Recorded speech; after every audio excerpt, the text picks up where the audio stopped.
Well, hello out there in ACRA land, and actually it might be ACRA world. We have rowers from all around the world racing at this regatta, and I know we have parents in South Africa watching. I know we have parents in Greece watching. All sorts of folks from all over the place. So, selamat datang, bienvenue, guten Morgen, all those good things. Today, on the second day of regatta, we actually have sort of quite an interesting set of events to go. A bunch of semifinals, and semifinals are some of the most fun and best racing at this regatta because yesterday, through a combination of either heats or time trials and reps, the crews of the same basic speed have all been grouped, and now they're going to go in racing for putting smells into a final. And our first race of the day here is the first semifinal at the EF level for the men's varsity 4. And in lane 1, we have Central Florida, lane 2, Oklahoma State, lane 3, Penn State, lane 4, Northwestern State, lane 5, UC Davis, and lane 6, Virginia Commonwealth. And 3 of these boats will get to go to the E final, and the other 3 will go to the F final. So most people show up at the starting line thinking that they have a good shot, and the racing in these semifinals is really often quite tight and quite spectacular, as you can see across coming at you here from our finish line camera and now our drone. It's a fairly tight bunch off. Being only Virginia Commonwealth seems to really have been dropped. We have UC Davis and Northwestern State out in front by about 2 seats over Penn State and Oklahoma State, pretty even, and then Central Florida just one back, 1 or 2 seats back, and 3 of these crews are going to race to try and get into the E final, or all are trying to get into racing to try to get in, but 3 are going to make it. So we can see right now that Northwestern State and UC Davis seem to be out in front, putting a little bit more distance on the field as they come in. Let's see some ratings, see where they are. Northwestern State at about 36, and UC Davis at 35. You also see a really good race going here between Penn State and Oklahoma State. Penn State getting the better of it right now and pushing up actually into UC Davis a little bit, as Northwestern State is sort of putting a really nice move in here to get some open water on the field. So if they can, they're going to get in front and they're going to sort of mark the rest of the field again, holding on at 36, pushing nicely. Looks like UC Davis threw out a strong start and is now struggling a little bit more with their base speed. And as a result, Penn State is sort of pushing through much more organized rowing in that boat. Perhaps Oklahoma State is going to come up as well. Again, you can't win a race in the start. You could lose it, but there were some good starts out here, so no one was losing the race in the start. So now what you're seeing is some base speed working for 3 of those crews racing in around second, and that would be UC Davis, Penn State, Oklahoma State, all sort of in contention with each other. It looks like UC Davis has gotten themselves back in order a little bit, which is great. They were a little bit all over the place earlier, and now the blade work has come back together, a little bit more rhythm, and they're just going to have to fight with base speed with Oklahoma State, it looks like, in order to be able to make the E final.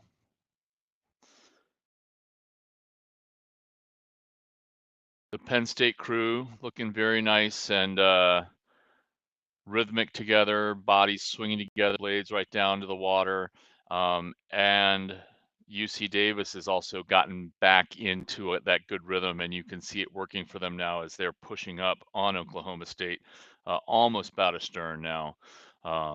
So as we come in this third 500, they are just enough ahead, but we'll see what happens in the second half of the race here.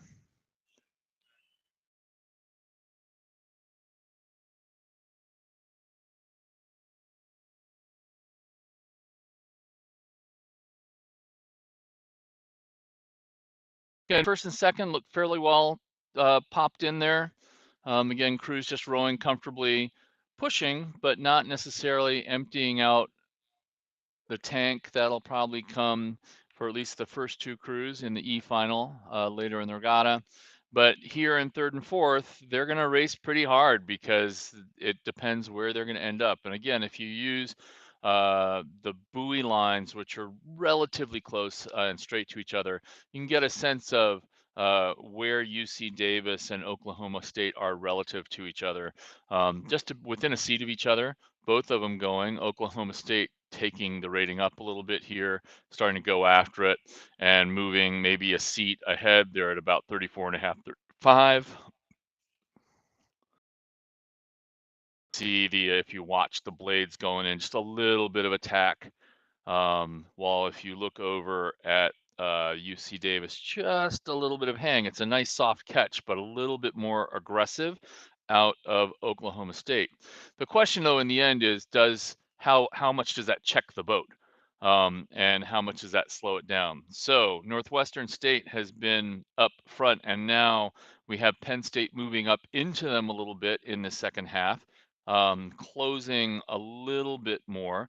Still, Northwestern State in control, and Penn State very nice and long, blades going in nice and soft, and good connection, and only rowing at about 32 and a half, 33. So they're not pounding this base to get up there. I think they're quite content to come in and just row down the course, make sure they're in place. Probably the strokemen and the bowmen talking to the coxswain are sort of gauging where the crews are behind them, because there is that race, and you never want to leave yourself vulnerable to the race for third place, because those guys are going to empty everything they have, which is what you're starting to see here from Oklahoma State, really going after it, bodies swinging hard. And they're up at 35 and a half, 36, trying to get themselves up. Not quite the timing they had, down a beat and a half lower. But as they get up there, maybe they'll figure that out and smooth it out a little bit. So the lead two crews are having to actually now push a little bit just to make sure that they're in front. And Northwest State there is at about 36. So they've taken their rating up to make sure that they're running clear through the finish line. And they do, taking the race for second and third is going to be UC Davis over Oklahoma State with a nice sprint there at the end.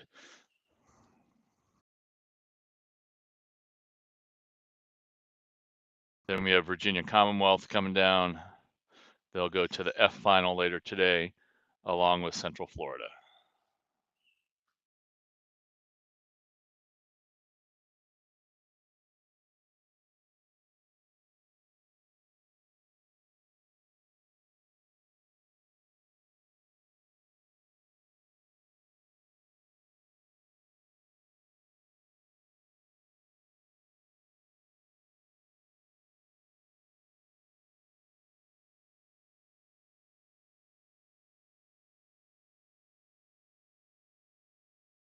So particularly later in the day, when we get into some of the top boat finals, by top boat, I mean, actually the men's varsity 4 is a pretty big event. And for some schools, these are their top boats.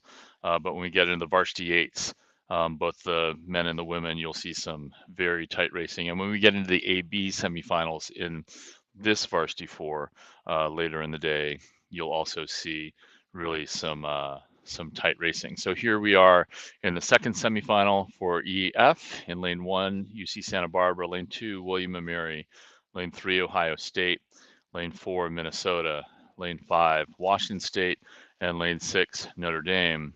And right now we have William and Mary out in front. Open water already coming in this second 500 rolling at about 32.5, 33. Again, as you watch the rhythm, nice and organized, but you see how tight the racing is further back with Ohio State, Minnesota, Washington State, and two of those three crews probably will get up. I can't quite see where Santa Barbara is. They're about a length back. So again, we're going to see what happens as they come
Hello for that amazing race that just went through in the men's varsity semifinal to EF semifinal. But you can see how tight some of this racing is when we get the crews selected out. Literally three crews within half a seat with two to move forward. So we'll wait and see the results on that. Meanwhile, we're moving forward into the women's novice four repechage one. And this has UC Irvine in lane two, William and Mary in lane three, Oklahoma State in lane four, and Illinois in lane five. Georgia, who was supposed to be in lane six, was a scratch.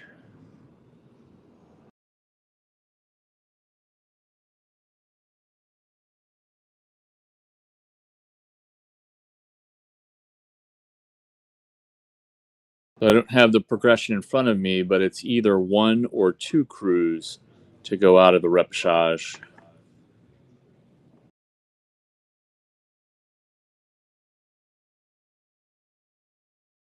And right now we have Oklahoma State out in front.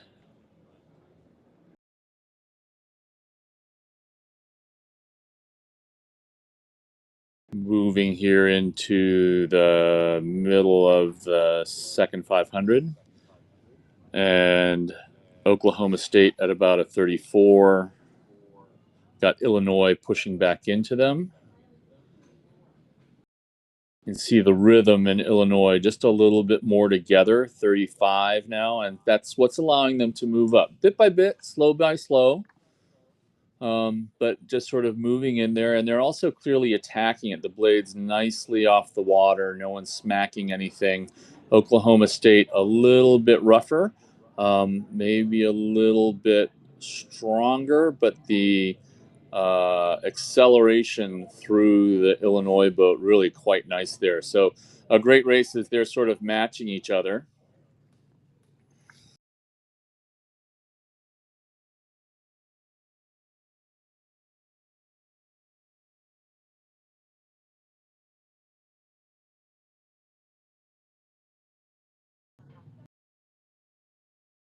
So just a nice matched race here.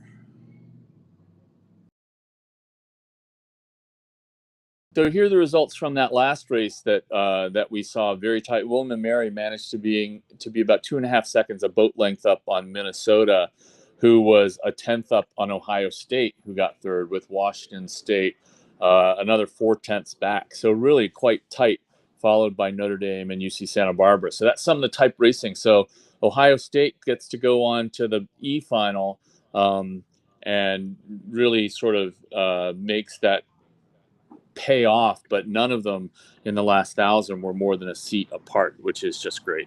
This is the type of racing that you're going to see all day today in the various levels as they're figuring out where they're going to go. So here we have UC Irvine and William and Mary. And then this other really sort of great race up here in front.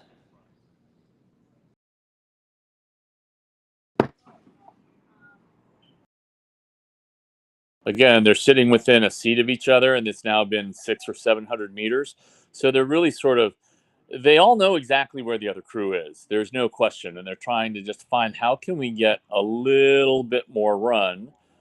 The tactic here, or the approach here from Oklahoma State, seems to be about power. And you can see a little bit more wobble. The body's a little bit out of the way. If you look at the Illinois boat, a little bit more finesse. The boat absolutely running straight and on even keel. Both move the boat. It's not that one's better than the other. It's just that you play to the strength of your crew, right? And they've all figured out through a year of practice how to make the boat move the best way for them.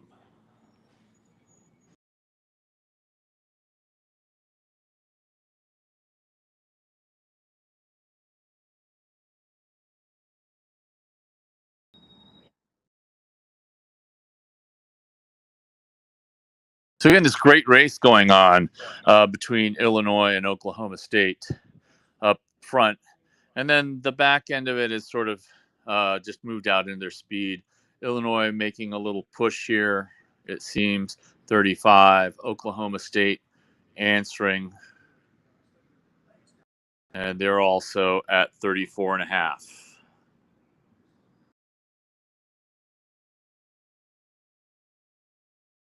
The other thing you can see that actually Oklahoma State was not as good earlier, but is now better. They're leaving their blades in the water, particularly in the stroke seat, all the way through the water. The 3 seed of Illinois is sort of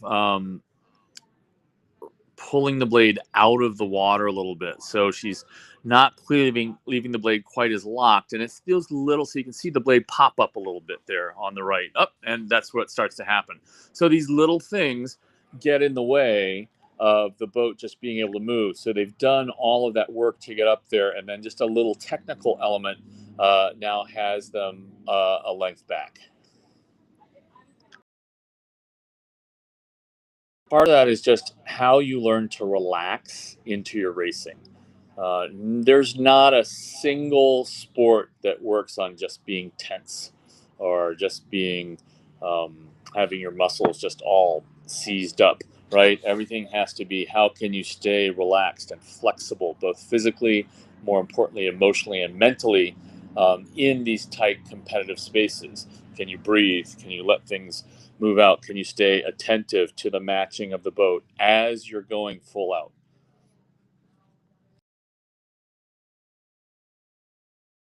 So that's worked nicely for Oklahoma State to get there. You can see the bow woman looking over to see where they are. Yep, we're coming into the finish line, and we're going to be open water, just barely ahead of Illinois. And that distance in the two boats really only the result of a little bit of as Illinois tried to go and tried to push, it got muscled instead of getting relaxed.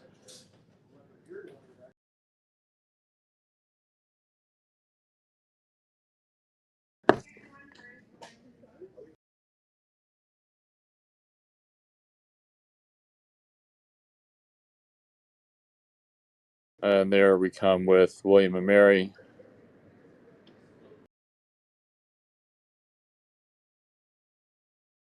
And UC Irvine.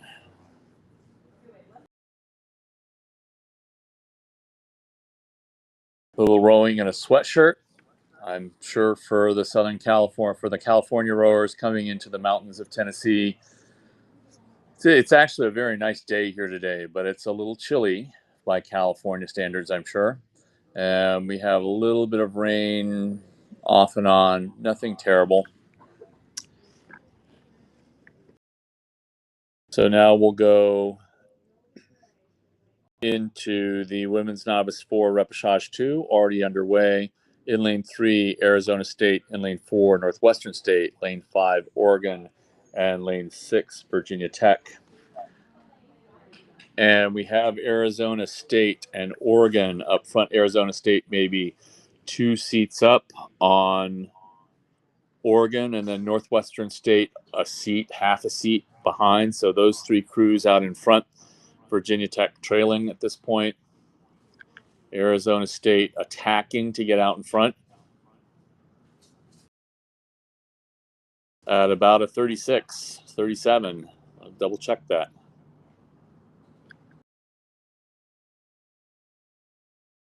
Be 38. They're laying down some rating to try and get uh, that length that they have. So we'll see. Is it too much? Can they maintain that? Have they trained to do that?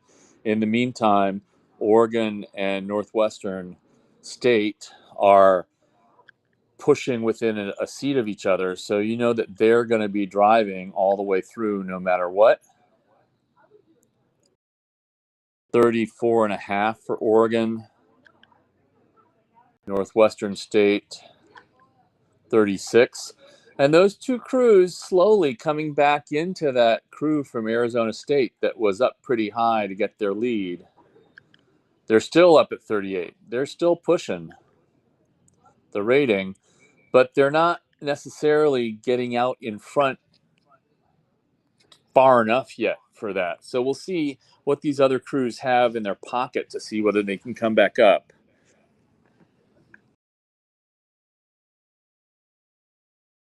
Again, from here we can see the blade work.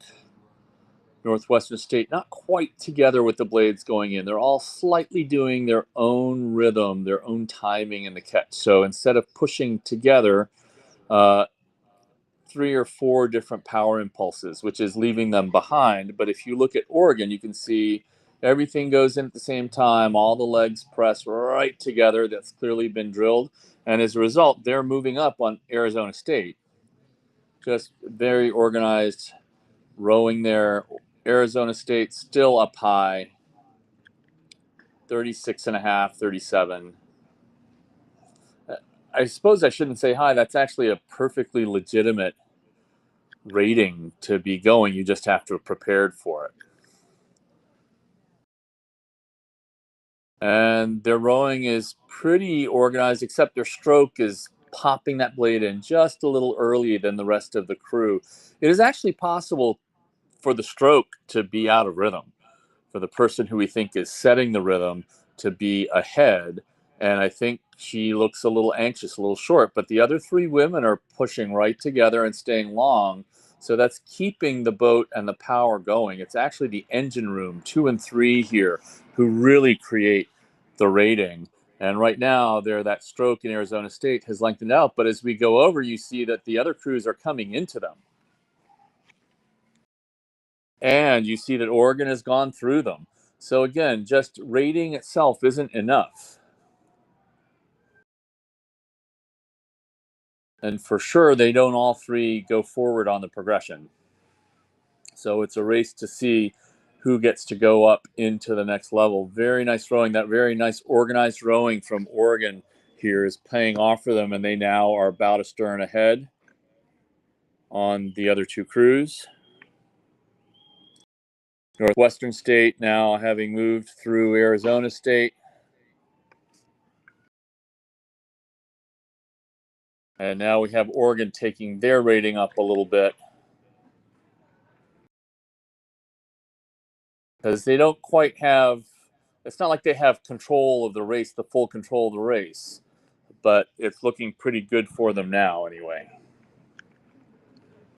And yep, it seems we were right there. Arizona State paid, I guess I've said like yesterday, if a crew is in front of you, they've either faster than you or they've paid a lot of paid a price to be out there, spent a lot of energy, and that seems to be what's happened here with Arizona State.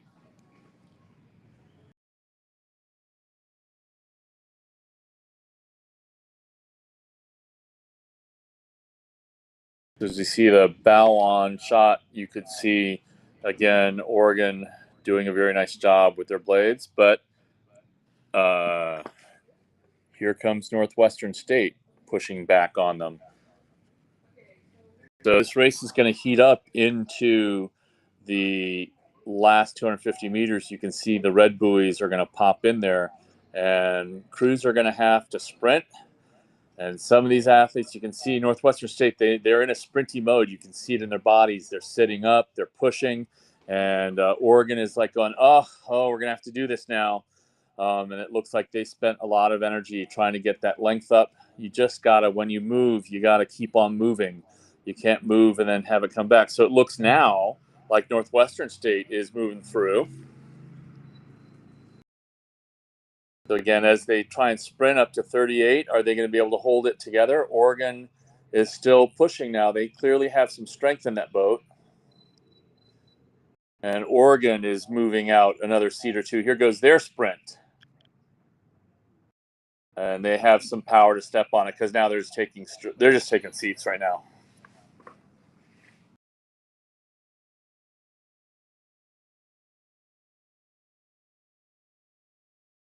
So again, some of the great racing, 39, 39 and a half in Oregon. Just a few more strokes here.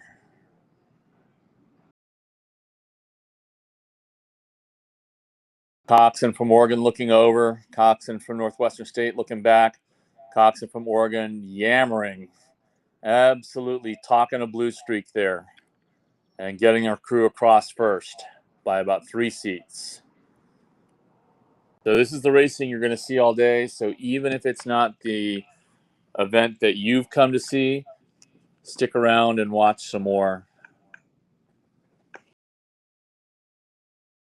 Arizona State coming across in third after going out very hard in the first 1,000.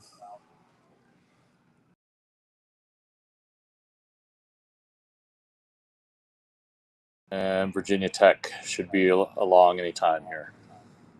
There they are.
And here we go. Great end of this race.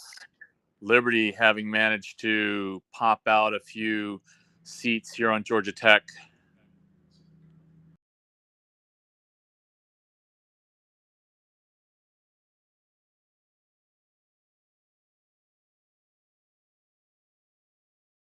So again, just sort of seeing. So Liberty was able to get out a length, and then Georgia Tech was able to push back up, but they couldn't quite finish the deal. There was just a little bit too much time there for Liberty to rearrange itself physically and emotionally. And so now they've been able to pick it up, and you can see their blade work really coming in nicely. A little bit better sprint. Colorado's not out of it yet, though, and there's still some time to go. So we'll see what happens. Again, is Liberty sort of throwing speed and then having to fall off after you see their blade works just falling apart a little bit. So they got their lead, and now are they opening themselves back up to Colorado to come back through as they come into this final 250 meters? And Colorado's moving on them again now. And Colorado, you can sense that, and there they go. Colorado just jumped. And we're going to see if they can get in front of Liberty, and I actually think they can. Yep, and there they go, another a seat up on Liberty. And you can see some struggles for Liberty in some of their blades trying to get it out. So they spent too much energy in a few times, and Colorado has just I'm sorry, Georgia Tech. My bad. Georgia Tech has just sort of kept it there, but now they're rearranging to come back in. And Liberty's going to get it by just a seat. But as they become more experienced rowers, they'll be able to hold that speed they have just a little bit better across the whole race.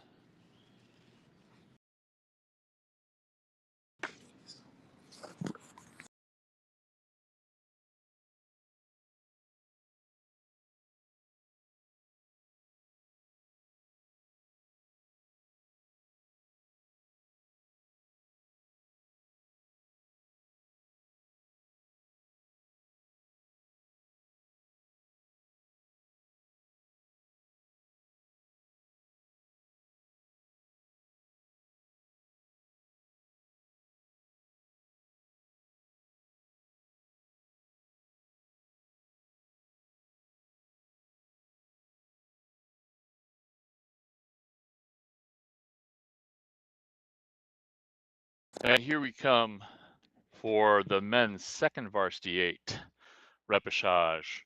Middlebury in lane 3, Purdue in lane 4, Notre Dame in 5, and Rutgers in 6. And here again, you're going to start to see as we get into these varsity crews, these are the guys who just didn't quite make their varsity 8, and maybe they spent part of their season in the varsity 8 as people have figured out what's happening in terms of their lineups.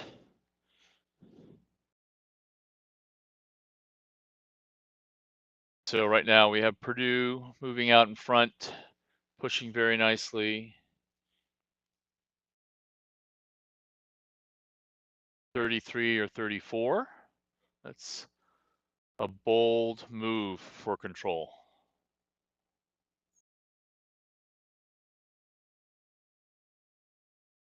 So they're just getting out in front and moving. They know that they're going to have to come back and race a semifinal or a final. Semifinal, I believe. Meanwhile, we have Notre Dame next to them, rowing at 38. The Notre Dame crews 1V and 2V have been rowing higher ratings than many of their opponents all spring. And then we have Rutgers sitting in 3rd, and Middlebury trailing a little bit. One of the advantages I'm sure that large schools like Purdue, Notre Dame, and Rutgers have is just more deep power base, and that will show up in the second varsity. Second varsity boats are the sort of measure of the depth of a program. So programs, the best overall programs tend to have the strong 2Vs. So here we have Purdue up at 34.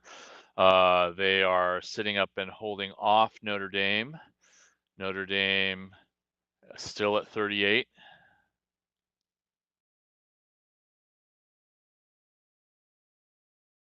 And they've been up there since late March, actually. I think there was some racing early in the season where we saw them up high as well. A very nice blade work out of Purdue, 34.5, which means that they have some ability to absorb some of this. I see that the stroke of the Purdue boat, his last name is Jenkins, and I'm assuming that because he also looks like who I think his father is, that he is the son of Jerry Jenkins, longtime assistant coach and women's coach at Purdue. And then there is Rutgers.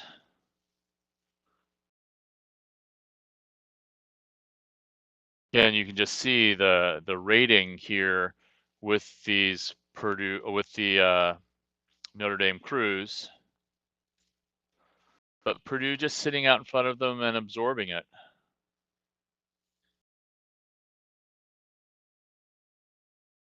Yeah, that definitely looked like Jerry Jenkins' son. So I don't know that for sure. I'm just guessing here, but very nice, long, powerful rowing there, soft shoulders, good connection. And in the end, it's boat speed, not boat rating. The Purdue coxswain looking over, asking for another seat or two, you imagine. The bowman in the Notre Dame boat looking over, trying to make sure that they're still staying in contention. And that race has just left the other crews behind.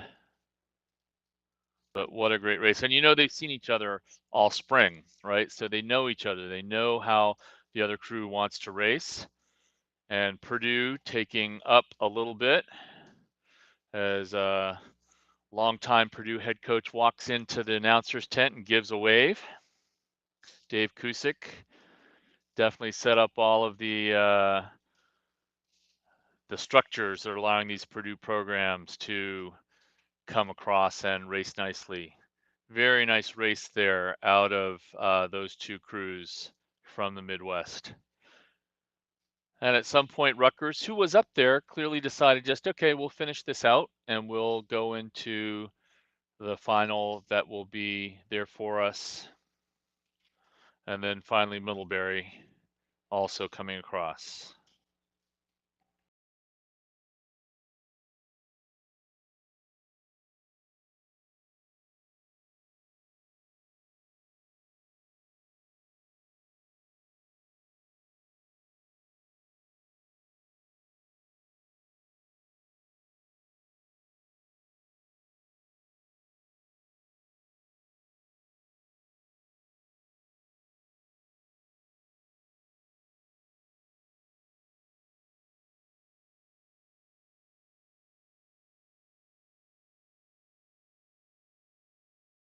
And here we are in rep number 2. Again, you can see them going off really nice and tightly, and everyone going after it. Here we have Connecticut in lane 3, George Washington University in lane 4, Minnesota in lane 5, and UNC in lane 6.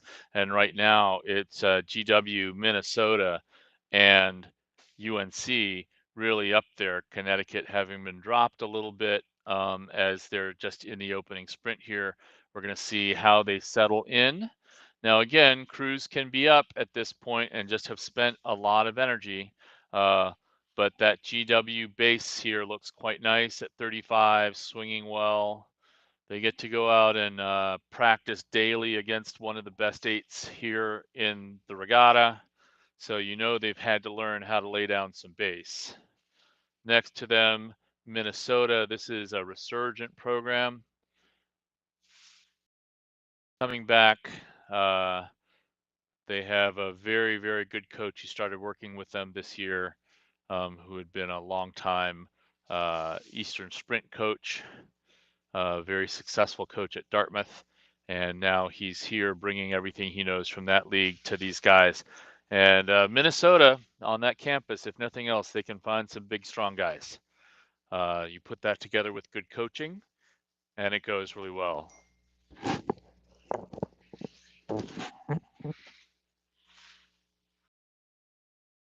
So the winners here, the single boat winner goes to the final. So they're racing to get back in for a shot to go with the big cruise, and you can just see George Washington now almost open body ahead. Is that your son? We now know that that is in fact Jerry's son who stroked the Purdue 8 so nicely. We're confirming.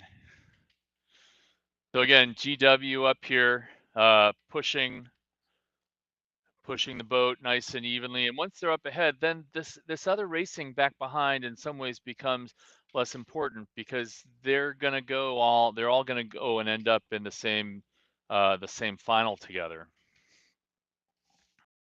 But Minnesota trying to stay ahead here in second place.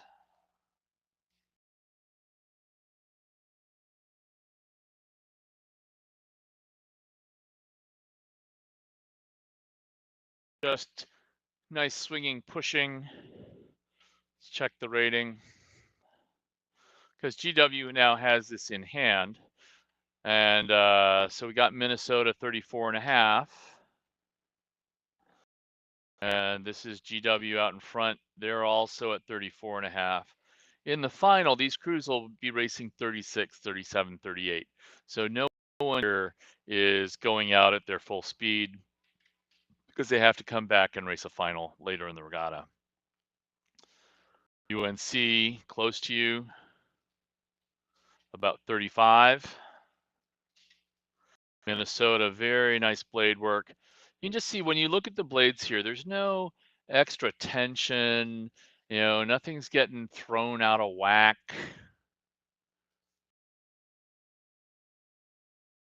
So right now, again, they've now broken open on UNC, but they're not gonna go back, and it doesn't look like they're trying to go back onto GW at this point. And GW is out in front, just easy enough to absorb this. But some very nice rowing here at the 2V level. And also Connecticut back there, not too far behind.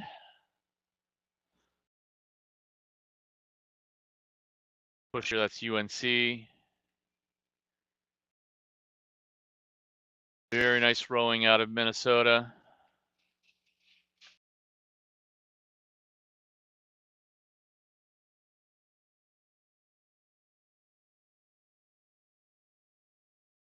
And Connecticut. 4 or 5 bucket, always good for power and speed.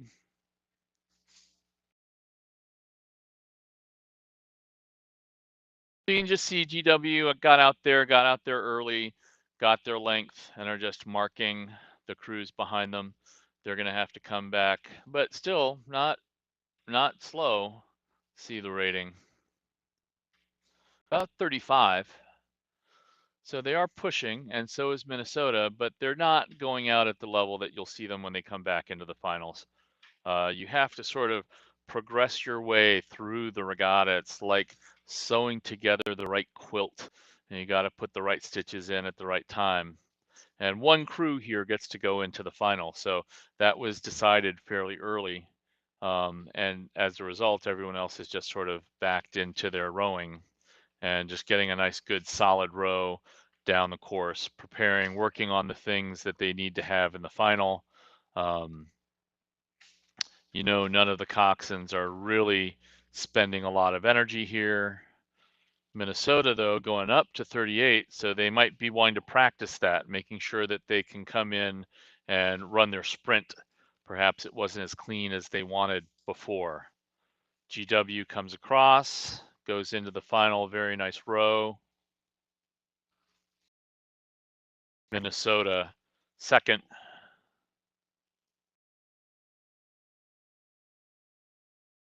UNC third. and it'll be Connecticut in fourth.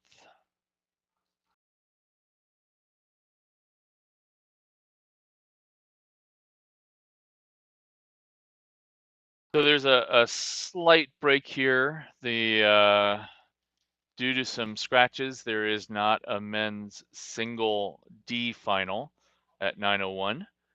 So we will leave you back a little bit and we'll be back just before 9:10 for the men's single C final.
And here we are, ready to go into the men's single C final. In lane 1, Hui To from Virginia Commonwealth. Lane 2, Henry Radisich from Michigan State. Lane 3, Dylan Wei from Washington University. Lane 4, Josh Grabinski from New St. Andrews. Lane 5, Timothy Jagels from Orange Coast. And lane 6, William Turner from Vermont. Although I think Timothy Jagels from Orange Coast is a scratch. So they appear to have moved William Turner over into the empty lane.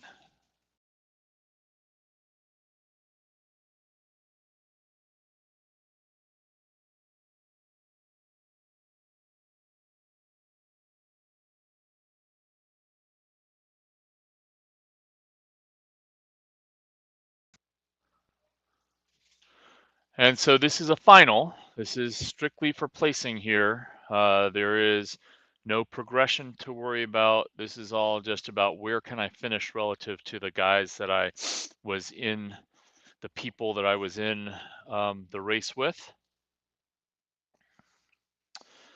And we have folks from Virginia, from the Midwest in Michigan, and Washington University is in St. Louis. New St. Andrews, I believe, is out in Montana, and then Vermont. So right now, Dylan Wei out in front from Washington University, but Josh Grabinski from New St. Andrews also pushing up on them pretty hard.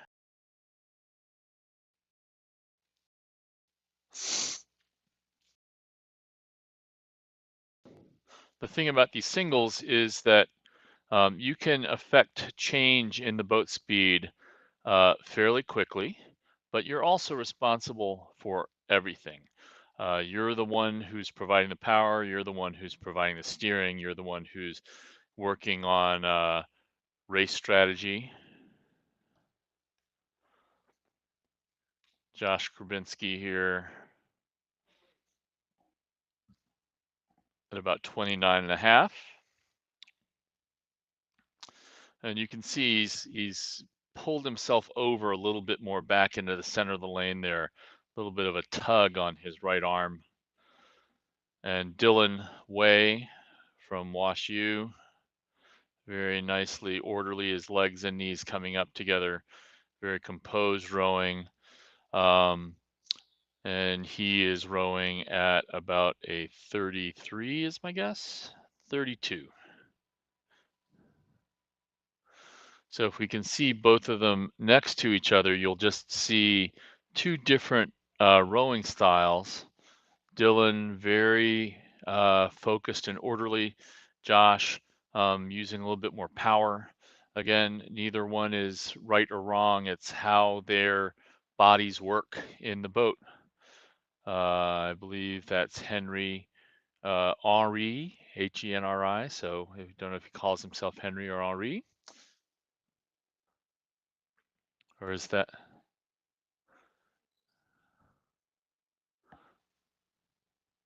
So that's Michigan State, I think. Hard to tell which lane they're in sometimes. Yeah, that's Henri Radisich in the lane next to Dylan Wei, and then Josh Grabinski and Dylan Wei still in that race with each other. They're going to be pushing each other down the course pretty hard. And you just see sort of a tale of two different body sizes, two different heights, a little bit more power in Josh, but also a little bit more displacement of the boat. So Dylan Wei is able to sort of pick it up and move. In the end, this is force per pound that you can generate, because every pound that you have in the boat puts it lower in the water. And so if you're going to be bigger here, you need to also be able to do that. Just need to be able to move your body weight. But Josh coming up here, this is going to be a great race here.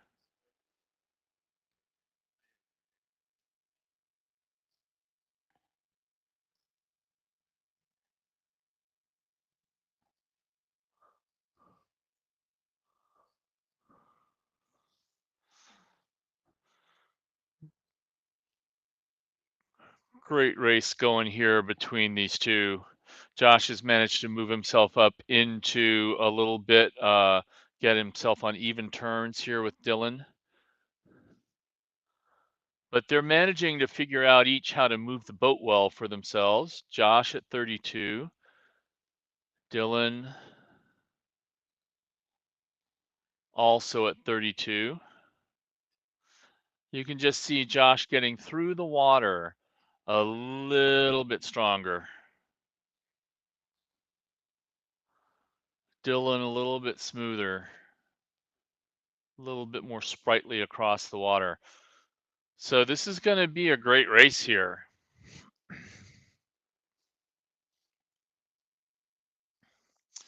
And Dylan working out just a little bit, looking over, saying, okay, I'm going to go. Josh looking back, saying, oops, I better answer. And there he goes.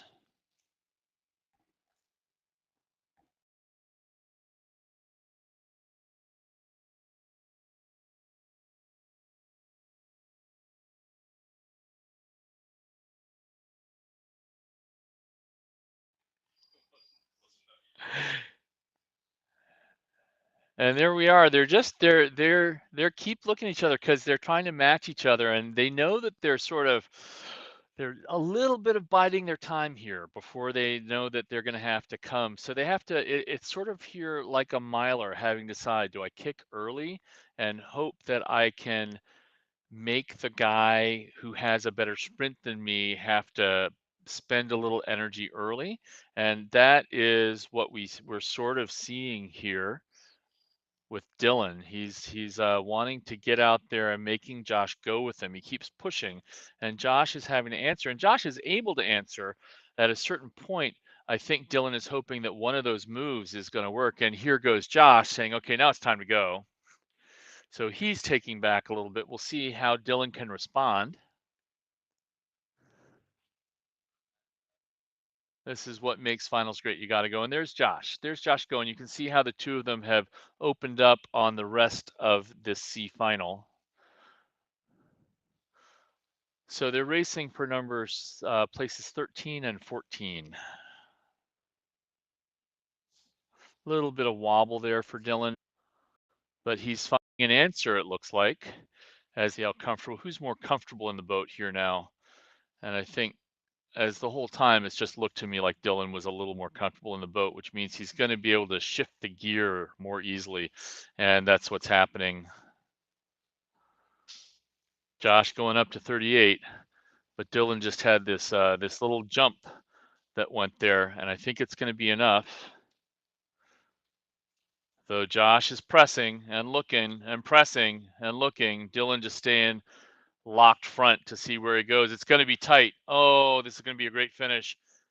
Dylan over Josh by half a deck. You can just see Josh. Dylan taking two more strokes before he lays down the boat. That was just a great race for them. Again, way over 1,500 meters of them within about a seat of each other, and most of the time less than that. So Dylan Way from Wash U ends up winning the C final. Josh Grabinski in second. That puts them 13th and 14th. 3/10 between the two of them. A great race.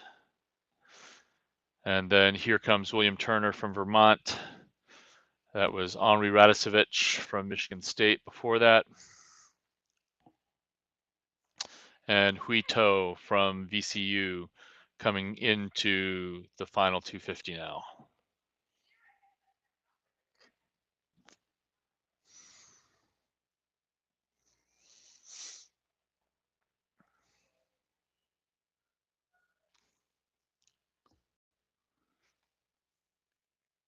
So Dylan 13th, Josh 14th, Henri 15th, William 16th, and Hui will be 17th.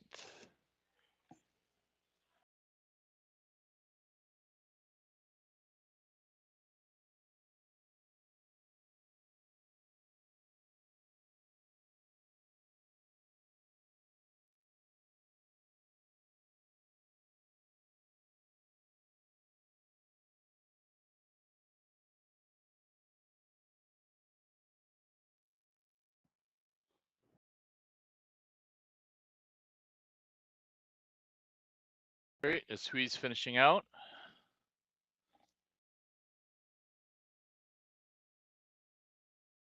Different level of sculler, but making his way down the course. And we will go back up. Already started here is the men's double D final. And we have Maddox and Solitsky from Georgia in 1, Franklin and Filzer from New Hampshire in 2, Stenland and Graziani from Minnesota in 3, Naus and Salas from Penn State in 4, Bieber and Huang from Michigan State in 5, and Fung and Bonella from Illinois in 6. And right now, that's Knaus and Salas from Penn State. It looks quite out in front, and they're significantly into the race here. We were following that other singles race, and they got the doubles race started. So they're almost 6 minutes in, which means they should be coming into about the final 500, and I can hear it in my ear outside. So the crews are definitely going past. So this seems to be Knaus and Salas in lane 4. With the lead, Stenland and Graziani from Minnesota next to them in 2nd,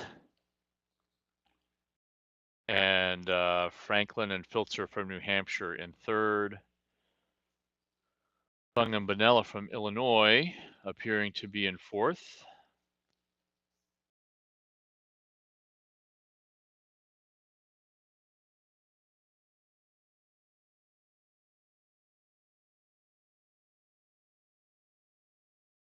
The double is probably one of the hardest boats to row. 2 people, but 4 oars, and it's all got to be in time together. Both you have to get your own blades matched, and you also have to match them with your partner. But when it picks up and flies, it's a great boat to row, a lot of fun. Very responsive boat, so you can feel things right away. Naus and Salas here.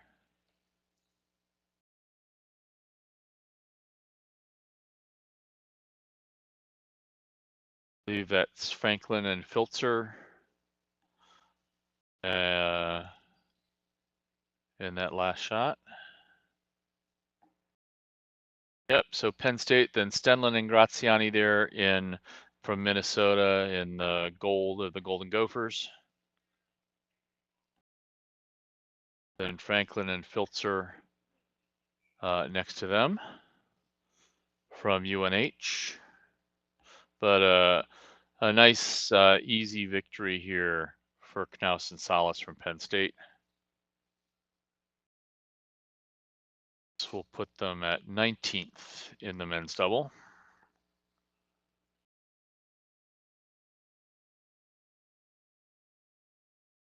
.32 strokes per minute.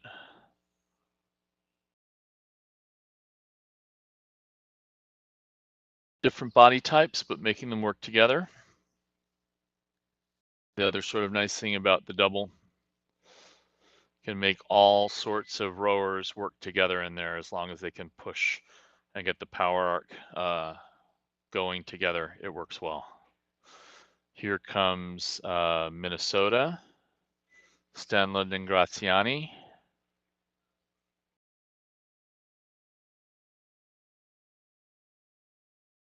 And then Franklin and Filzer from New Hampshire.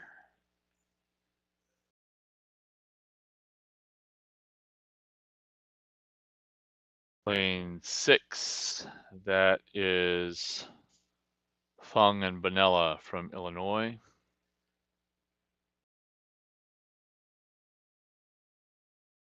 Lane 5, Messrs. Bieber and Huang from Michigan State.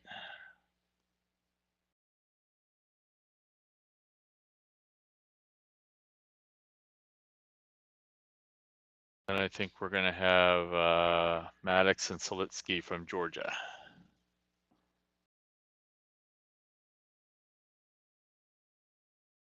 Figuring their way down the course. And we're back up now that was 2 rowers and 4 oars. This is 2 rowers and 2 oars. the men's pair C final. We have Busick and Sanga from Washington State in lane 3, Osborne and Merkel in 4, and Wright and Gifford in 5 from Boston College. Osborne and Merkel, they're from Clemson, sorry. And they're out in front. So these boats may or may not have tow steering, but really they go straight because the two rowers have to match power on each side. And unlike the double, I know I said this yesterday, in the double, you match your own power and the other rower matches their own power and you have even power on both sides. Here, you've got to be able to feel how the boat is going, and you really have to be able to match well to get that through the water properly. And this is actually some very, very nice pair rowing here by Osborne and Merkel from Clemson.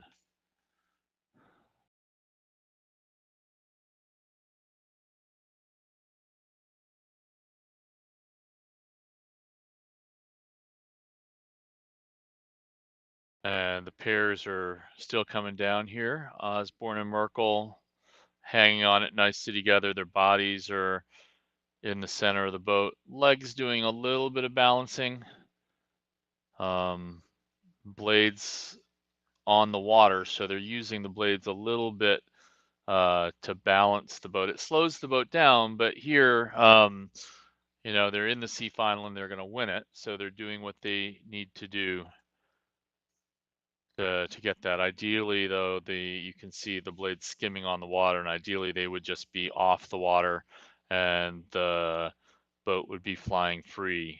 But clearly they're applying power well together and matching each other, going nicely straight down the course and easily out in front here in this C final.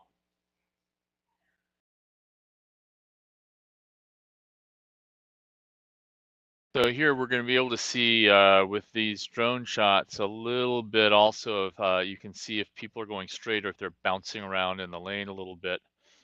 Busick and Sanga here from Washington State. Also a little tapping on the water, not the consistent that there was in the Clemson boat. Nonetheless, the Clemson boat is out in front, so what they're doing is working for them. Osborne, this is Busick and Sanga, about a 32. Again, if you can learn to row a pair well, it will help you as you try and move up into larger boats. A lot of just basic rowing skill that gets learned in a pair. And then you can see Boston College's Wright and Gifford also. Hard to tell from this shot whether they're pushing up also into Busick and Sanga from Michigan State, but they're moving pretty nicely here. 34.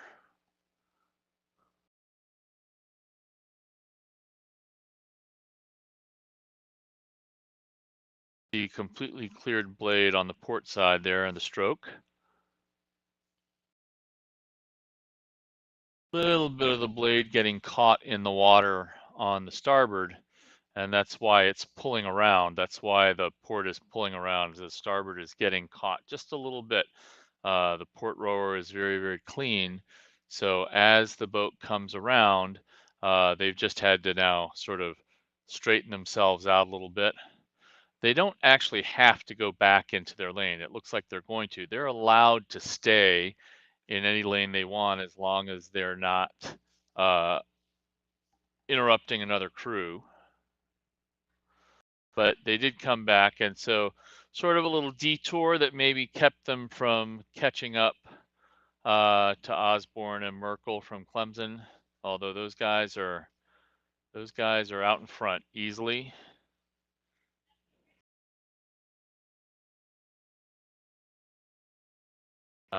There we go. So they're actually out of their lane now. They're in the Clemson lane, but again, it doesn't matter. They can row, and Osborne and Merkel are far enough out in front that it just doesn't matter. But it does keep Wright and Gifford from catching up to Busick and Sanga, which I think they speed-wise they were looking like they were going to do that. So there we have Osborne and Merkel coming across C final, so that makes them 13th overall.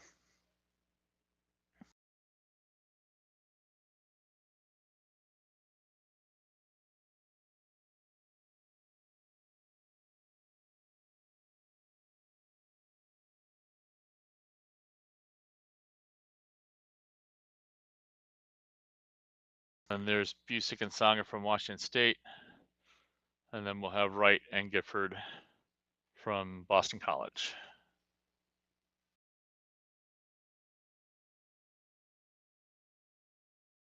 So we're sort of in a series here of small boat B and C finals. We're now going to go to the women's single B final, then the women's double B final, then the women's pair B final. So a number of small boats here. We have Eliza Dudley from Ohio State in lane 1, Alexandra Huff from Irvine in 2, Viola Rose McGowan from Arizona State in lane 3, Megan Halverson from Emory in 4, Alyssa Ertley from Chico State in 5, and Karina Ostrom from New St. Andrews in 6. Now, Karina yesterday took a swim, so we'll see how she comes back, and she may actually be faster than her lane assignment would suggest. But right now it sort of looks like we have Viola and Alyssa. Viola McGowan from Arizona State and Alyssa Ertley from Chico State out in front, and then Karina hanging in there. It's hard to tell from this angle exactly who's where. The body sizes and differentials can play a role in that of, someone who's bigger just looks like they're closer. Now as we get a slightly better angle there, we have Viola Rose McGowan from Arizona State out in front.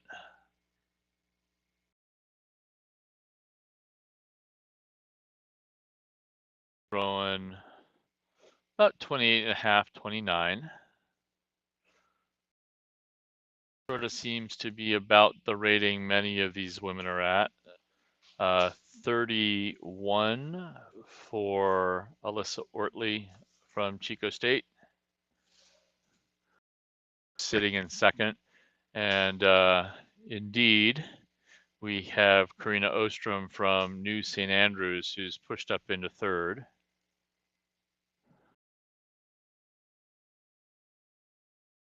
Maybe an encounter of single and geese. But I'm willing to bet that the geese here are pretty savvy about getting out of the way of boats. And Karina, on top of that, is also on the right side of her lane. Left to you, right to her. You can also see there Megan Halverson from Emory was in that shot.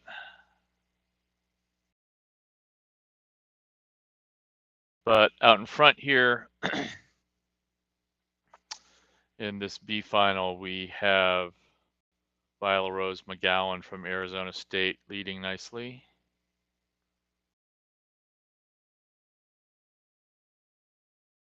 Very nice orderly sculling. All the body's even right to left, sitting in the middle of the boat.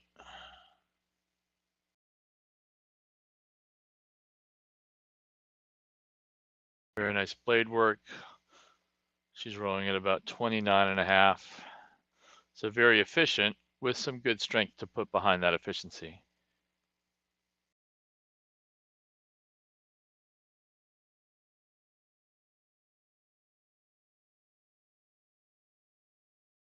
So when someone's, the progressions are tough at this regatta.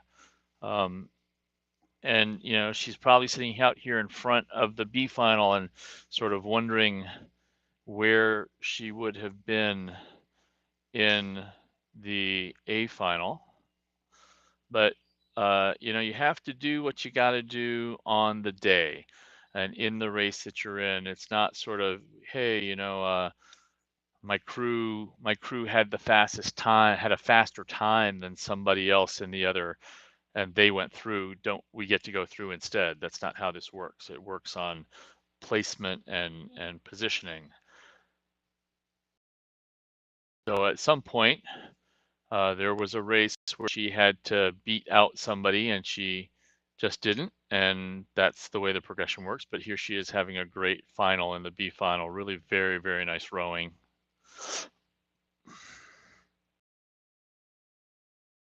And I think that's Alyssa Ortley also behind her, those two having gotten out in front. Karina Ostrom there staying upright today, which is good.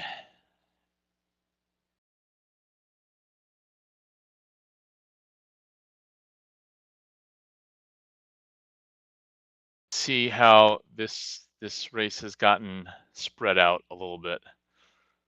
So unfortunately, there's not as much one crew matching up with another crew and just those two rowers having a great push down. They're each sort of in their own bubble, doing their own thing. They can see everybody else.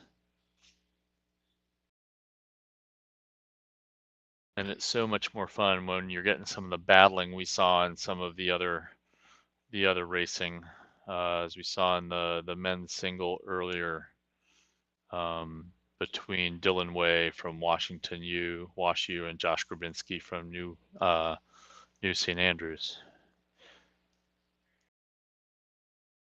But here you go, Viola Rose McGowan moving very nicely. It's the end of her season here at the collegiate level, so I'm sure that this is a good, solid push for her.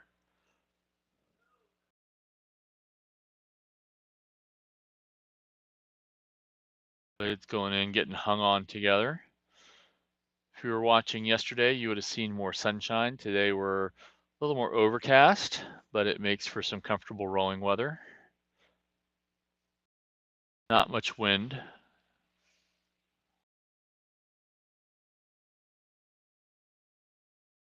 Hanging nicely. You can see the left oar, the starboard oar there, popping out just a little bit, and the right oar having a slightly different path. So that's why there's that little wobble in the hull.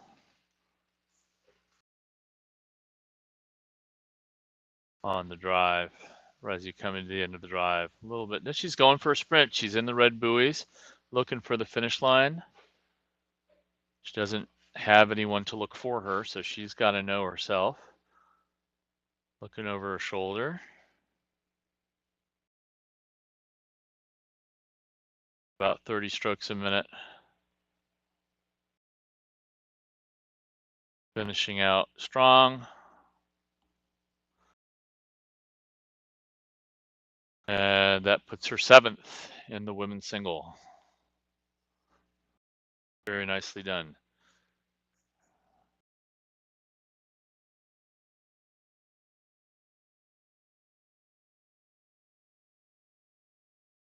Here we have lane 5, Alyssa Ortley from Chico State.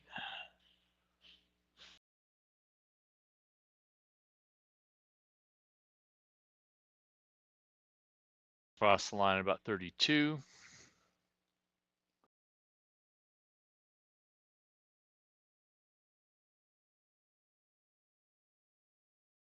And this race having gotten fairly spread out. Lane 6, that's going to be Karina Ostrom from New St. Andrews.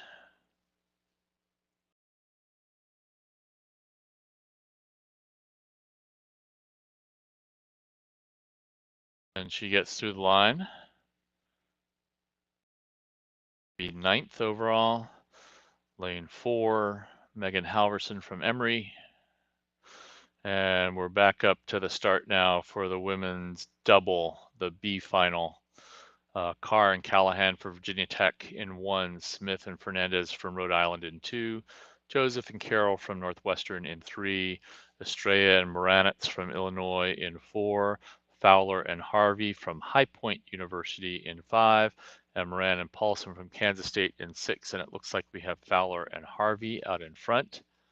The blue or purple decked boat, I believe High Point is purple, and they're at 36.5.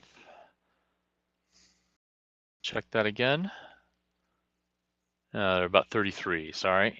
I'm checking, if you're wondering how I know the rating, I have this stroke watch here, and I literally push a button on at the catch here, push, and they take 2 strokes, and I take another 33.5 there for Australia Moranitz of Illinois. Should have told you who I was doing that on. And you see a great race here then going with Joseph and Carroll of Northwestern and Smith and Fernandez of Rhode Island. Go back to the finish line for Eliza Dudley of Ohio State, the single. Very nice waterline shot here. You can see how those crews are overlapped, and they can definitely feel again. So here's High Point and Illinois. Fowler and Harvey out in front. They're having a little bit of a 3-hour tour there in their lane, going here and there, getting caught a little bit there, trying to get back into their own lane. And it's not that they hit anything. I think it's just when you're on the buoy line itself, it makes you feel crowded. In the meantime, we have Illinois starting to attack here and going dead straight down their lane so far, 32.5. So just being a little more efficient. There's more boat speed in the High Point boat, but you can see again, they're sort of S-curving down the lane as they're trying to adjust their rowing, and you can see the referee behind their steering. See that white flag go up telling someone to go over, and that would be Fowler and Harvey, I believe, being steered by the refs, because they don't have to stay in their lane, but they can't get in the way of this Illinois crew that is moving up on them, right? And then here's another good race going, I believe, between Smith and Fernandez of Rhode Island and Joseph and Carroll of Northwestern there. And you can just see again, so Estrella Moranitz of Illinois putting a nice move in here on High Point, and it's actually seems to be flustering High Point a little bit. The response seems to be, we'll just push harder, we'll just go harder, and what they need to do is breathe a little bit, get back into the length that was working for them so nicely, matching up their distance, because right now, again, they're sort of tagging back and forth along the lane. They're not finishing out together, and very nice rowing out of Illinois, Estrella, Moranitz, and they're hunting them down basically. And there's another nice race over on the side. You can see that there's some steering happening from the referee. That's what that white flag is, goes behind the referee's back again. Then it'll come back out if anyone's sort of out in the way. But I believe when the referee starts to steer you, that can get in your head. So here we'll go and we'll just see if Illinois can keep doing the things that were working for them, or if they get up and start to be in contact and start to try and do something a little extra. There's no special rowing for a national championship final. It's the same rowing that you've been doing all the time. You're right on the edge, but if you try and do a level of rowing or speed that you've never done before, it's going to fall apart on you because you haven't trained it, right? And so here you can see that when they get themselves together, the women from High Point University, Fowler and Harvey, are able to move the boat very quickly. So they just took back all of that work that Illinois had been doing, and they did it fairly quickly. And now they're just moving together and going straight. But then they backed off just a little bit there in power, and Illinois starts to come back. So they get out in front, and what they're going to find is that power is their friend. So if they keep applying that power, they're just going to walk away. But as soon as they back off a little bit, okay, now we're in front. Oh, okay, that's great. Then they create a space for Illinois to come back in, and these two women from High Point they're stronger athletes in some ways. You can see there's just more power and more force in the boat, but the rowing is so good for Illinois that they're keeping themselves in it. Estrella and Moranitz are. So to a certain extent, here, Illinois just needs to keep doing what they're doing and push at the level that they can and hope that it keeps working and hope that they keep putting this pressure on High Point, Fowler, and Harvey. And now they're putting a move here. The other thing, when you row a little bit better, you're able to shift gears more easily. And so here's Illinois having popped up a little bit to 37. And it's starting to move. And you can see the other crews behind them. It's a pretty good race here. But High Point here at a 33, Illinois using rating now, putting on a sprint into the red buoys. It's still High Point ahead, but here comes Illinois. So let's see who's got a sprint. You can again just see those Illinois blades are getting in and they're pushing the legs and they're going to move forward right now. I think they're going to take this just by being organized and in the sprint. Yep, there they go. There they go. It's going to be Illinois by half a deck. Oh, and a little crab on the last stroke for High Point. Feet out and everything. They were giving it everything that they had. So Estrella and Moranitz with a nice stroke, a nice sprint there to come in uh, first over Fowler and Harvey from High Point, who are giving it their all. And Joseph and Carroll from Northwestern in third. Smith and Fernandez from Rhode Island in fourth. I was so excited by that finish, I sort of didn't catch that third and fourth finish level. Virginia Tech, Carr and Callahan in fifth. And this would be lane 6, Moran and Paulson from Kansas State. And there you go, places 7 through 12 in the women's double.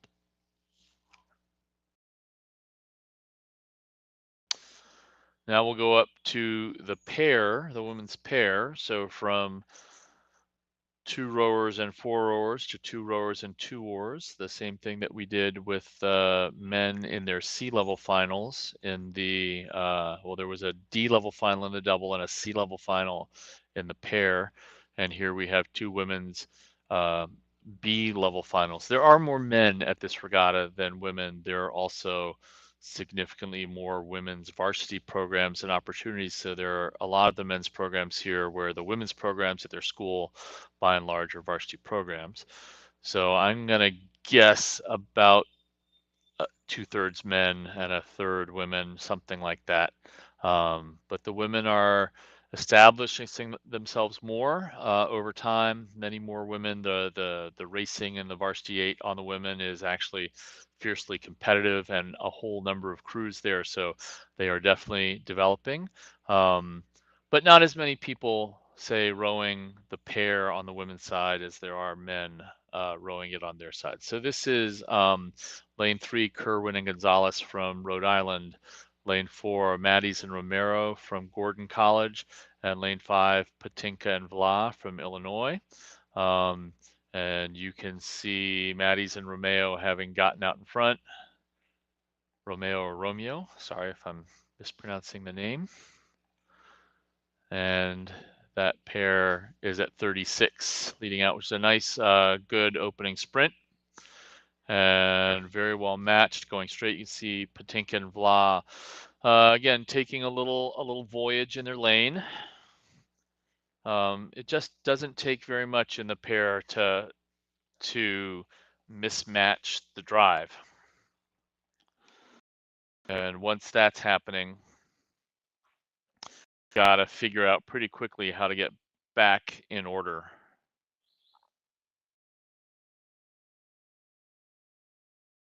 A lot of programs might use pairs in the fall, but they probably don't use them up at 36, 37 beats per minute. So here's Patinka and Vla getting back on order, also at 36.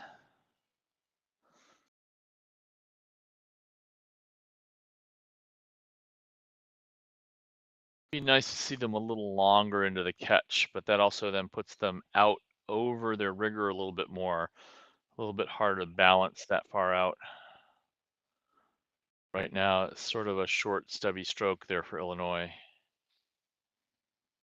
You have Kerwin and Gonzalez from Rhode Island on the left. This is Matisse and Romeo in the front of your screen. And you can just see how much nice and longer their strokes are, 36 and a half. Lovely, lovely aqua blue blades, very easy to see because of the color. Some blades disappear into the water when you're looking at them and it's hard to see what they're doing. Others pop. Definitely the orange and red blades, bright red, tend to pop, but this blue pops pretty well too. So here, if you can see, if you remember when we saw the pair rowing earlier, we had a crew that was dragging its blades across the water. That's definitely not happening for Matisse and Romeo. They're cleaning the blades very nicely, and you can just see that in the pattern on the water. There's um, no semicircle arcs.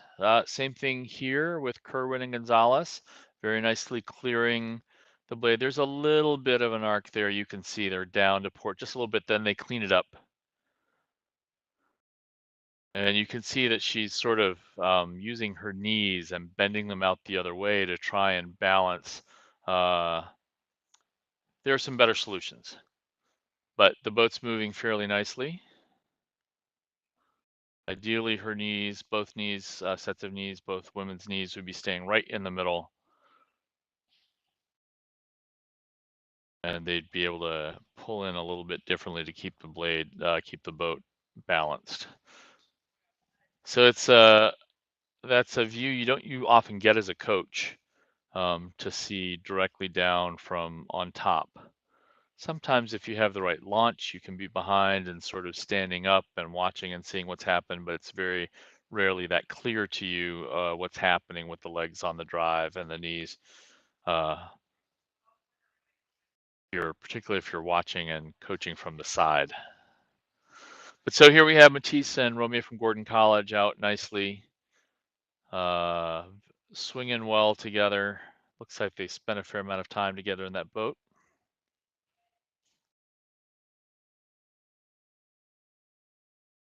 And Kerwin and Gonzalez on the left there from Rhode Island. And the Illinois boat of Patinka and Vla hanging back a little bit. Yeah, and this is the B final, so this is places 7, 8, and 9, but of 9 boats in the event. So this is the bottom end of the competition for this event.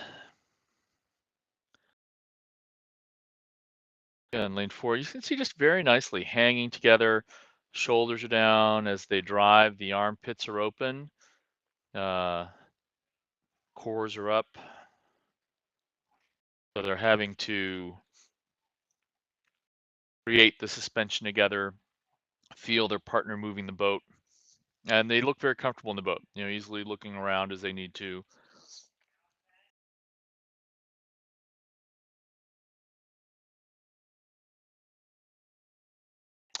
So I'm going to guess that the women's pair is going to be the slowest event out here in terms of class of boat speed. Women's pairs and women's singles can be about the same speed. Again,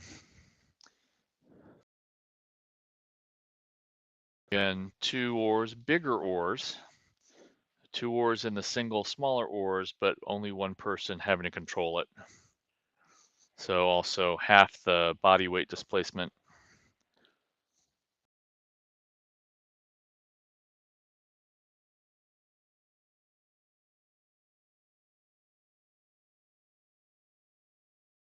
So sort of very, very patient boats. I mean, here we are at 6:38 640, and the varsity women's eights would probably be finishing fairly soon. And they probably still have, oh, good five. I think that's the 500 to go buoy right there, the big yellow. And then you can see the red buoys in front moving into the sprint finish. As long as the boats stay upright, nothing to surprise here going into the end. Now, again, interesting rule, you don't actually have to finish in the boat. The boat has to go across the finish line. So if one of these crews were to flip, not that I'm wishing that on anyone, but if that were to happen, theoretically, um, you know, then this would be, you just have to get the bow of the ball, the bow ball of the boat across the line. Sorry, my iPad was talking to me there and I was getting momentarily confused, as opposed to the normal confusion that reigns on a daily basis. So here again, the Gordon College boat, Matisse and Romeo, rowing very nicely, pressing together. It probably feels pretty nice to row that boat together. They're probably doing well. Here they are again in the red buoys, finishing up. They're going to finish up, almost there. Keep it together. Excellent. Caught the bobble. So they're going to finish 7th as they look for the finish line.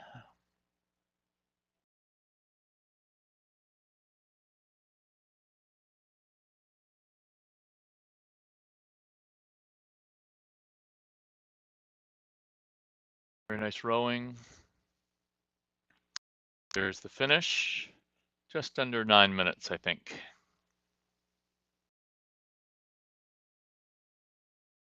So that's Matthias and Romeo from Gordon College, finishing 7th in the event, 1st in the heat.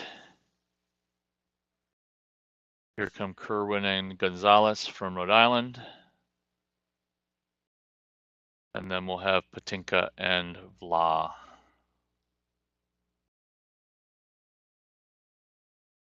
Come in. We have another little small break here coming up. There was supposed to be a men's quad B final, but that's all moved to an A final. So we will be back just after 10 o'clock to have the men's series of semifinals for men's and women's small boats. We'll have the men's single A and B semifinals. Those should be exciting. The top scullers in the regatta going after getting into the A final. Then the doubles A, B, and C finals, there are 3 of them. The men's double was a large event. Then there will be a men's pair. So it looks like they have a single already lined up. And that was supposed to be a 10:02 race, and it's 9:58. So there's not going to be much of a break here. They're going to get caught right back up. So here we go in the men's single AB semifinal. Lane 1, Benjamin Arkey from Lafayette. Lane 2, Ethan Penny from High Point. Lane 3, Victor Coria from George Mason. Lane 4, John Travnik from Georgia Tech. Lane 5, Sean Jackson from Clarkson. And lane 6, Patrick Thorpe from Alabama Huntsville. And the race is scheduled for 10:02, and it is 9:59. So it's rare that the referees will send it early, but once they're supposed to be locked on 2 minutes before the start. And within that 2 minutes, the referees can send it at any time, right? So they can send it at 9:58, 9:50, or at 10 o'clock, and be just fine for a 10:02 race.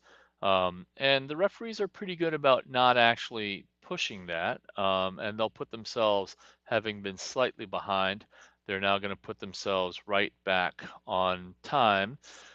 You can see in lane 3 there, Victor Gorgia from George Mason dealing with the crosswind a little bit. He been gotten moved. It doesn't look like there's much wind up there, but somehow he'd lost his point straight down the course, and so he was just gently sculling himself around.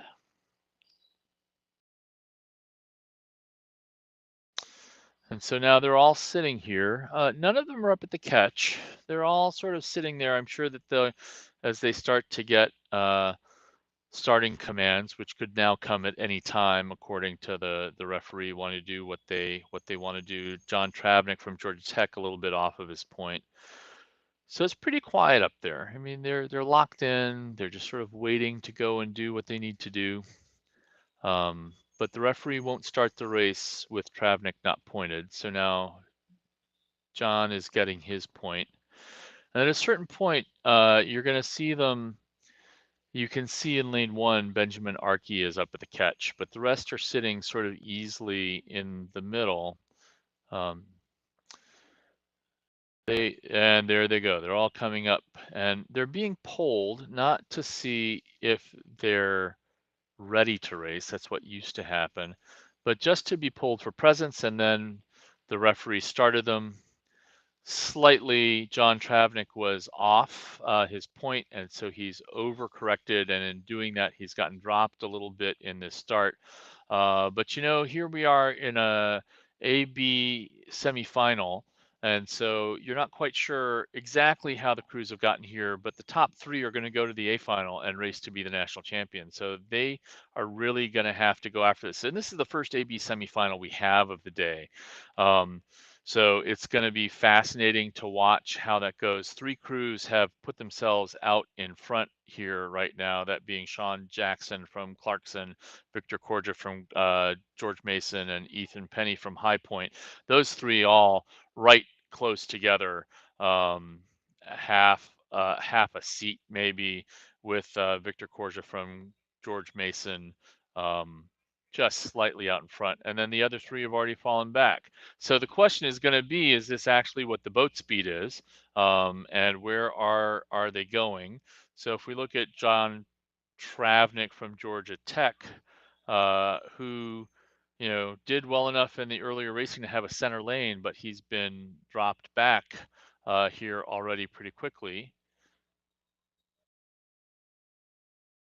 And he's rowing at 30, while Victor Korja here, as we see, leading,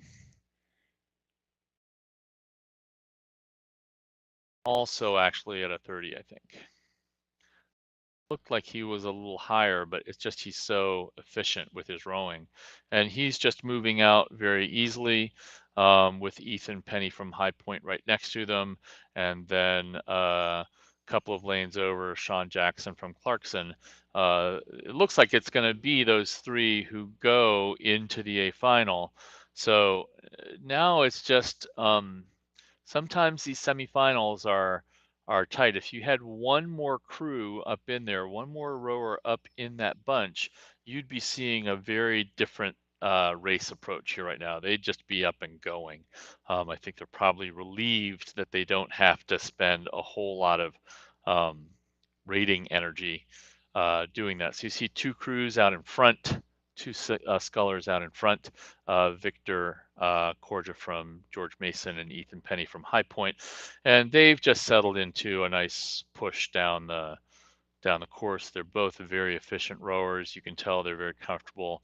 You can tell that they're not really going after it, and there's no huge advantage here to lanes. It's a very fair course across, so it doesn't matter if one of them comes in and races in lane 3 and the other races in lane 5 in the A final. To a certain extent, they're just sort of matching each other, and I prefer in this situation to be in Victor's position and just being out in front and leading and controlling the race from in front. But that may not be important to Ethan. He may just be fine. Now here is Sean Jackson from Clarkson pushing up into them a little bit, but no one's putting a big, huge push because there's such clear separation from the top 3 to the bottom 3. Perhaps in the next heat, we'll see some different racing dynamics just caused by where the speed is. Benjamin Arkey from Lafayette in lane 1 is sort of maybe almost making a push up into. I'm sorry, that was Patrick Thorpe from Alabama Huntsville, push in lane 6, pushing up a little bit into Sean Jackson from Clarkson. But there's still a couple of lengths of open. So I think he's going to be able to absorb that, and he can look across and also see that I think that is Benjamin Arkey out in lane 1 from Lafayette, who's also sort of not too far back behind. But open water in a single in general gives you enough time to absorb whatever comes at you. Again, as we said, with small boats, you can drastically affect the boat speed very quickly.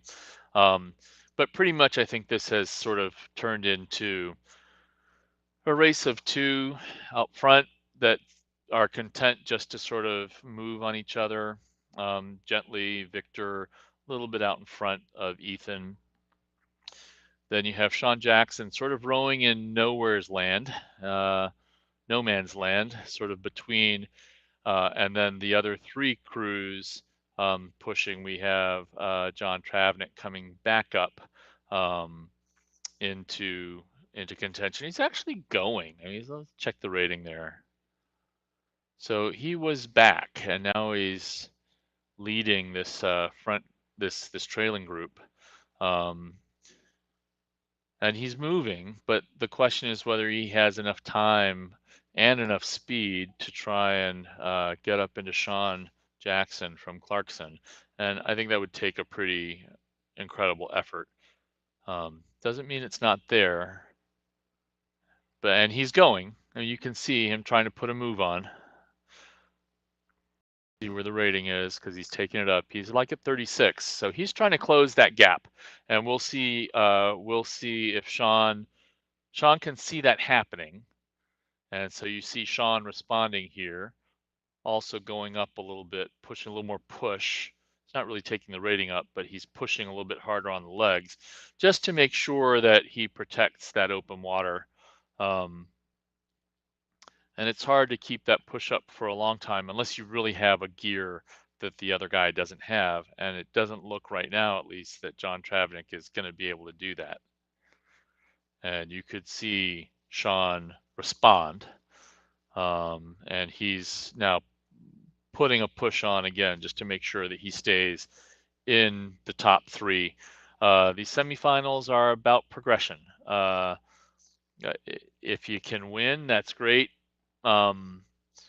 If you're 1 and 2 up there, there's no reason to really throw anything hard or empty any of your tank. You might want to throw a sprint just to practice your sprint, you know, because here you're on a nice buoyed course, and is there something that you want to pay attention to? It looks to me here like Victor is actively marking Ethan. And just sort of watching him and staying bow astern in front of him. So we'll see if Ethan puts a little move just to sort of flex his muscles a little bit, play a little head game there. But I have a sense that Victor would be able to respond to it. You see Ethan pushing up just a little bit, and Victor just getting in there and hanging on it. There's the trailing pack. And so I think it's still going to be Victor coming across. Yeah, he's just responding. There he goes. He says, okay, I'll get my open water and come into the finish, having sculled nicely down the course. It's going to sprint up to maybe a 36, 37. Yep, and gets a little open water. Just reassures himself he can move. So those three, Victor, Corja from George Mason, Ethan Penny from High Point, and Sean Jackson from Clarkson will go into the A final tomorrow, I believe. There comes John Travnik from Georgia Tech, Patrick Thorpe from Alabama Huntsville, and then Benjamin Arkey from Lafayette.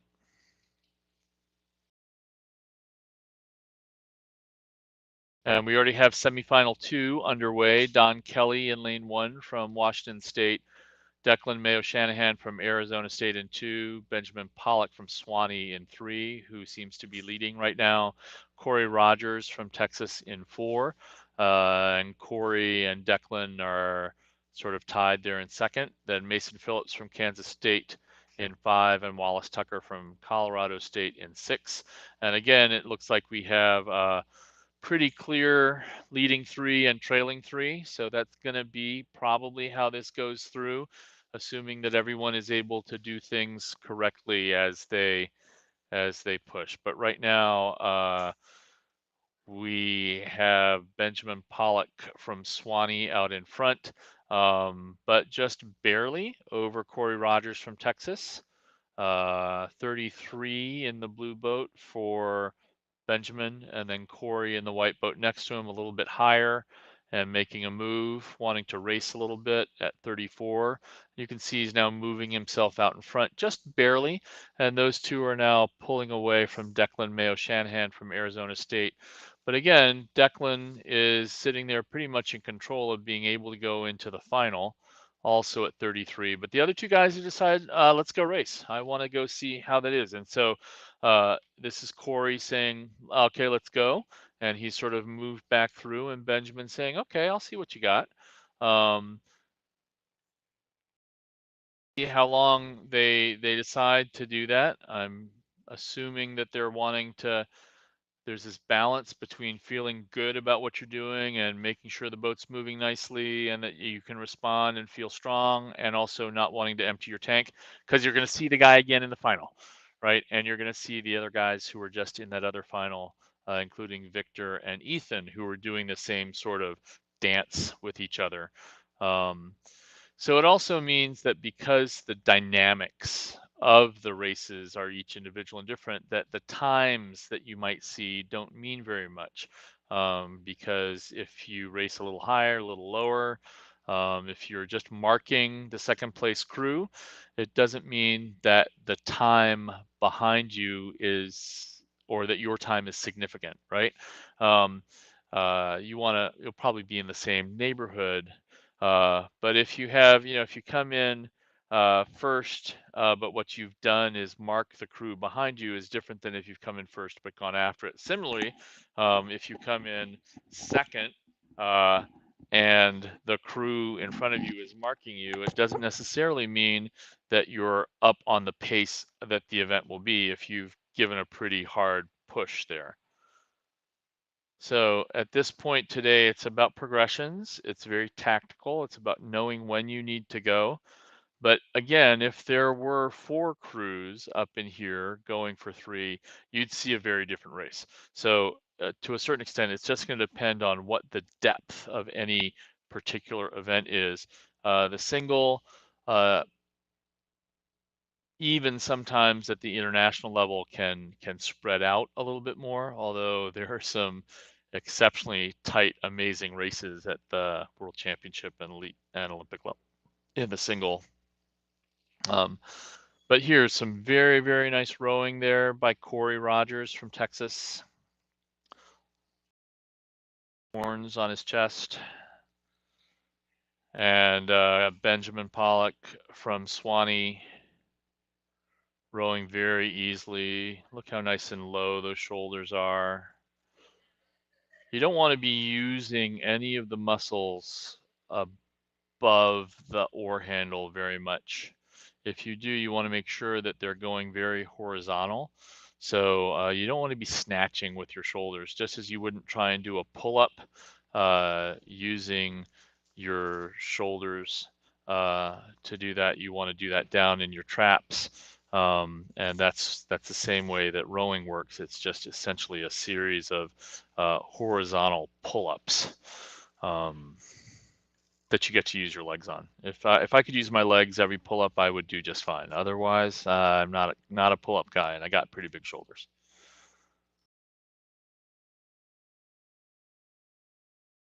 And so that seems to be the front 3 there. Corey Rogers from Texas, Benjamin Pollock from Swanee, and Declan Mayo-Shanahan from Arizona State. Also, Sort of rowing again, I call it the no man's land. There's something up happening in front of you, there's something happening behind you, and you're sort of sitting in the middle, just doing your own thing. So you can see Declan there wanting to make sure that he's staying in front of Don Kelly from Washington State. He's got that little bit of open water, and that's all he needs to maintain. So he's going to be able to sit there and just react and stay in front. Very nice sculling here by Corey Rogers from Texas. Again, those shoulders down, very horizontal drive, no up and down motion. It's all going towards the finish line. The connection on the front end is good and direct. He's neither hanging around nor rushing it in. And the timing between his knees coming up and his hands coming up is very good. So ideally the knees and the hands hit their full height at about the same moment so that the blades go in right as the knees are ready to turn around. And other than that, everything wants to be relaxed. Nice strong core. It's got some strong legs there that are driving. Looks fairly fit. And I believe he's rowing a very nice German Empacher single, so he's well outfitted as well. The yellow boat, anyway. Call the Empachers little yellow boats. They are not cheap. Although with the euro, currently they're more affordable in the United States than they have been for a while. You still need to get them shipped in, though. So you can see he's putting on a little bit of a push here just to sort of run the horses a little bit, going up to 34, feeling a little bit of power at the end of his piece, being prepared for the final. Very, very nice, well-managed heat semifinal here up at 37. Just decided at about 600 or 700 meters that he was going to take the lead and go, which is exactly what he did. And then Benjamin Pollock second from Swanee, and we'll have Declan. Oh, there was a push that came back up into Declan, so he's holding off Don Kelly from Washington State, who almost caught him. So that's the advantage of having that open water that he did. So you could see Don Kelly was putting on a move, but just ran out of some water here in lane 5. Mason Phillips from Kansas State coming in front of Wallace Tucker in Colorado State. They will see each other now in the B final. That's going to be quite an A final.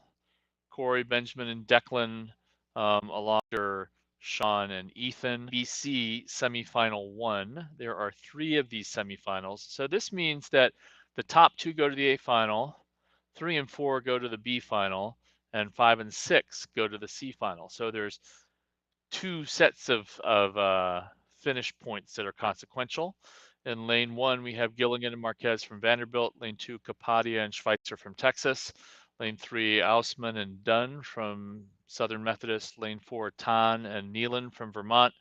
Lane 5, Kosu and John from Boston College. And lane 6, Meredith and Linval from Delaware.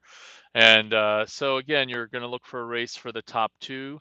And right now in lane 3, we have the Southern Methodist boat of Ausman and Dunn easily out in front. They're only a minute 30 into the race, and they've already gotten themselves at least a length of open, and they're at 35.5. And next to them are Tan and Nealon from Vermont. And they are also have open water in front of third place. That said, Capati and Schweitzer from Texas are not out of it. And it's only 2 minutes in. So there's still some time to see if there's some different base speed or if some of this is a result of a start. But both of these doubles rowing very, very nicely. The SMU double Ausman and Dunn, very, very clean, very light in the boat. You can see they can move up the slide very, very simply. Nothing's dragging. And right now they're showing themselves to be one of the better doubles in the regatta by being able to control even an AB semifinal, ABC semifinal, fairly easily in the first 2.5 minutes. Tan and Nealon from Vermont also have some open water you can see. And then Kosu and John from Boston College have moved into third place, which is good, but looks like there might be a race over there between Kapati and Schweitzer in Texas and Gilligan and Marquez of Vanderbilt. And that's an inflection point between fourth and fifth. So we'll see as they come in here, coming into the 1,000-meter mark, if these hold or if some crews have a move that they can put on now. Again, what I think you're seeing here from Ausman and Dunn is that they're just marking now.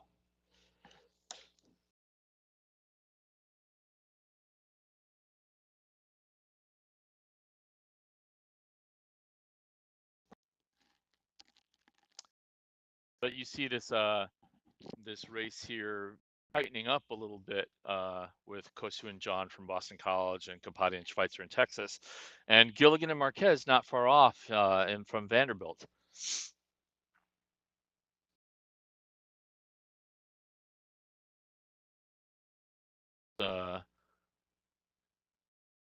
Pretty oars there, where one guy had the red oars and one had the green.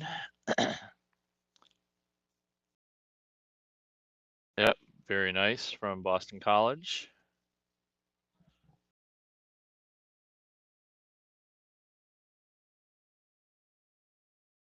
So that would be Kosu and John there. And they're trying to move up and make sure that they have some separation from Kapati and Schweitzer of Texas over there. I'm sorry, from Gilligan and Marquez of Vanderbilt over in lane 1. And just very easy sculling there up in front from the two lead doubles who will go in probably into the A final. That'll be Ausman Dunn from Southern Methodist and Tan and Nealon from Vermont. And the motion around the front end there, Ausman and Dunn, very direct, very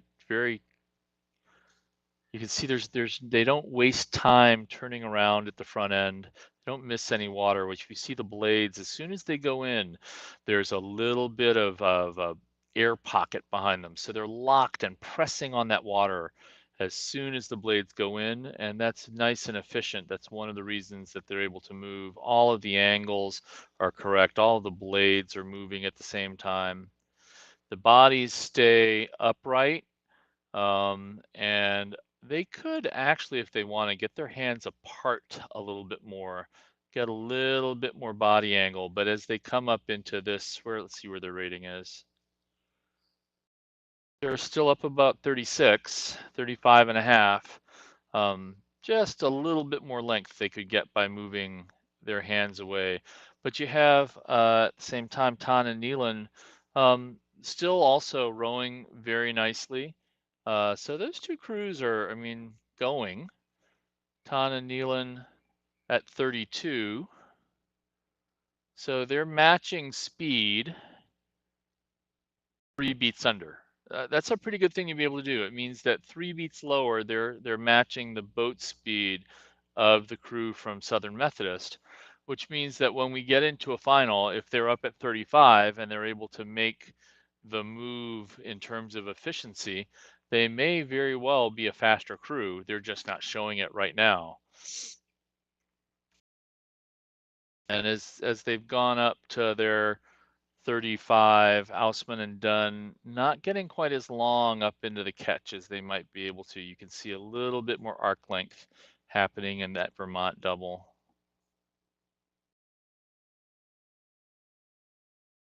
That said, you can see the difference in the size of the rowers. The bowman of the SMU boat, I think that's Dunn. Just quite a tall, lanky guy. And Ausman doesn't look short. And then you have Tan and Nealon, a much smaller boat. And now they're pushing back up. I mean, quite interestingly, they're going to say, okay, let's show you what we can do. And still 2 beats under, they were moving up. They'll take second, but it doesn't matter because they both go into the A final and sort of playing around with each other there a little bit to see how that comes out. And this is going to be Capati and Schweitzer from Texas in third. They'll go into the B final. And I think we'll be seeing Kosu and John from Boston College coming across, unless they're getting caught here. Perhaps Gilligan and Marquez came through them. I think so. They did. So that must have been a very nice last 600 or 700 meters there out in lane 1 that we didn't see on the video. But good job to Gilligan and Marquez to make the B final from Vanderbilt.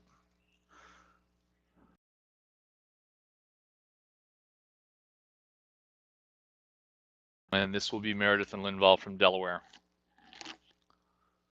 They will go into the C final. And we have semifinal 2 of 3 going out. Again, Nyberg and Miller from Davis, Patokas and Dunnigan from from Orange Coast, sorry. Tengden and Biojagal from Gordon College in 3. Brown and Wickstrand from Oregon in 4. Bailey and Estrella dos Anjos from Chicago in 5. And Herbert and Gresham from Liberty in 6. And again, the top 2 get to go into the A final.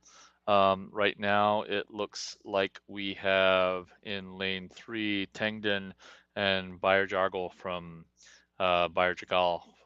Gordon College in the lead. See the sort of rain clouds hovering up above us. Right now we're getting gorgeous drone footage. When it starts to rain, that'll turn into some other footage. So this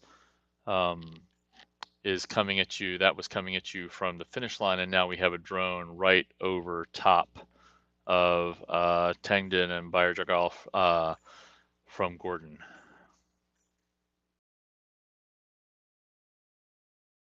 And they are pushing at 34. Easily out in front, but you can see a great race again at this inflection point in lanes 4 and 5. That's Brown and Wickstrand from Oregon and Bailey and Estrella dos Anjos from Chicago, who seem to be right next to each other, maybe within a seat. We'll see that as it comes along in a way. So this Gordon College crew has just put themselves pretty much, they're gonna, be able to go through and see a great race going here in lanes 4 and 5. That being Oregon and Chicago, and one of them gets to go into the A final. So they're going to be pushing pretty hard.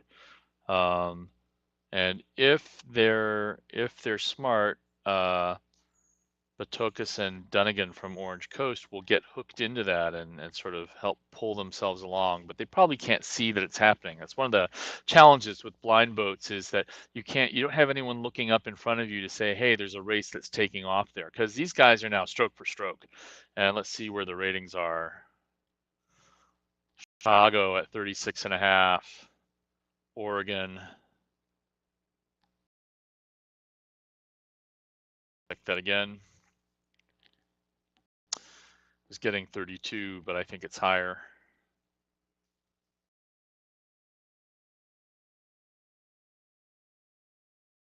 Oregon at 36. So you can see Oregon having moved up half a boat length there. So this is exactly where you wanna see the Chicago boat respond. Like, okay, we got to go now, right? So Bailey and Estrella dos Anjos have to find an answer right now, and you can see they're trying to do it. He's looking over in the bow. They're up at 37, but I think you just have a slightly larger, more powerful boat coming out of Brown and Wickstrand in Oregon, and they're just able to get their length here, and that's going to probably be the difference. They're still up at 35.5, the Oregon crew, 36. So they're definitely pushing and having to race pretty hard, but you can see very nice, efficient rowing. 35, the crowds on the shore are definitely calling here. And yep, that was the move. That's what it took to do that. So that when it was time, Brown and Wickstrom from Oregon just had another gear that they could go to. And it looks like I think Bailey and Estrella dos Anjos would have had to just like jack the rating up and really sort of go and lay it out. Hard sometimes to do that in the AB semi. Now it also looks here that possibly Patokas and Dunnigan from Orange Coast are getting back into there. So that's the challenge. If you've spent some money to try and stay up with that other crew, and then your piggy bank is empty, and then Orange Coast decides to go to the ATM and take out a little speed withdrawal and play it on you, you may not have the answer right now. As I said, these doubles can change boat speed fairly quickly. Now, at this point, if they're both in third and fourth, it doesn't matter, right? They're going to both go to the B final. Um, uh, but so here you have now this sort of B final, the two doubles, this pair of doubles here from Chicago and Orange Coast. And so what we're seeing is the seed play out, the middle two lanes. And this is not actually the seed. This is well, it's the seed of this heat, but it's the result of former rowing in the regatta. It's not based on a pre-regatta seed anymore. But you see that starting to play out. And in particular in these semifinals where you have sorting for three separate finals, I think you're more likely to see that. If you had an AB semifinal with the top 12 of these 18 crews, you would see a very different response, I think, a very different dynamic to the final. So again, Gordon College, Teng Din, Bayer Jargal, sorry. Gonna come across first, 39.5. Again, I love the blue on those oars. It's a great vibrant color. Yep, so Gordon College is going to come across first, Teng Din and Bayer Jagal. And then we should see Brown and Wickstrom from Oregon. And they seem content just to come across the line. Not really throwing a sprint, not really pressing through the drive in the same way they were earlier. But that's fine. They have their position checked off into the A final. Good job. And staying just in front there of Bailey and Estrella dos Anjos from Chicago, and then Patokas and Dunnigan of Orange Coast. I don't know why I keep wanting to say Oregon. I see the OR and I think that's enough, but it's not. And then Herbert and Gresham from Liberty, and Nyberg and Miller from UC Davis, who will go into the C final.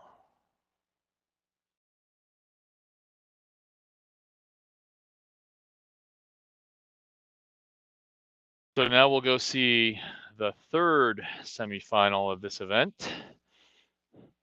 And again, we'll be looking for crews, the top two to go to the A final. We have Lovegren and Gates from George Mason, Avis and Wiles from VCU, LeClaire and Hall from Virginia, Avila and Dowd from UC Irvine, Meyer and Rice from New St. Andrews, and Gaikwad and John from Clemson.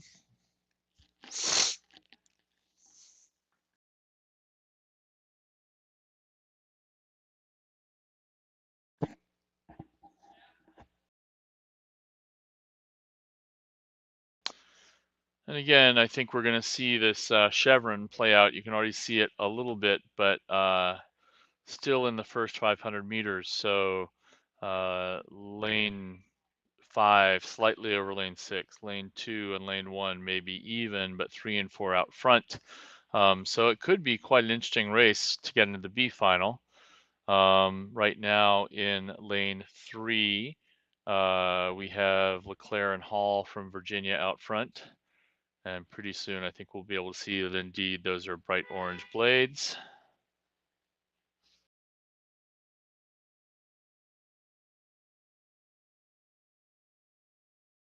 Virginia used to paint their blades a little more fancy, and then one year I think he literally just took some bright orange spray paint and put them in, and the guys loved it. So I think it's sort of stayed there since. And yep, indeed, you have Virginia boat out in front.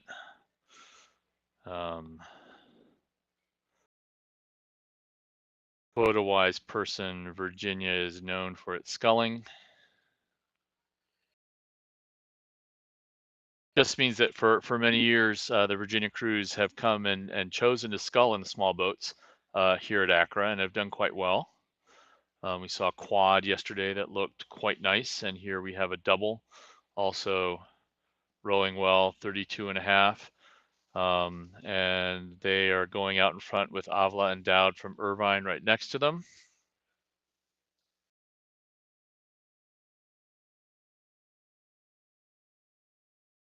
Nice long rowing from the Irvine crew, 28 and a half, just sort of pushing alongside the Virginia crew, maybe 29. Virginia here up a little higher, 32 and a half. Again, we don't know what'll happen in a final when they shift up to maybe 34, 35. The gearing may be different, but very efficient rowing there out of Irvine, just sort of pushing. So maybe they're marking Virginia from behind and just saying, we'll just go. Every so often, probably the bowman in that Irvine boat looks over. He is swinging back a fair amount, so he might be able to just peek over his shoulder pretty easily and see where they are. The Virginia crew looks to have lengthened out a little bit here, still at 33. But again, which boat does that? But if you look behind, we have 3 crews here. We have lanes 1 and 2. That would be Lovegan and Gates from George Mason and Avis and Wiles from VCU. And then also out here in lane 5, Meyer and Rice from New St. Andrews. And only 2 of those 3 boats will go to the B final. So this might be a barn burner here. So we have VCU getting up a little bit on the other 2, but it seems to me like Lovegren and Gates from Mason up slightly on Meyer and Rice from New St. Andrews. Hard to see across from lane 1 to lane 5 either way, particularly with the lane 2 crew in the way. So you don't necessarily know if lane 1 knows that lane 5 is out there. You don't know if lane 5 knows that lane 1 is out there. And it's harder to see across the course and going there. But right now, New St. Andrews, Meyer and Rice have moved themselves up to be more even with Avis and Wiles from VCU. And in the interim, Lovegren and Gates from Mason getting dropped a little bit. So, you have to know when the race is going and you sort of got to go with it. Ideally, you want to be the one who creates the race and really sort of makes it happen. And that's what the New St. Andrews crew is sort of doing. They're the one laying down a pace and saying, okay, we're going to make sure that we get where we need to go. And now that they're up enough, they can just look out over their right hands and see the other side a little bit easier and know that they're in front as they come through the 1,000. Or that 1,500, sorry, 500 to go. So those 2 have now separated themselves, and it took about 200 meters of going. Now the question is, will Meyer and Rice settle back in? And it sort of looks like they are. It's like, okay, we've done what and there was a crab, and all of a sudden, Lovegren and Gates from George Mason are right back in it, and they have momentum. So now you see if the big guys in that New St. Andrews boat, because they look like they're fairly big, powerful rowers. Now, will they respond by relaxing and being efficient, or will they try and muscle it and maybe get that crab as a result? In the meantime, certainly Avis and Wiles from Virginia Commonwealth have been able to use that as an advantage to get up there. Now we see the Virginia crew, Leclerc and Hall coming into the red buoys at the final. Is Avis and Wiles from VC. Now we're back to Virginia coming in. There they are coming into the final, into the finish line. Very nice, tall, squeezing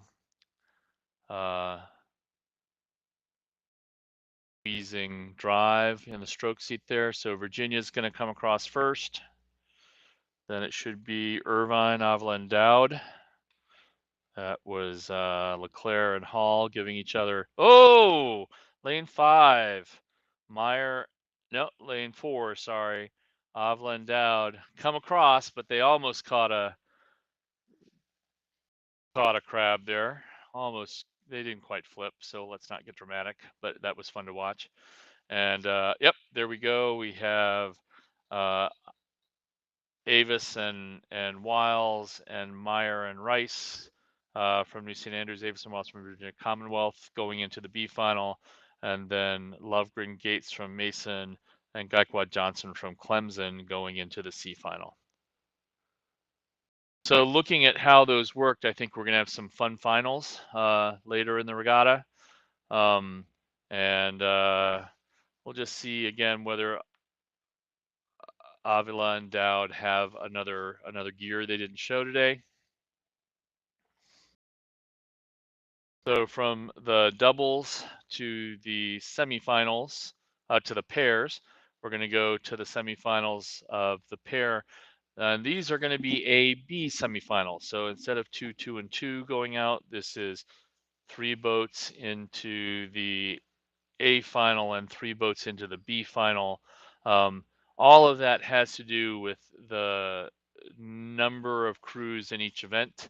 Depending on how many crews there are in each event, it determines where we go in how many crews go into what progression.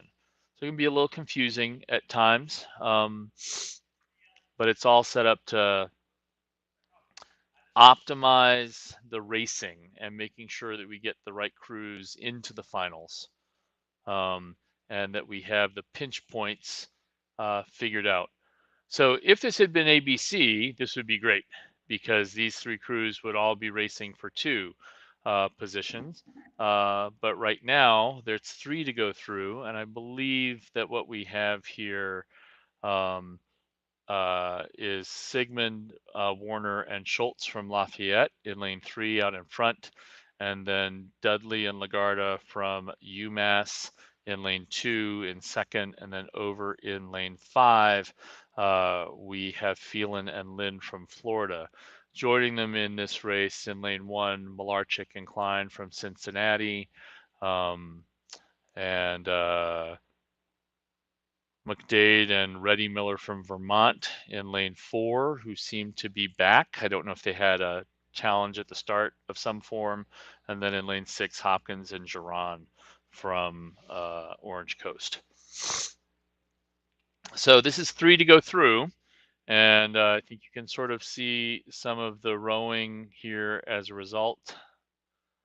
Out in front, this is Lafayette in their red uniforms, 28 and a half. Sigmund Warner and Schultz.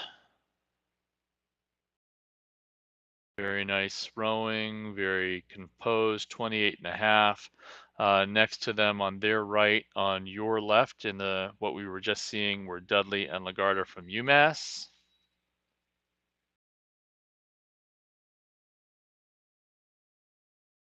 And then Phelan and Lynn from Florida. So I think those are going to be the 3 that go into the final. There's Hopkins and Geron from Orange Coast coming up, also with Malarchik and Klein from Cincinnati that seem to be all the way across. So the only crew we haven't seen right now is the Vermont crew. We just saw them very briefly in the start, and they had gotten left pretty quickly. So not sure what's happening there. They seem to be coming back. We can see a little bit. Perhaps they're moving up into Orange Coast there. See what their rating is. About a 34. So again, this is moving out into more just sort of crews rowing in their own individual spaces, able to mark, able to react. These top three crews at this point, as long as they stay afloat, are most likely going to go into the A final. And then we have in lane 1 there, Orange Coast, Hopkins and Giron moving up into 4th. Perhaps 5th. It's hard to see the entire field at once. So it's hard to know where Orange Coast in lane 6 is relative to Malarchick and Klein at Cincinnati. There we see it. And it is Orange Coast up in 4th right now, about astern.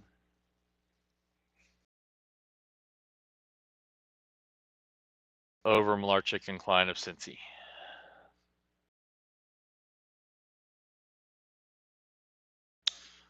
See the referees' boats coming back up to get to their next assigned heat. I think they're running 4 referees launches. So that means with 8-minute centers, 8 times 4, 32. So that's running a race as a referee about every 30 minutes.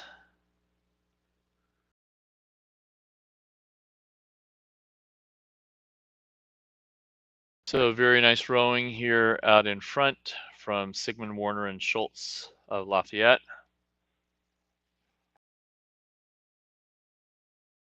It's very nice flow. You can see they pick the boat up and it moves, and that's what you really want to see. It's lively in the water, sort of sprightly.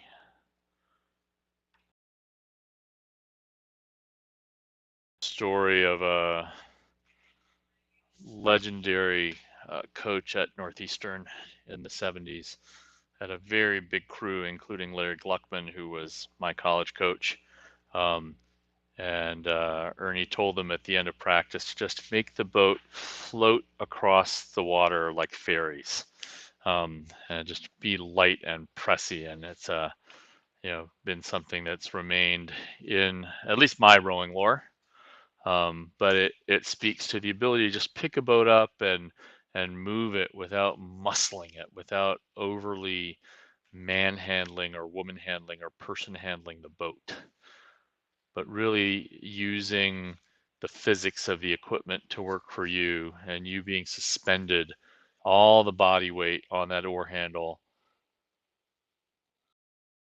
supported through the core, supported through the attachment, the lower lats into the ribs.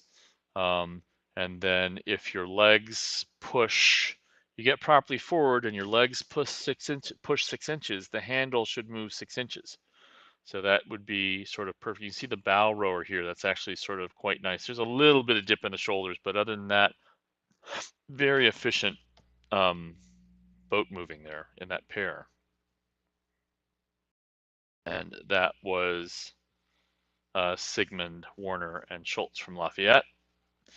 Lane 2, Dudley and Lagarda. And then in lane 5, sort of got back into a little race there with Phelan and Lind from Florida coming in 3rd and making it to the A final. But there was more of a race than we expected that we didn't get to see. And here in lane 4, we have McGrade and Reddy Miller from Vermont.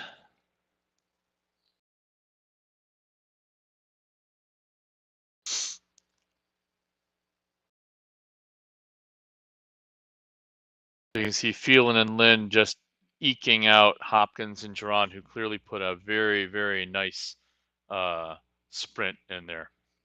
So now we have the second AB semifinal.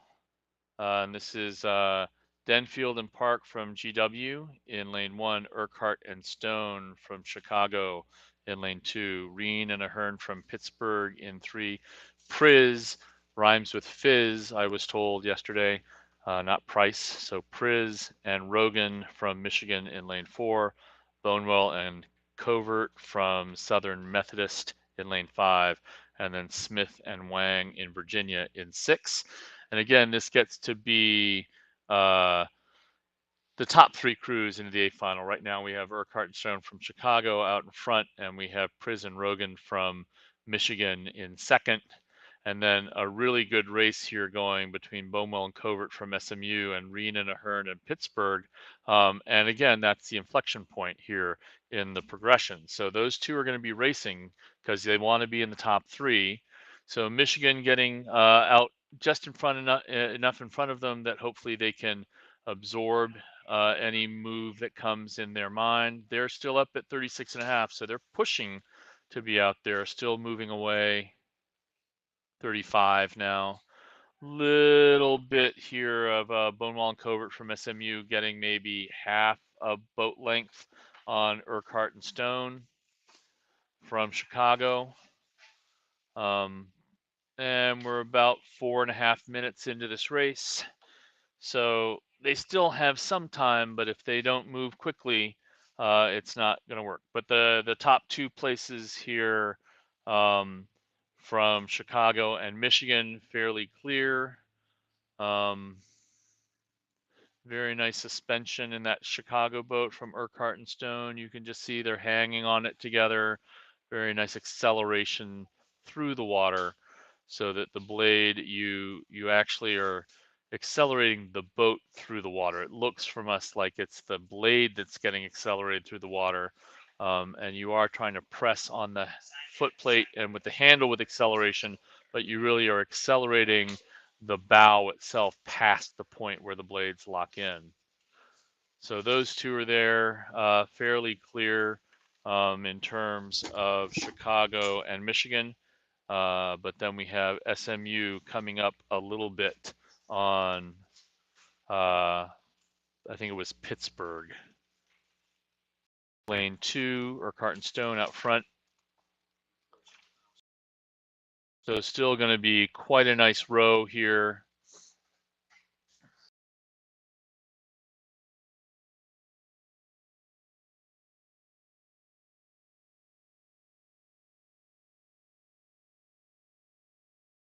This is the last race of the morning here.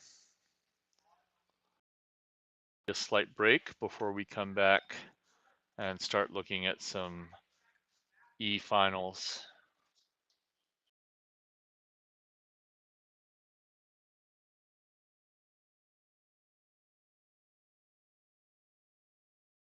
So you can see as we look from back behind that this is just drawn out into, again, each crew working in their own space, and no drama for your mama or anybody else coming up into this progression.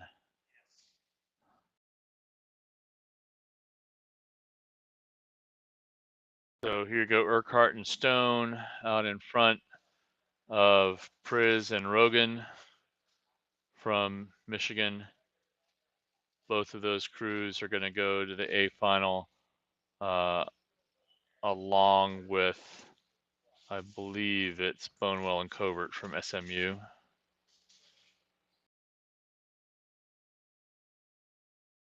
And nice relaxed shoulders there, hanging in the outboard arm. And they're in the red buoys, so a little bit of a sprint going. As we approach the finish this morning, that's going to be Urquhart and Stone from Chicago in lane 2.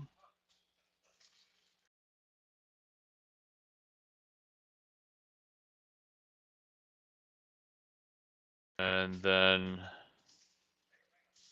Chris and Rogan from Michigan coming in second.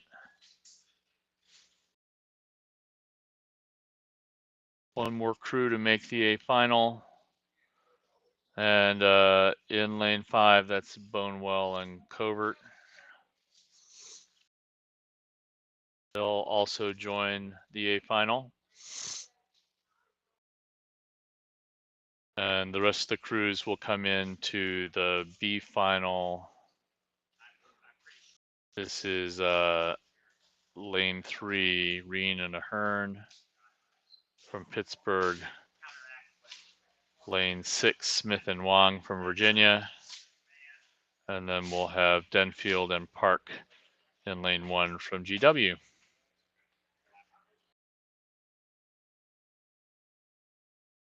So that was the last race at 10:50, taking us up just to almost the 11 o'clock hour. And we will see you back at noon for a series of finals and some fun semifinals. We've got the men's novice 4 semifinals, then the men's novice 8 semifinals, which is always good racing.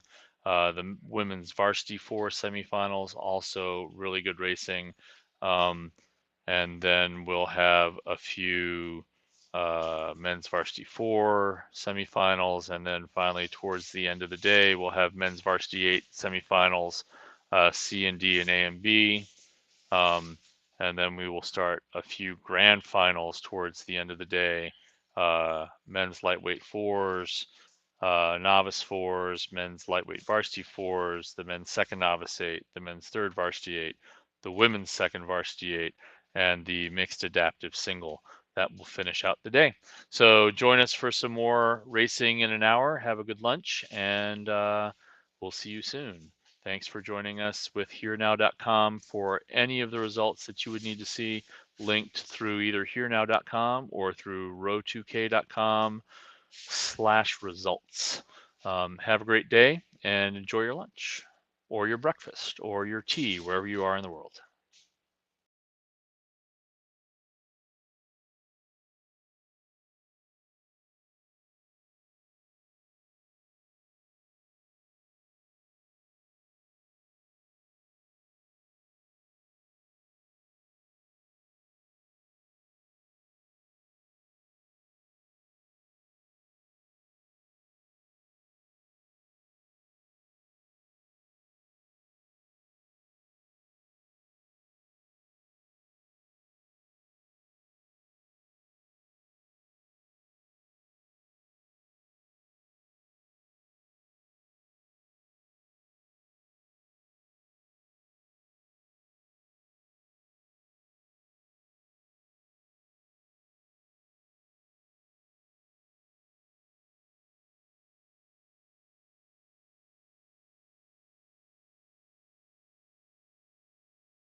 And here we are. Welcome to the afternoon of Saturday in ACRA. What you're going to see this afternoon and what you already see on your screen here is the E final, the fifth level final for the men's novice four. And then you'll see a series of semifinals in this event, both the CD semifinal and the AB semifinal. But for these 6 crews, Georgia in lane 1, Kansas State in lane 2, William and Mary in lane 3, Rice in lane 4, George Mason in lane 5, and Middlebury in lane 6. This is the last race of their regatta. It's a final, so it's going to be going places 25 through 30. A large event in terms of the number of crews that are there racing to go and see. So right now it looks like we have Kansas State in lane 2 and Rice in lane 4 out pushing for this win, followed by 3 crews fairly tightly: Georgia, William and Mary, and George Mason, following a sort of second phalanx behind those lead crews. I don't see Middlebury crew. I don't know if that means that they didn't make the start or if they're not there. So here we start to see Rice pushing out a little bit. Let's see where their rating is. Moving very nicely at a 32. And we have Kansas State in second, bow to stern in front of the next 3 boats, and they're at a 31. So then across here, Georgia, William and Mary, George Mason, all pushing within a seat of themselves as they come into the 1,000 there, and into the second half of the race. This is the last race of their first year of collegiate rowing. Novice means literally in the first year of rowing. They could have rowed for 5 or 6 years in college, in high school, and then come to college. Technically, they could have rowed in the Olympics and then come here and be a novice. That would be a very odd choice, but it would technically be legal if it's their first year of university rowing. In the past couple of years, we've had these sort of novice, these COVID novices. That is, some older athletes who have just weren't able to race. So when they finally got to race, they had a novice year, even if they had been rowing a couple of years already at the college level, but they hadn't been racing. And COVID hit the club rowing world particularly hard in terms of what universities were willing to give teams access to do.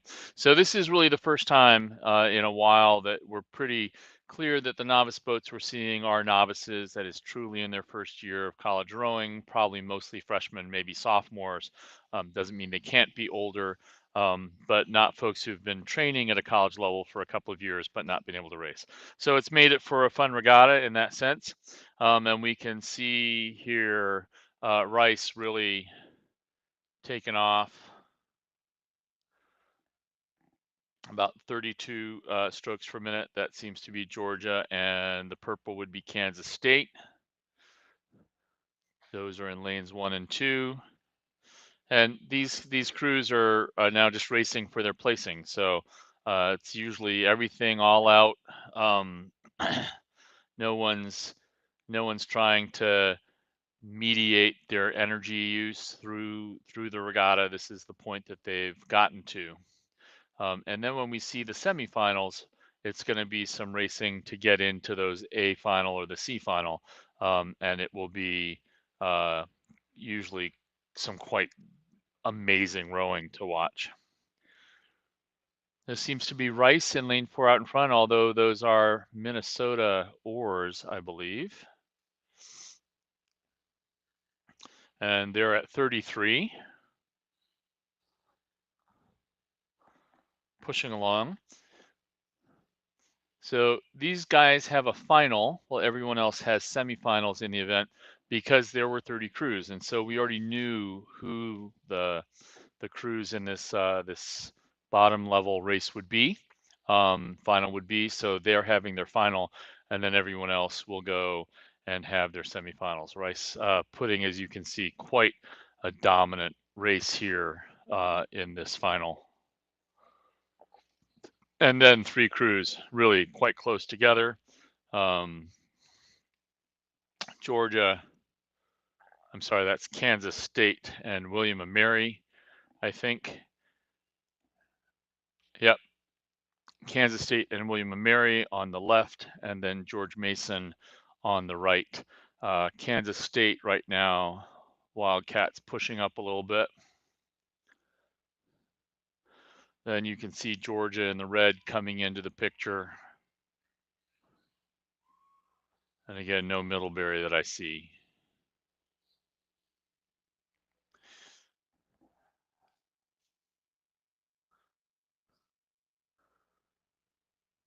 Oh, and it looks like Rice has stopped. Well, that's unusual. What's going on? And they're going to be caught. They're so far out in front. You wonder what's happened. The other crews are now just going to come right past them. Actually, they're all stopping.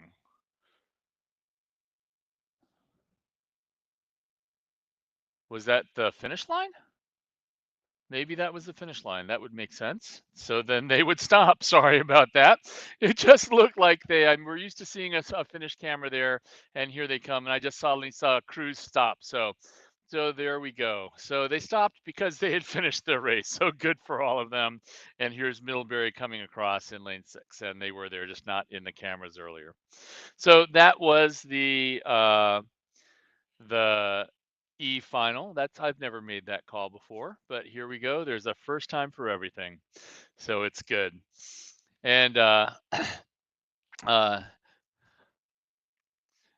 so we'll now go into some CD semifinals, 2 of them.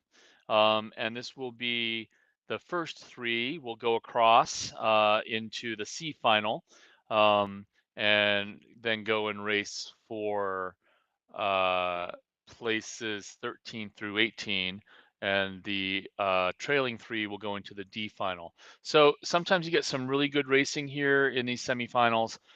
In this race, we have Connecticut in 1, Oklahoma State in 2, Oregon in 3, Purdue in 4, Villanova in 5, and Wichita State in 6. It looks like we have lanes 2 and 4 up right now. That would be Purdue in lane 4, about 2 or 3 seats up, maybe on Oklahoma State in 2, and then 1, 3, and 5 close across with maybe 3 up. So that would be Oregon perhaps in 3rd, but Connecticut very close in lane 1, also coming up, and Villanova in lane 5, also in the hunt. Wichita State actually, as they come across, making a move and coming up actually perhaps into the top 3. And so this race, you have 1 crew out in front, that being Purdue, and then you have 4 crews here right now within contact of some sort trying to make the top 3. So 4 crews going for 2 spots.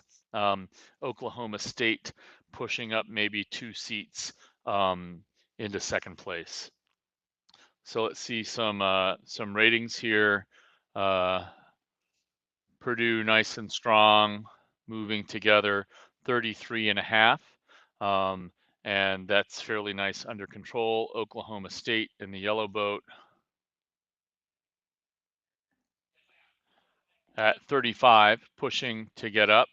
And then Oregon next to them with yellow blades, also a couple of seats up on Villanova. And that Oregon crew is pushing 34.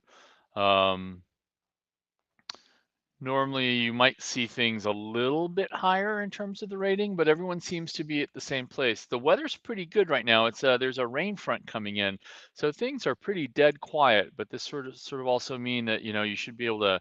You're not having to race the wind very much. You can see Villanova bow to stern with Oregon, but they're going to have, they want to make that C final, they're going to have to push up right about now. Wichita State has fallen off a little bit. Connecticut has fallen off a little bit.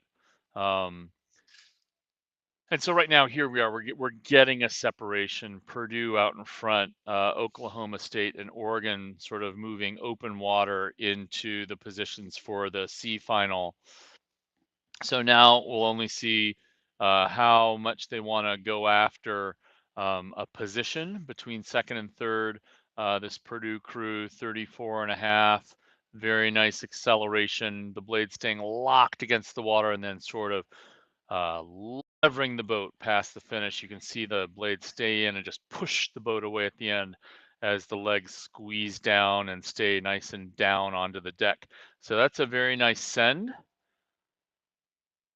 And these Purdue guys at 36 may be wanting to make at least the visual argument that they are in the same class of speed as the crews that are going to end up in the B final. Um, but they're going to have to come back and race some other crews in a C final tomorrow. So it's a good time to just make sure that everything's flying well. At this point, when you do speed, you want to do it well. Here we come back to Oklahoma State and Oregon, with Oregon having pushed up 2 or 3 seats. Looks to me like Oklahoma State is wanting to respond to that at a 34 and a half. And we have Oregon at 33. You see a little bit sort of the posture in that Oklahoma State boat a little bit higher, and you can see all 4 boats moving together, which you can also see in the Purdue boat. In that Oregon State boat, a little bit of slumping in the lower back. So as they're just getting ready to push the boat off the blade, it sort of slips a little bit. And that's sort of the difference that you can see in the rowing between that Purdue boat, nice and out in front, where the blades are just staying locked all the way, push, send all the way into the finish. Same thing here now with Oklahoma State.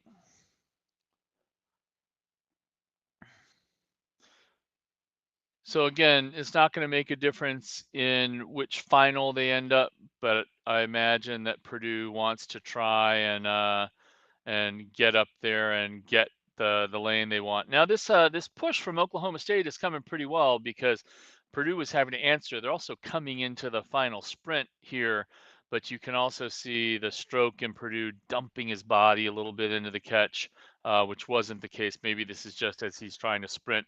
But Oklahoma State is closed down. You know, that Purdue boat was quite open, and Oklahoma State came back, so they were responding. And then Oregon will be third. Those 3 go into the C level finals.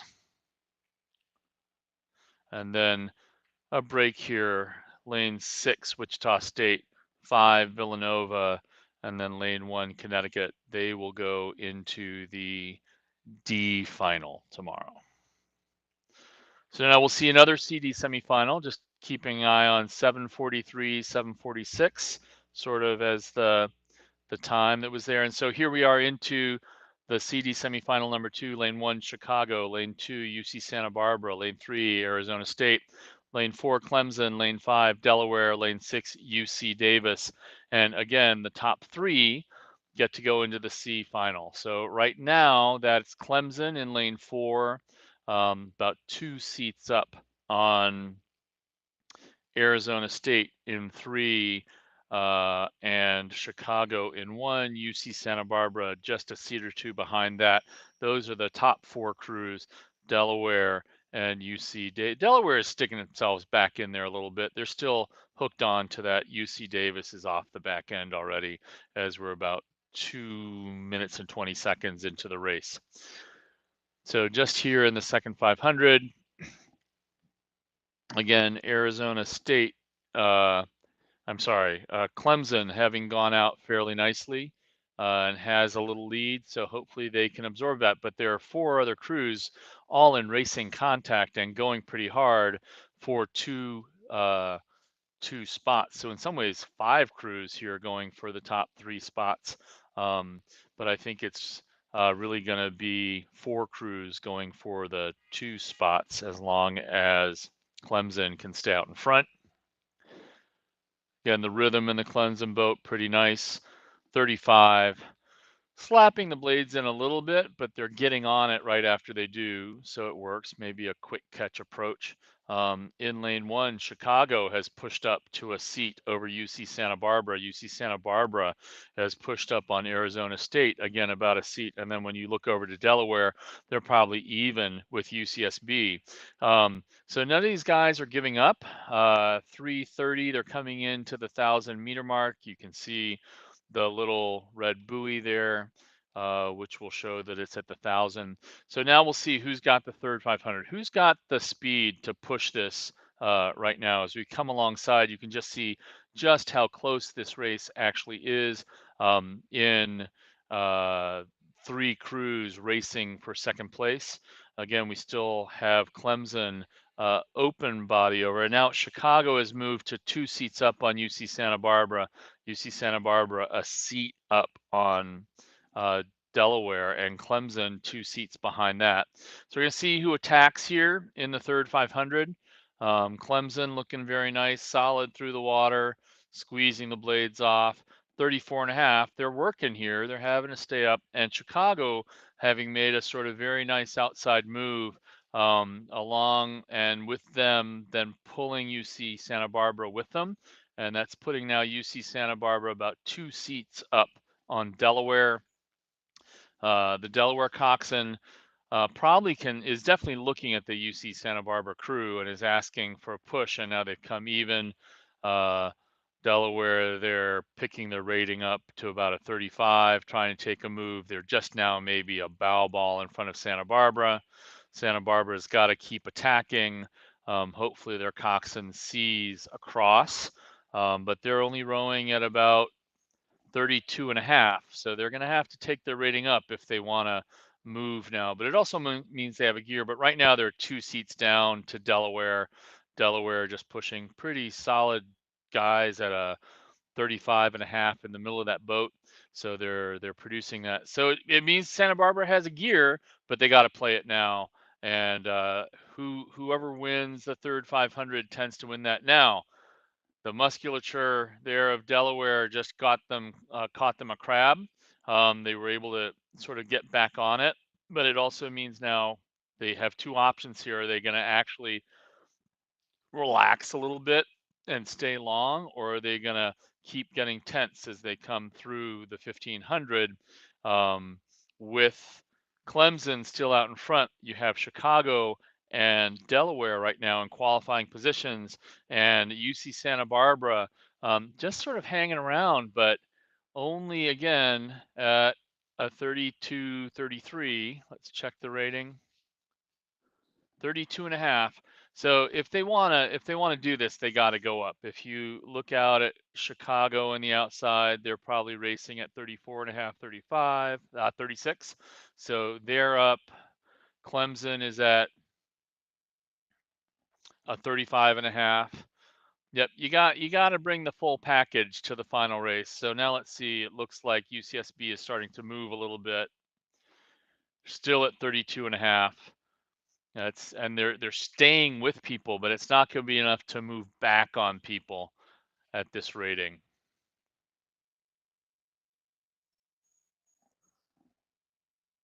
And again, 32, 31 for Santa Barbara. Clemson out in front, moving, pushing together, wanting to go into the C final, 35.5. Chicago out there, still rowing at about a 35. And Delaware has made a move yet again on Santa Barbara. And those 3 crews are just pushing at a level to move them away from the other crews and make the 3 top spots, which will put them in the C final. Coming into the finish line here, this is Clemson at about 7:32. Coxswain's hands go up in the air, and that seems to be Delaware just nipping Chicago. Those 3 crews will go into the final, then Santa Barbara 4th. Lane 3, Arizona State. And lane 6, UC Davis. So those last three, Santa Barbara, Arizona State, UC Davis, will go into the D final.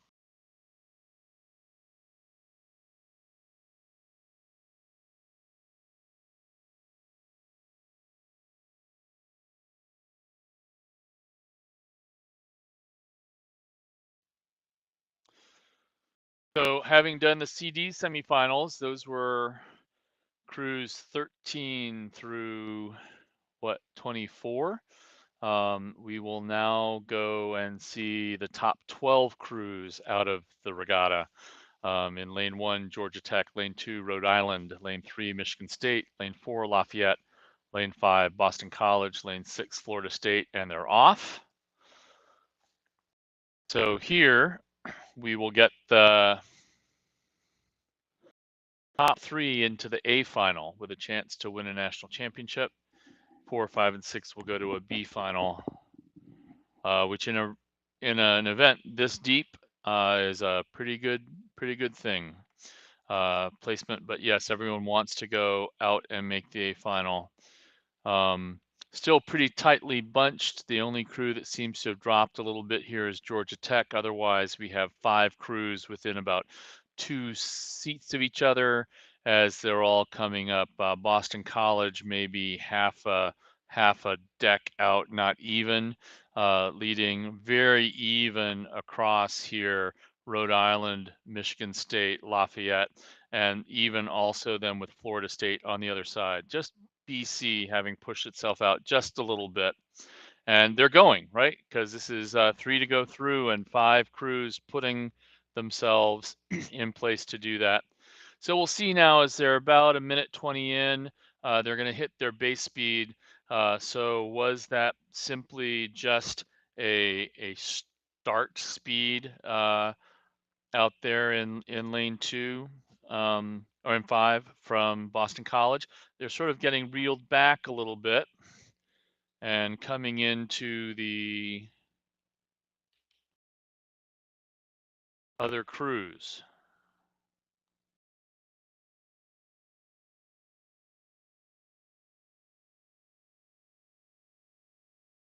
We have this long shot. It's sort of hard to see where that is, but you can see those 5 crews racing across each other. Now also Florida State getting dropped a little bit, but you still have 4 crews to the middle. Boston College, Lafayette, maybe a seat up, and then Michigan State and Rhode Island all even. Lafayette starting to push itself forward a little bit.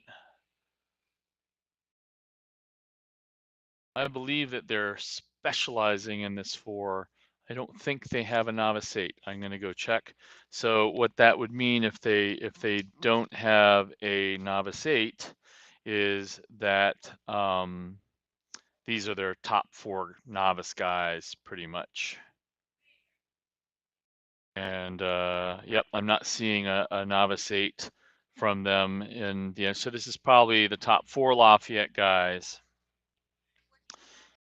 pushing out there. So again, 4 crews in contact as they come into the 1,000 meters there.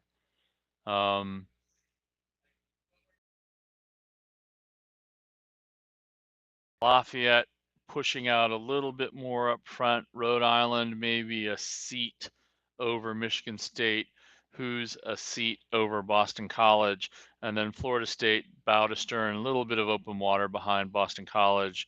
Also true for Georgia Tech on the far side.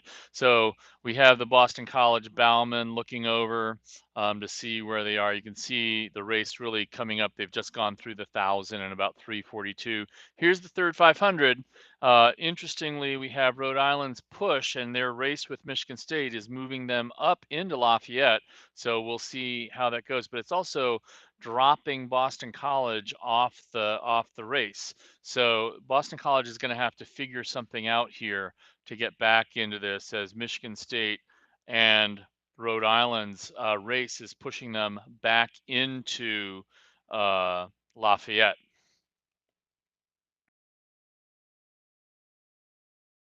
So some pretty good racing. You could see the attack happening there as they came through the 1,000.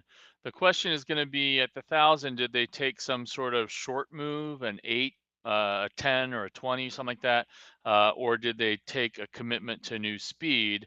And what's happened is that Lafayette has absorbed that race and is now pushing back out, has responded, as you have Rhode Island and Michigan State stroke for stroke. Even they're pushing very hard, trying to make sure that they can make the A final. And they're putting a little move here again, back in and moving into Lafayette, moving 2 seats maybe up on Rhode Island. So you're starting to see bow balls peak up into the lead here. Everyone trying to make the A final. Lafayette stroke, staying nice and composed, but looking over at the race. He's not seeing the race happening, and you just saw a response from Lafayette again. Okay, let's get out of here, boys. Let's make sure that we do this nice and cleanly. Rowing at a 33. Michigan State here looking nice and strong. And they're also at a 33. 34. Rhode Island starting to push back a little bit. You start to see a little bit of sort of loose bodies there in the Michigan State boat, losing some of the control they had earlier, but they're going hard through the water and are moving just slowly, bit by bit, coming in 6 minutes, wanting to make sure that they make the race tomorrow for the A final for the national championship. Rhode Island also pushing up, bodies staying nice and controlled. A little bit of timing issues there in the bow at times. That's better, back into it. So these 3 have moved away, and this overlap is, it allows the coxswain to sort of look forward and say, here we go. Michigan State's still going after it. Again, it doesn't really make a difference if they win or not, but they're throwing a sprint as they come into the red buoys and looking a little more organized than Lafayette. And here they go. I think they're going to go through. Very nice move.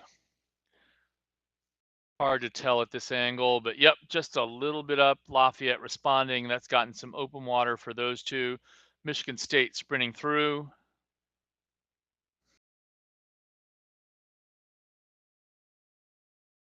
Up at 36. And I think Michigan State is going to win this.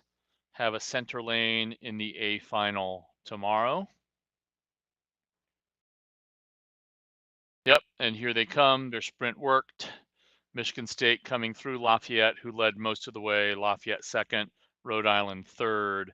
And then you'll remember how close up Boston College was, but here they come back now.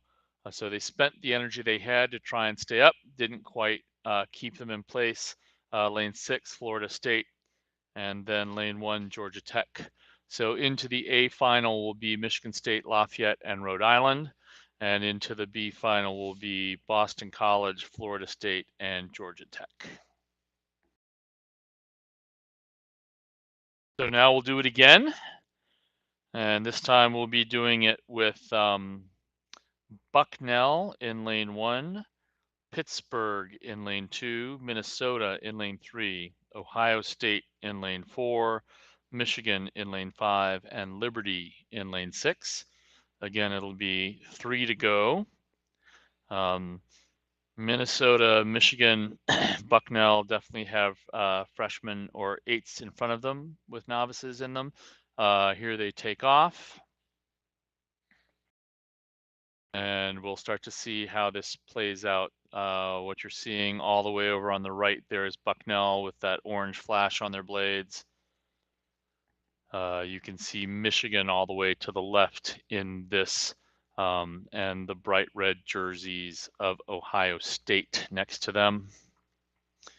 Minnesota in lane 3 coming at you, and Pittsburgh in the yellow boat there.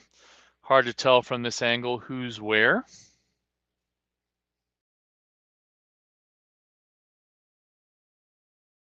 And as we come out a little bit, it seems that we have Minnesota in the lead with Ohio State and Pittsburgh 2 seats behind them, and then Michigan there. But out in the outside, now that we pull up, you can also see Liberty up front, and pretty tight race. So Minnesota up front right now at 38. This is more sort of the racing I would expect to see to try and make the A final. 35 and a half now they've stretched out. You have a nice tight race between Liberty, Ohio State, and Pittsburgh, all going for that. And then Bucknell and Michigan hanging in there, but getting dropped from the pace a little bit 2 minutes into the race. We'll see what they can get.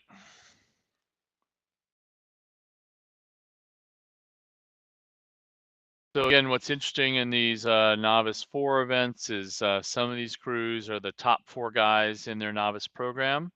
The Michigan 4 is the guys 17 through 20. There are 2 8s selected in front of them, but still racing here in the AB semifinal. So you just get different programs with different strengths and different depths between racing and the 4s. When you see an 8, particularly a varsity 8 or a novice 8, you know it's the 8. Generally, it's the 8 fastest rowers in those events. So Minnesota putting out a nice push here.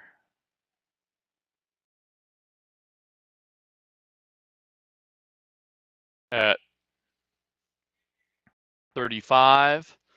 Very nice blade work, very nice power on the end of those oars.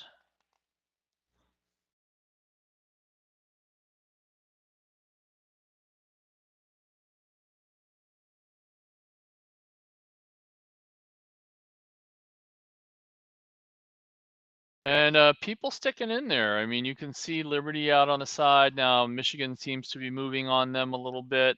Back in. Ohio State has moved ahead of them. Michigan coming back in and moving up on Pittsburgh. But for Michigan to make this final, they're going to have to haul down 2 crews in front of them.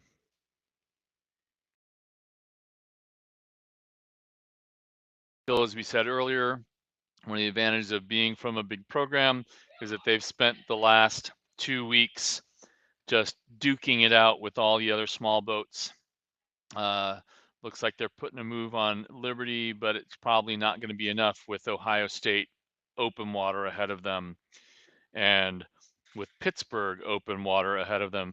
But you never know what they can pick up by taking this move through Liberty. Michigan's going in front there, and Bucknell's going with them. So the Bucknell and Michigan coxswains pushing a move. Looks like Michigan is going to hook back in here now to Ohio State, as is Bucknell. And so let's see if either of those crews can get their way and keep moving through the other crew next to them. Of course, no love lost between the Buckeyes and the Wolverines. So both crews having a little extra reason to go hard here. You can see the Ohio State crew responding now, really trying to pick up and see what they do. But Michigan keeps moving. Ohio State here at 35 and a half. Michigan has another seat on them moving back in.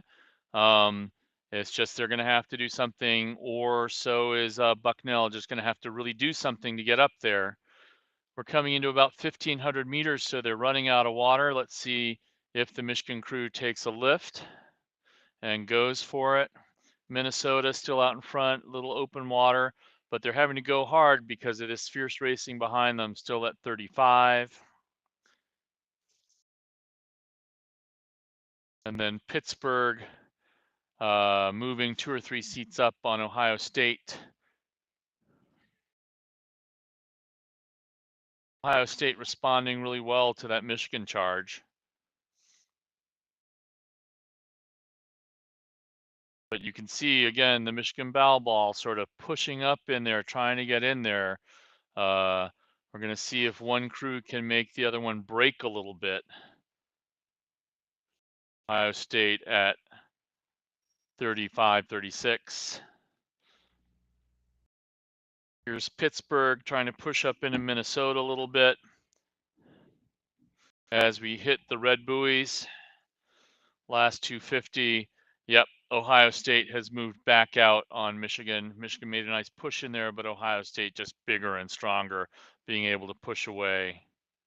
So Minnesota is going to come in across the line first, probably followed by Pittsburgh.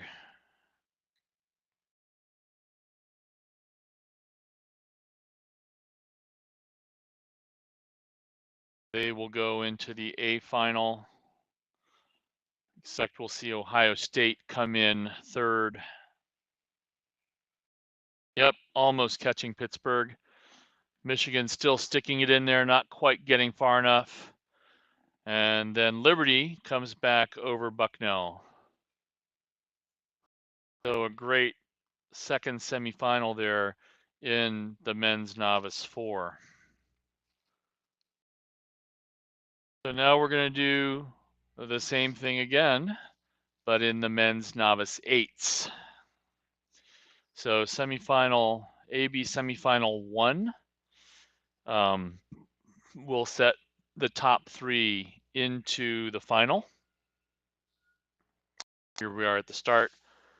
Washington State in lane 1, UCLA in lane 2, Michigan in lane 3, Purdue in lane 4, Orange Coast in lane 5, Southern Cal in lane 6. And I expect this is going to be a barn burner. You can see some of the bowmen taking small little strokes up there to keep the boat pointed well. Blades should all be at the same height, and they're off. Very quick reaction out of Michigan.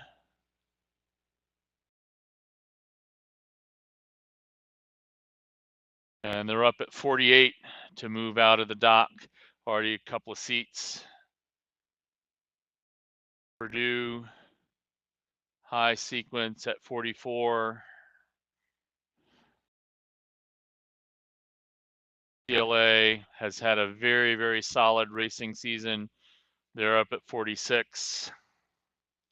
Orange Coast, a lot of experienced rowers in there, up at a 44. So those 4 crews leading out and getting the race started. Southern Cal and Washington State already sort of off the pace. Now about minute in, they should be setting into their base pace. We'll see where they come. Michigan here, assertive, aggressive in the base, 36.5. That's a race pace that says we want to go, and UCLA right there with them with the bright blue oars, also at a 36.5. UCLA came in very highly seeded. It's hard to know how the East Coast and the West Coast line up, but here are the 2 crews sort of right next to each other. Very nice. You can see both sets of blades going in and locking and pushing. Crews in control, and right now UCLA and Michigan going out in front. It looks from the side there that we also have Orange Coast playing in this same picture, with Purdue just dropping 3 or 4 seats back. So again, Michigan and UCLA pushing up. Couple of seats, maybe 1 seat over very well rowing Orange Coast. And Orange Coast also up on Purdue. Very nice orderly rowing there, Orange Coast. Some big guys in that boat, and the blades are going in 38. They're just pushing. And yep, we have Michigan and Oregon State sorry, I keep saying that, Orange Coast and UCLA all within a seat of each other here, about 2.5 minutes in. Purdue only sitting 4 seats back. Michigan still bow ball ahead of UCLA. UCLA bow ball ahead of Orange Coast. And this is about the time when some of the better crews like to start to take a move coming into the 1,000. Looks like Michigan is pushing up, taking a seat or two on UCLA. And the rating here at 37, UCLA sitting at 35. And they went through the 1,000 in about 3 minutes and 10 seconds. So about a 6:22K, which for the conditions is pretty fast. Again, Michigan going for 1 or 2 seats here on UCLA, and they're getting them. 38 now. UCLA here at 36. Purdue starting to move back into UCLA a little bit. We still have Orange Coast and UCLA a bow ball there. Orange Coast up. Orange Coast sitting about 3 seats down below Michigan. Orange Coast also at 38. And Orange Coast trying to put a move here to get up into Michigan. Michigan now 5 seats on 6 seats on UCLA. This move has really worked for them. Doing very nicely together. Again, 38. UCLA here.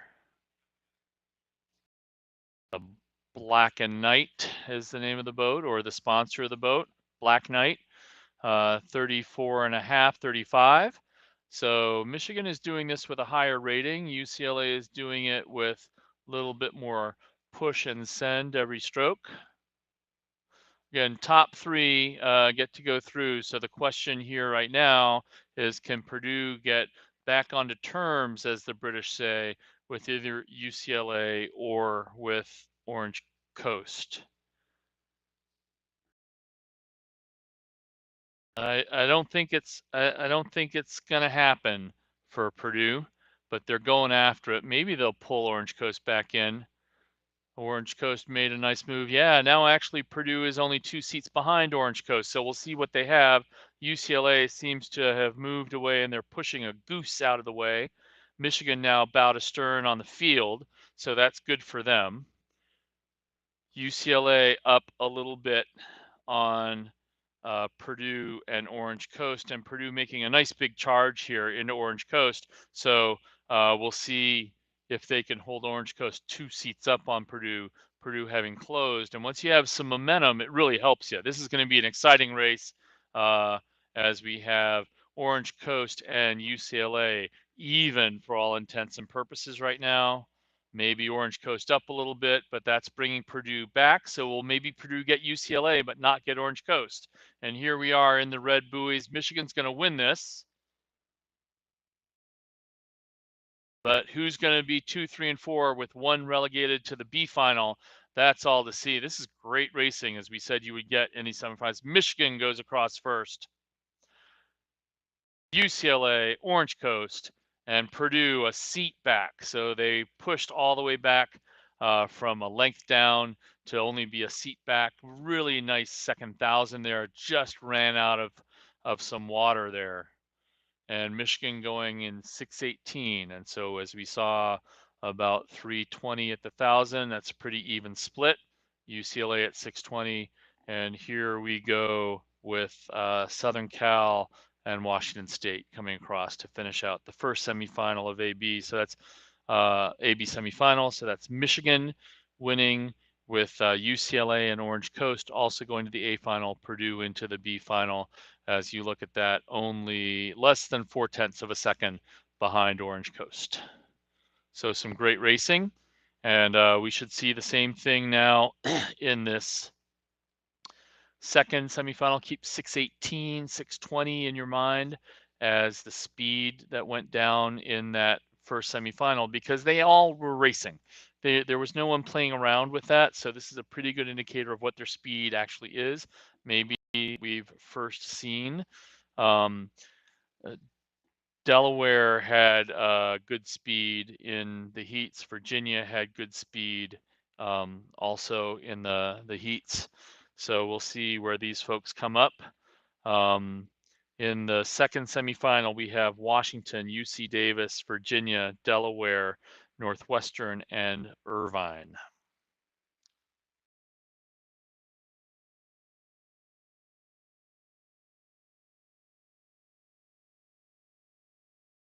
And they're off.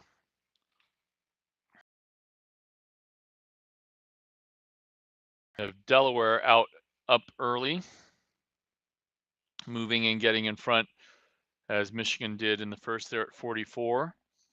Out in lane 1, we have Wash U also making a nice aggressive start. They're at about a 38. UC Davis pushing up, Virginia pushing up. And out UC Irvine also. Those 5 boats across, Northwestern just 2 seats back.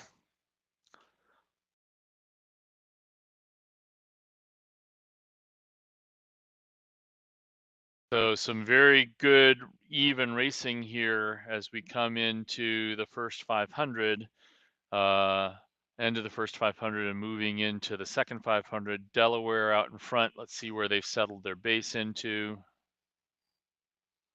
36. You have Virginia and Davis pretty much stroke for stroke in second and third. Again, thanks for the bright orange blades. Virginia at 36, very easy to see. You have Davis next to them at a 35. That Davis boat is bouncing around in the water, if you can see it. There's a lot of body weight being popped into that, and it's sort of porpoising through and then bouncing back up. The Virginia boat, very even and steady coming through. Same thing with the Delaware crew.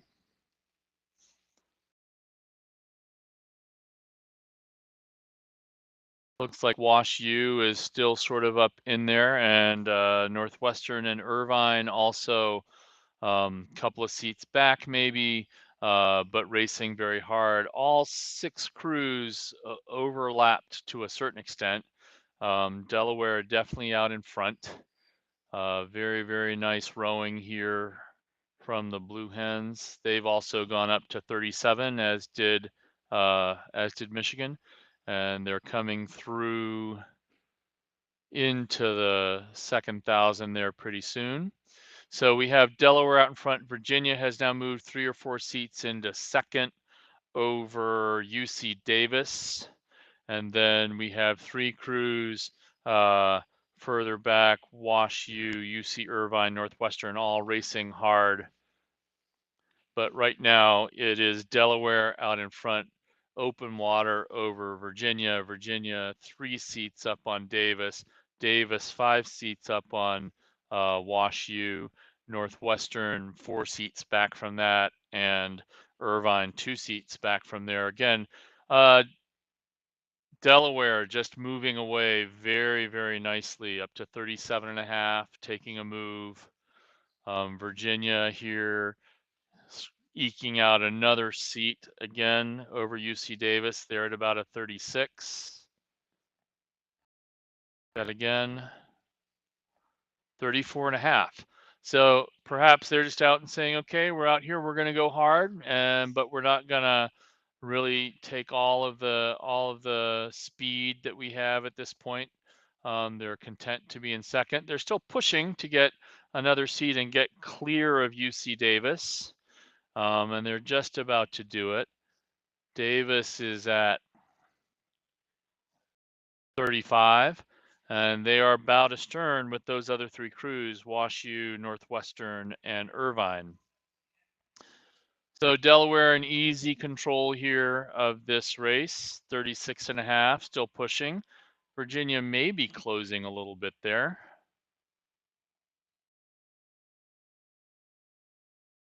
Davis, that was the overhead shot.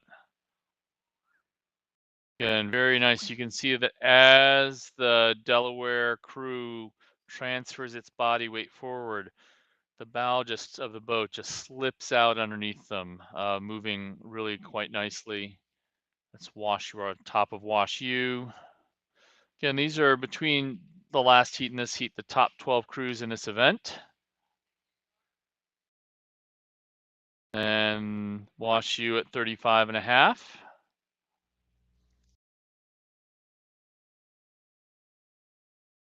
Again, very, very nice loping, long rowing there from Delaware. 38. Virginia chasing them down a little bit.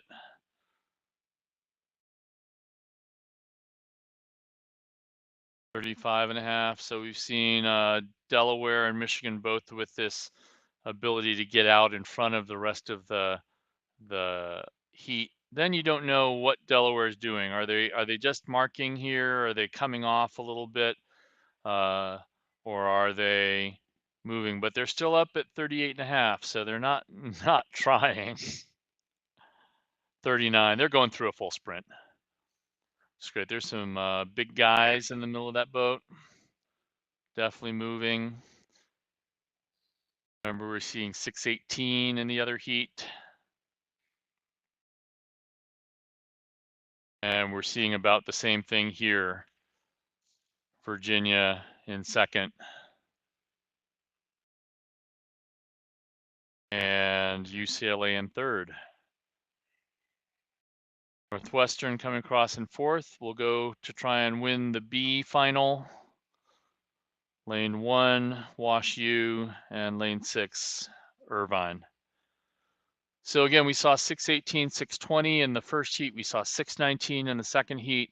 Both Michigan and Delaware getting out to some really nice aggressive starts. So we'll see how that works when they're next to each other. We'll see if Virginia has another gear. UCLA stayed up with Michigan nicely for a while. Orange Coast also there. So that's going to be a great A final in the men's novice 8, which has traditionally been one of the hardest events to win in this regatta. So we will see what that does tomorrow. Definitely setting up for some great racing. Now we're going to see a series of women's varsity 4 semifinals.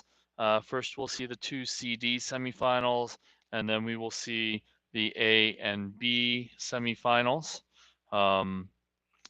Before we go into some men's varsity 4s. So we're going to see 4s for, about the next hour or so, 45 minutes or so. They're still loading in to the start here.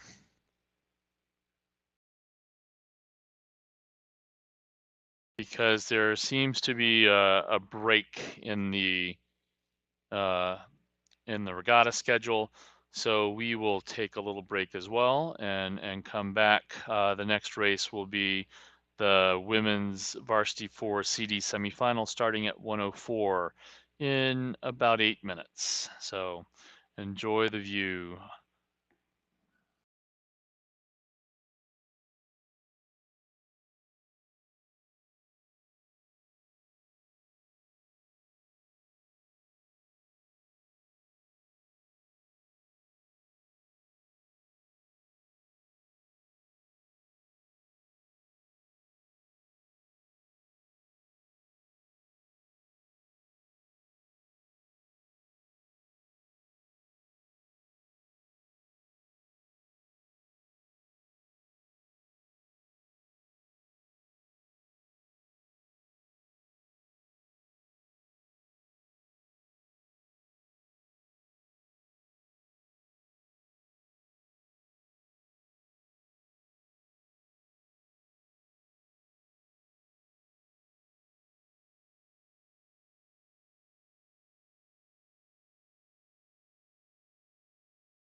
So here we are back up at the start for a series of women's varsity 4 races. First, we'll see a CD semifinal, which is 6 crews across. George Mason in lane 1, Nebraska Lincoln in lane 2, Arizona State in lane 3, Liberty in lane 4, Florida State in lane 4, and Emory in lane 5. Crews are all locked on. It's still 3 minutes from the official start time. The officials, once the crews are present, we're still missing one. That would be Florida State isn't there yet.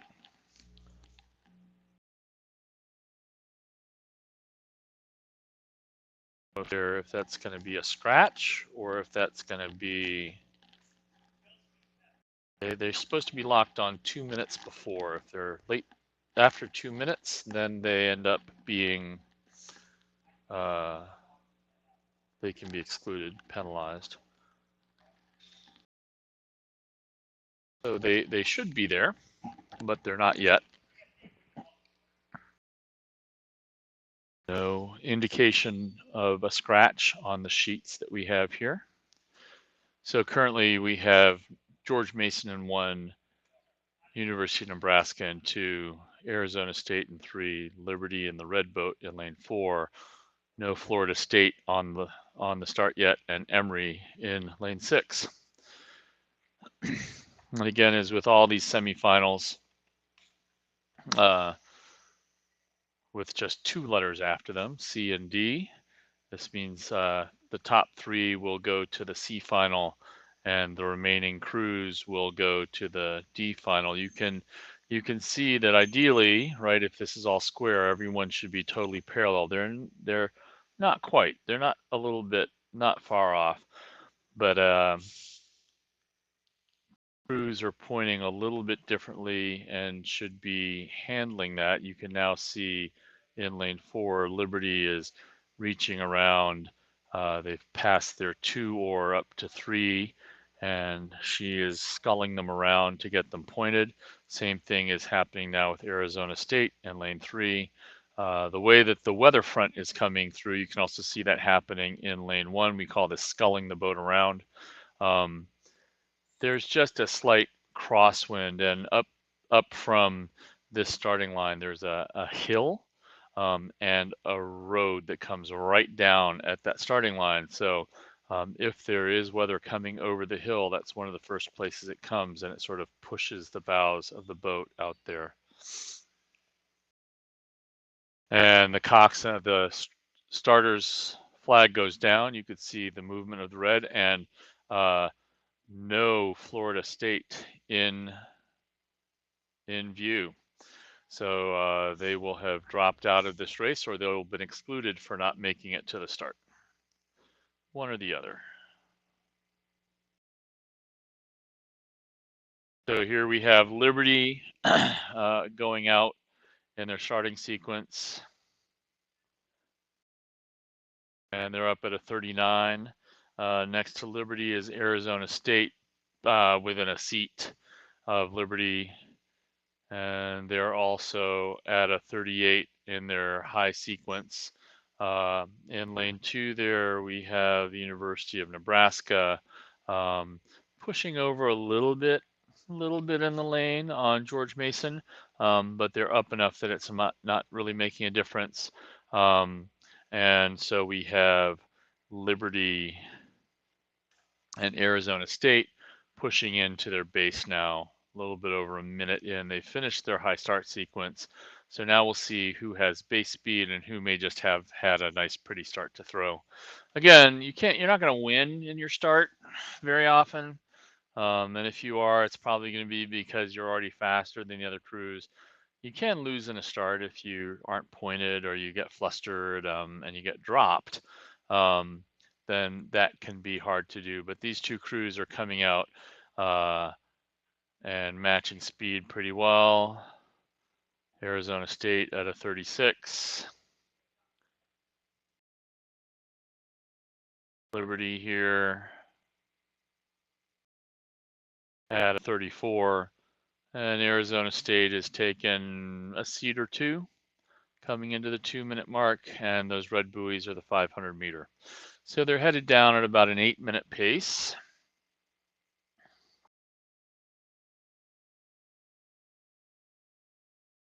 And again, are we getting the full push here or not? Are they just getting enough to get themselves out in front? Generally, you go pretty hard in the semifinals, but then if they sort out as they're sorting out here, then maybe you back off a little bit. But when there's a crew next to you and they're going hard, it's hard not to also uh, give the full row that you have. The Liberty rowing is very pretty. It's all matched up. It's all aligned, and I think that's working for them. But you can see a difference in the power on the oars um, of Arizona State next to them. See, the Arizona oars are grabbing the water and really pushing them there, and that's moving them out front. And then Liberty rowing very nicely, a little bit more lock in on their legs would be a good thing. But both crews moving well, and they've separated themselves from the pack. Arizona State now at 33.5, so they're nice and in control. 34, Liberty at a 32. So Arizona State is rowing higher than Liberty, but it looks like Liberty is a little more rushed. And part of that is because Arizona State is getting that power through the water. So it's setting them up for more rhythmic rowing. The Liberty power not as strong. And so part of how they're getting their rating is by rushing the recovery a little bit. So you see a different rhythm in the two boats. So the Liberty zip. But when you watch the Arizona State boat, you just get this nice flow up into the catch. Zip and zip a little bit. So very nice, powerful rowing here from Arizona State, and this is going to keep moving them away. You can't stay up with the other crew without matching the power through the water. That said, Liberty is sitting easily in second and is going to move on into the final.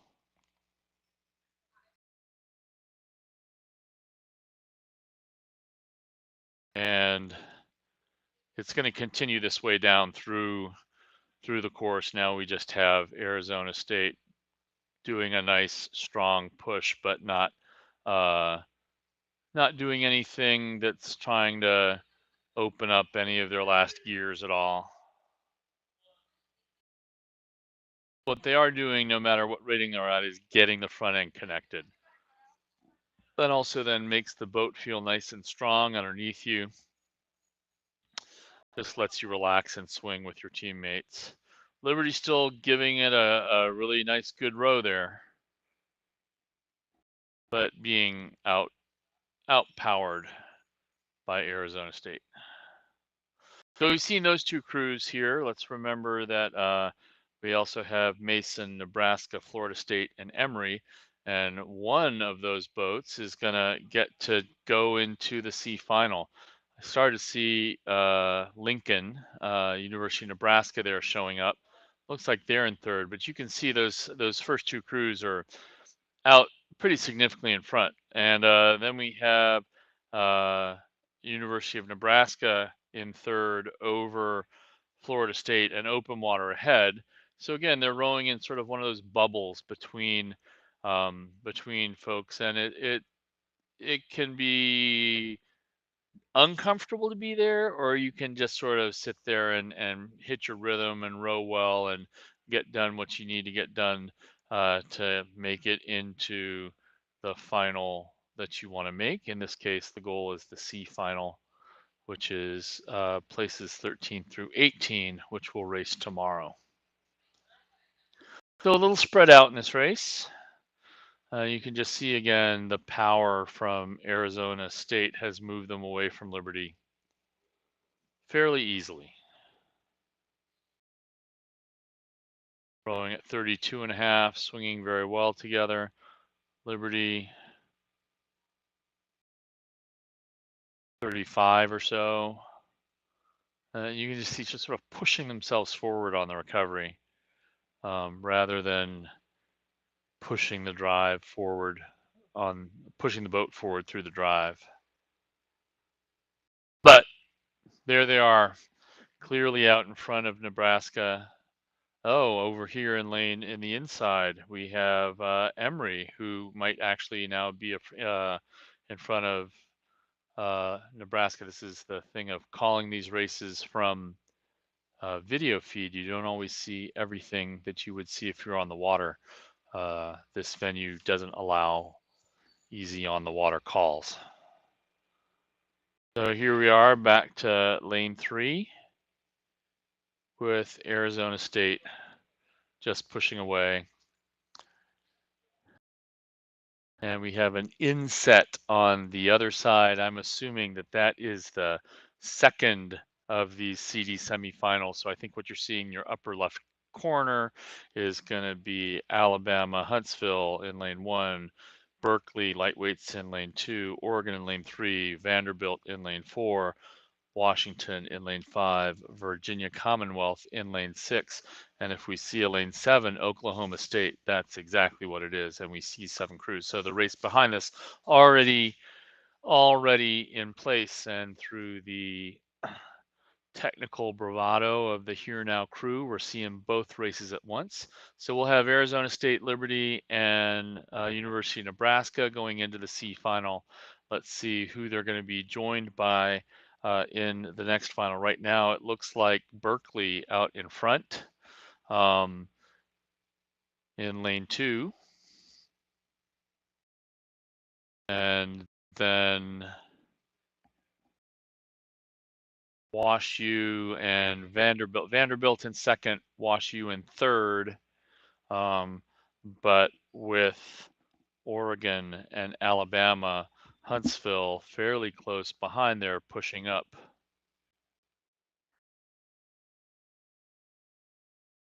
So again, racing hard here to try and get the top 3. And if you can, you do what Berkeley's done and some of the other crews have done and just lead out from the beginning, establish yourself, and then just push down the course. You still have to race, but you're not quite in the every stroke right next to this other crew sort of thing going on. So that's got Berkeley out in front, and then Vanderbilt here is moving pretty well. There are a couple of pretty good former high school rowers in that Vanderbilt 4. So there's some experience in the boat anyway, and that always helps.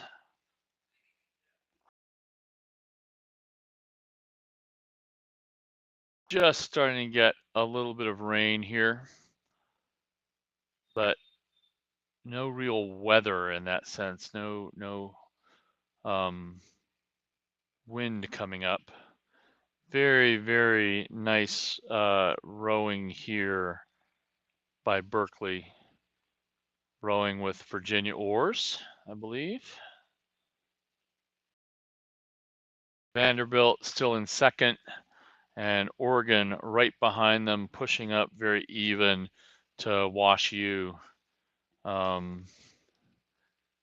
And so there's a race happening behind Vanderbilt. Vanderbilt has 2 or 3 seats up, but ideally they would want to lift and get some more.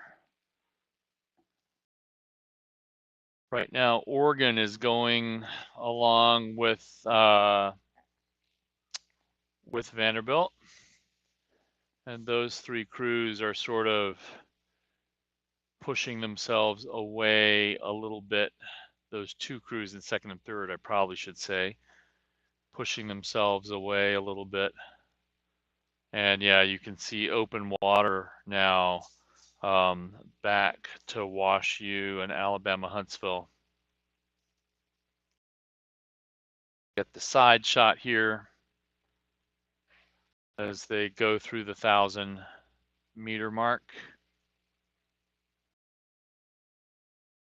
Still running that way.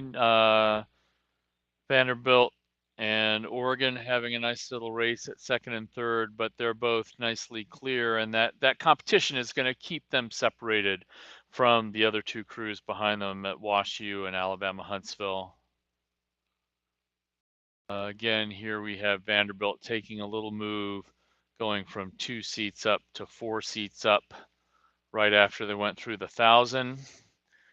I'm assuming they have a little lift going.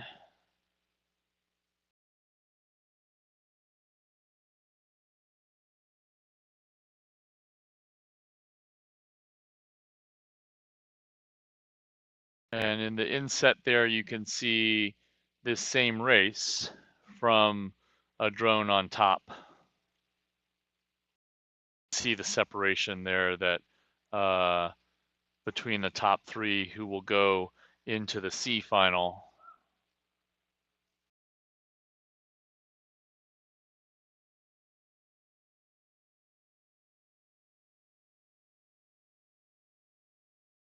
For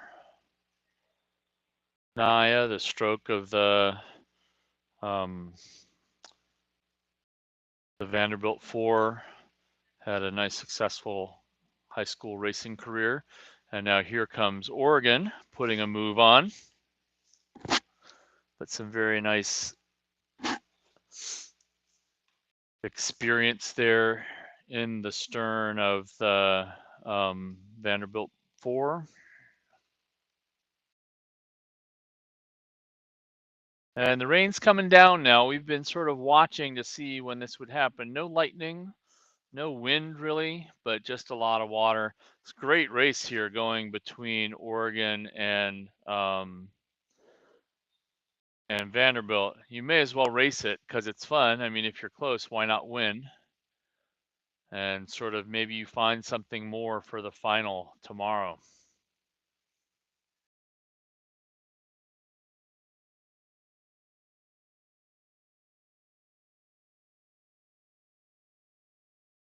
But again here, the Berkeley lightweights out in front. Cal lightweights, I should say.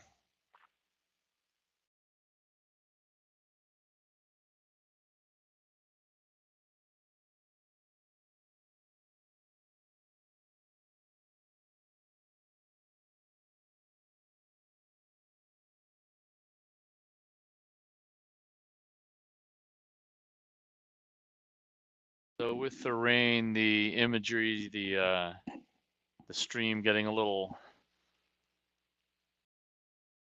not quite as smooth as it was before. That's because they're zoomed out as far as they can be from the finish line and still pointing down the course as they're getting the drones in and making sure that everything is working well.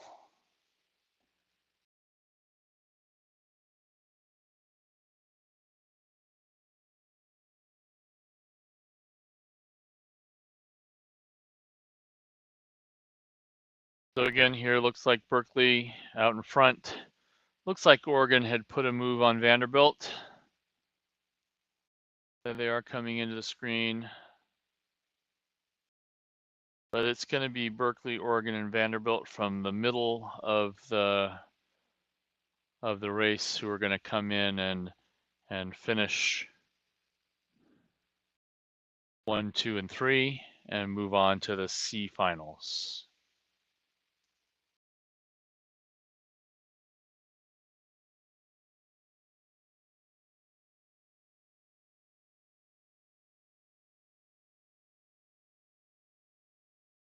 Finish line.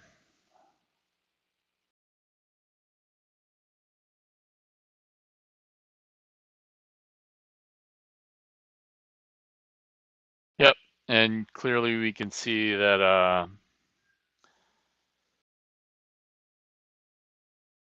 Oregon put a move on Vanderbilt. there to finish up.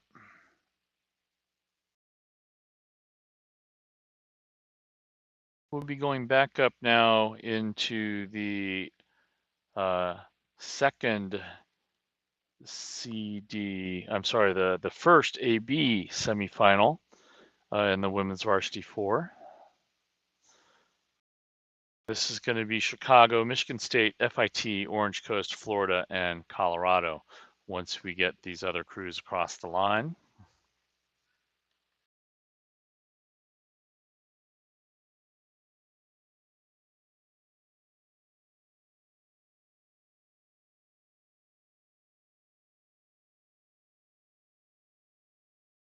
And we can catch semifinal here, semifinal 1, AB semifinal 1, already underway. Chicago in lane 1, Michigan State lane 2, FIT in lane 3, Orange Coast in lane 4, Florida in lane 5, Colorado in lane 6. And this will be the top 3 crews to go through into the A final to race for a national championship tomorrow.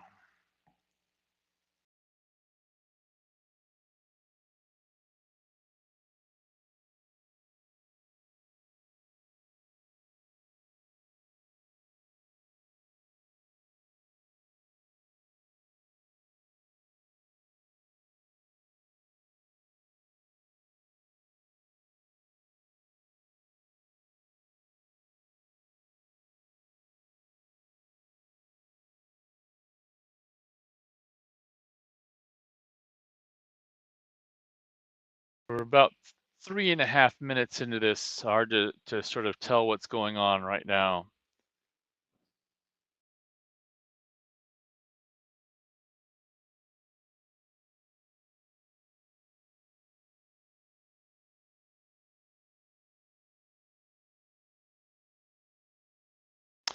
It seems here like that's FIT out in front fairly easily. And perhaps Chicago and Orange Coast sitting orange. Chicago out on the side seems to be up a little bit. Orange Coast leading the rest of the pack in third. Colorado trailing a little bit.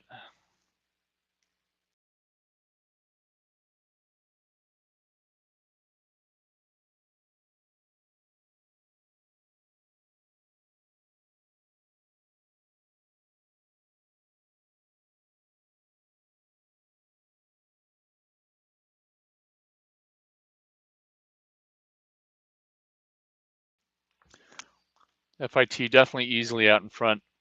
Orange Coast in second. Hard to tell much behind that. Except that Chicago seems to be up out in the outside lane, which is always interesting and fun.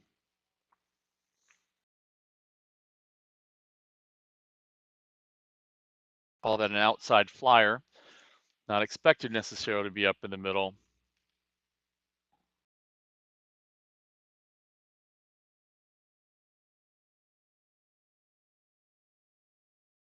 Repositioning the cameras to deal with the rain.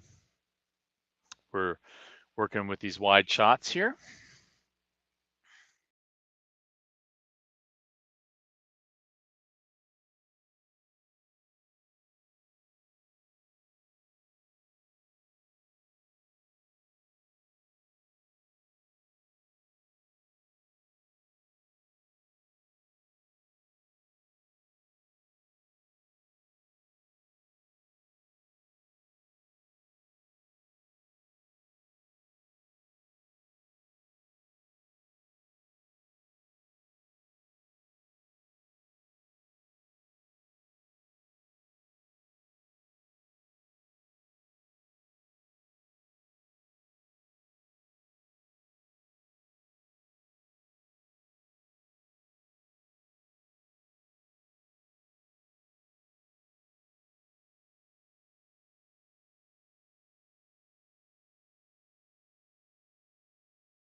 And here we are back. Sorry, we're having some small technical difficulties getting to see the feed at the final, but have it back up. I, like you, have gone to the YouTube, and here, and I have my pro images back up. So a nice here FIT way out in front, Orange Coast second by less than a second over Florida. Those three crews easily on to the A final, Chicago in fourth, Colorado in fifth, and MSU in sixth.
And so here we are into the AB semifinal two. Sorry, we were having some rearranging of what we could get and see as the rain started to come down.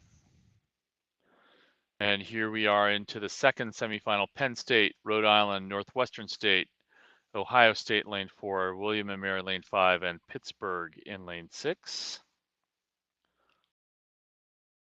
And again, 3 of these crews will go into the A final and race for a national championship. That's sort of the theme of the day right now.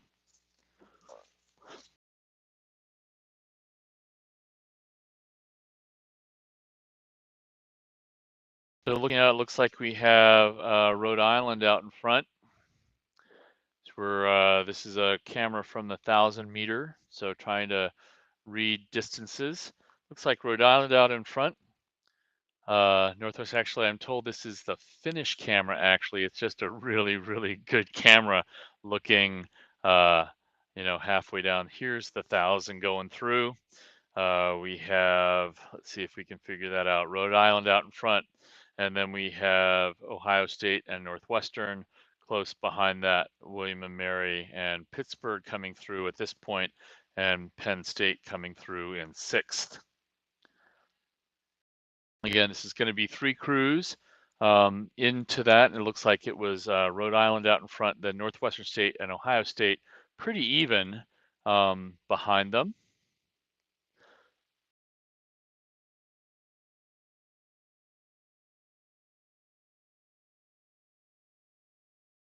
See where we have Rhode Island right now.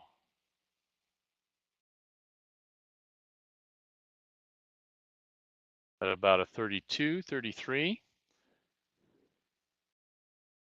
Yep, check it again. Oh, 34, 34 and a half, even higher. So they're actually pushing away, and you can see that. And again, a fairly tight race here. It looks for third between Ohio State and William and Mary. It looks like Ohio State's up on them, but William and Mary pushing. Northwestern State seems to be in second, up on Ohio State. The question here is between Ohio State and William and Mary. Sometimes when you look at it from this image, from this angle, those bright colors like the red pop forward uh, more forward than they actually are. So it's hard for me to tell right now whether that's Ohio State or William and Mary up. Um, William & Mary, as in all the dark colors, sort of fades into the back with the white shell and the red shirts. Ohio State seems to pop forward, but I think we have William & Mary in front here. We have some very good rowing out of that boat in any case, and very smooth drive through the water. Ohio State, sorry, I think might be up, but they're also bouncing a little bit. You can see the bodies sort of going all over the place and the hull bouncing a little bit in the water. They're at a 36. In any case, it's a close enough race that it's hard to tell who it is, and one of those two boats gets to go to the A final. So you know they're going to be laying it out. Maybe that's what we're seeing a little bit in the Ohio State boat, where they're going to a power emphasis to try and get in front. And Washington State is a little bit, William & Mary, sorry, is a little bit smoother. In any case, you can see all three of those boats, second, third, and fourth, seem to have some sort of sense of contact.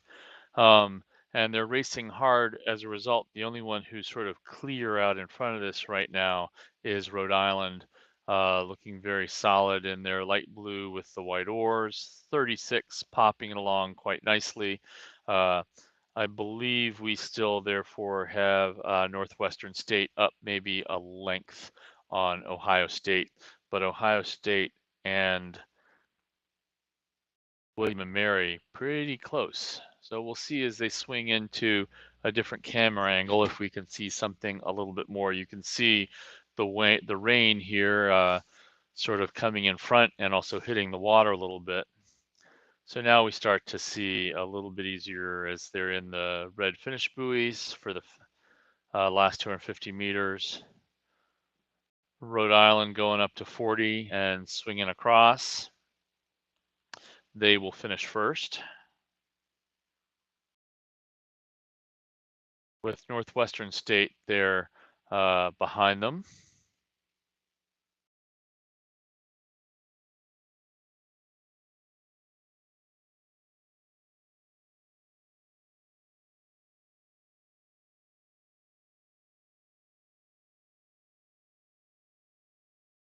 Here's the finish line shot.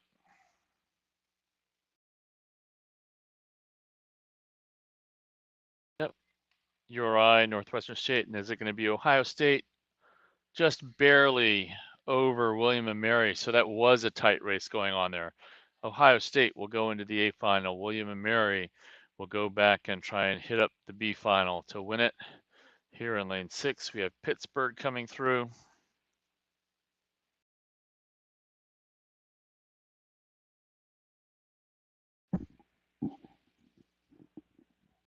And finally in lane 1, that'll be Penn State.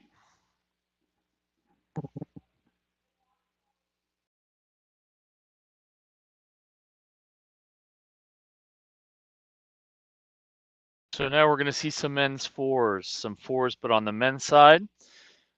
6 races coming up in the men's varsity 4. Again, it was the largest event at the regatta in terms of numbers of entries. So we're going to see the F final here, and then the E final after that.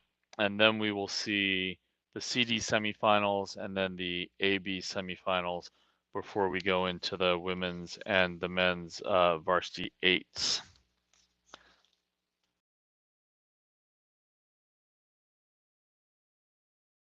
So getting all of the semifinals done that need to get done, some of the lower level finals. This is the afternoon of the second day of the regatta.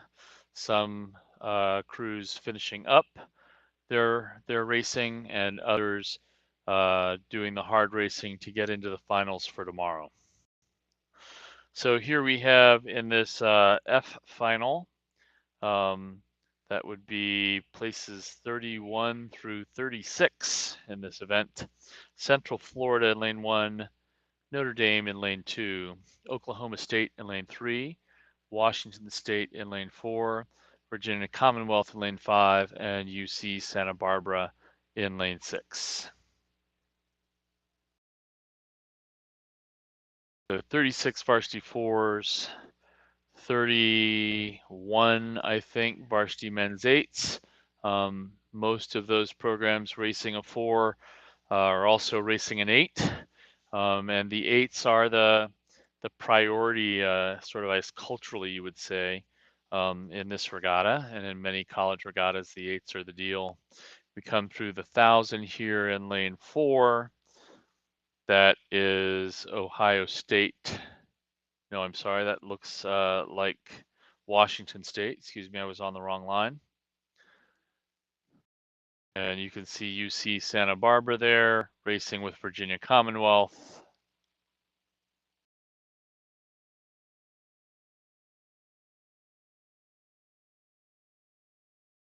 Two seat of UCSB looking over to see where VCU is.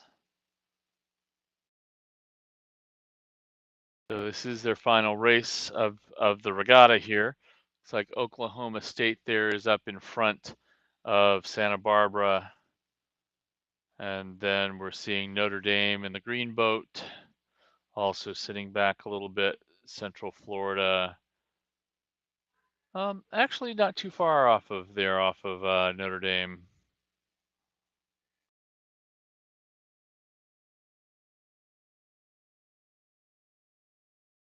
So we're getting a little bit of a chevron here. Washington State out in front, Oklahoma State in second, UC Santa Barbara, Virginia Commonwealth, I think, are racing there for third. Notre Dame following in fifth, and Central Florida in sixth. Looks like UCSB has put a little bit of a move there on Virginia Commonwealth. UCSB rowing a little bit flat. Flat in a good sense, flat in a very direct horizontal sense through the water. But now that I see it from this angle, I think Virginia Commonwealth is up. Again, it's hard to tell there, which colors are going to pop, and those bright yellow shirts from Virginia Commonwealth showing up a little bit better than the UC Santa Barbara bright yellow shirts.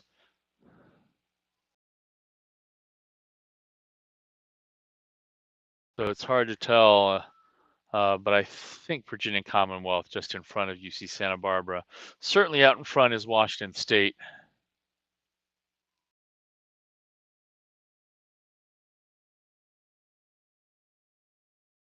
And Oklahoma State with the orange also sort of up there. We'll see whether it's the right side here, that is Oklahoma State and Notre Dame up, or whether it's the left side, Virginia Commonwealth, VCU, and UC Santa Barbara up as they swing through. But I think it's this near side for us. Does look like Notre Dame is putting a little move on though there, broken away a little bit from Central Florida, moving back into Oklahoma State. Oklahoma State is still up, I would say a good length.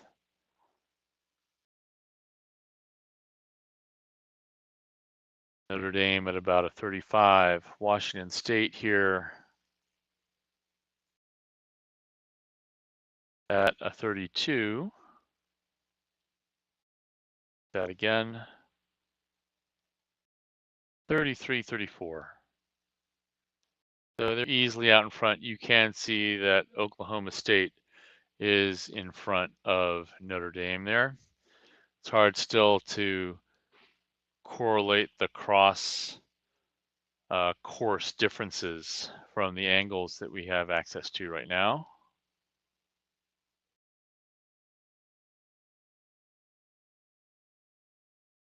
Washington State 34. And pushing last strokes of their year, perhaps if they're seniors, the last strokes of their rowing career, at least at the college level. And that is Washington State coming across the line first. Quite a length back to Oklahoma State here in lane 3. And then it looks like it's going to be Notre Dame in third, VCU in fourth. Managed to drop UC Santa Barbara in the end of that race. They were hanging in together there a little bit. Central Florida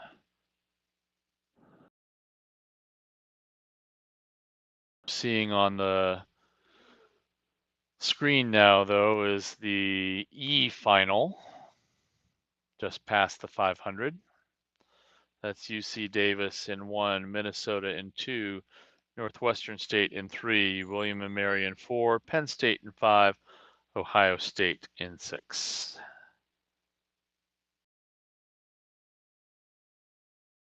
So they're about 3 minutes in. They should be approaching the 1,000, and this is a camera we have at the 1,000 meters. Looks like lanes 4 and 5 are up. Actually, a pretty good race there. 5 just barely leading 4. So that is Penn State over William and Mary by a bow ball, and then Northwestern State right behind them. You can see Ohio State coming into the shot now, trailing a little bit. Northwestern State and up on Minnesota. Minnesota up on UC Davis. Hard to tell the difference between UC Davis and Ohio State cross right now. Penn State 32.5, 33. Ohio State trying to push them down, also at 33.5. We get into the speedier semifinals, I think you'll see the ratings go up a little bit. Then again, sometimes when you're out there in the rain, it's sort of hard to know what's going on. That's William and Mary up there. Oh, looks like we've had to have a crew stop and an athlete come out from UCSB at the finish line before they've pulled an athlete out of the boat.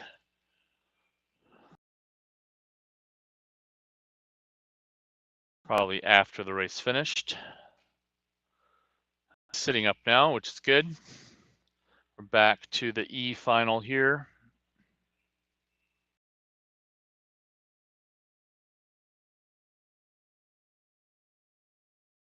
Coming about 5 minutes here, so they should be coming into the last 500. You can see the 1500 or the 2K marker up in front of them there.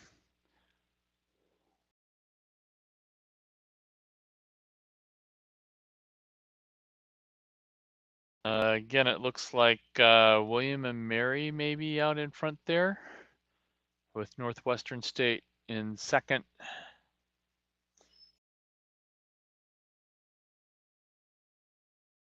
For Penn State, Minnesota's pushing up there. Maybe Penn State in front here. Lane 1, UC Davis doing well on the outside. They seem to be up in the mix.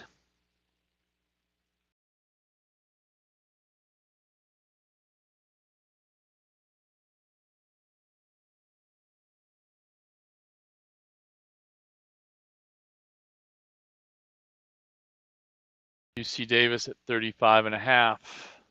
Minnesota pushing up at 37. William and Mary there also pushing for the lead with UC Davis, also 36.5. Again, it's the last race, so you may as well go. Minnesota winding it up there. William and Mary appears to be in first. Hard to tell right now whether Northwestern State or UC Davis is up. I think UC Davis, both of them up on Minnesota. A really good sprint going on there between those crews. And of course, we don't know where Penn State and Ohio State are on the other side. There's Penn State out in front, actually, as they come in at 38.5, sprinting for the finish line. It's a nice tight race, all these fours. Penn State appears to be leading, with William and Mary behind them.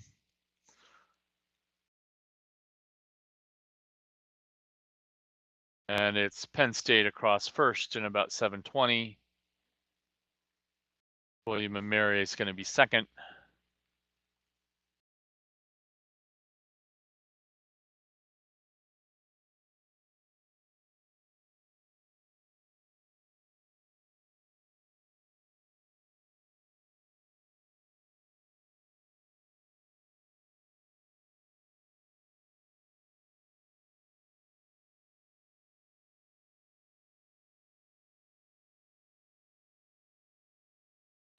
Sorry, I froze here.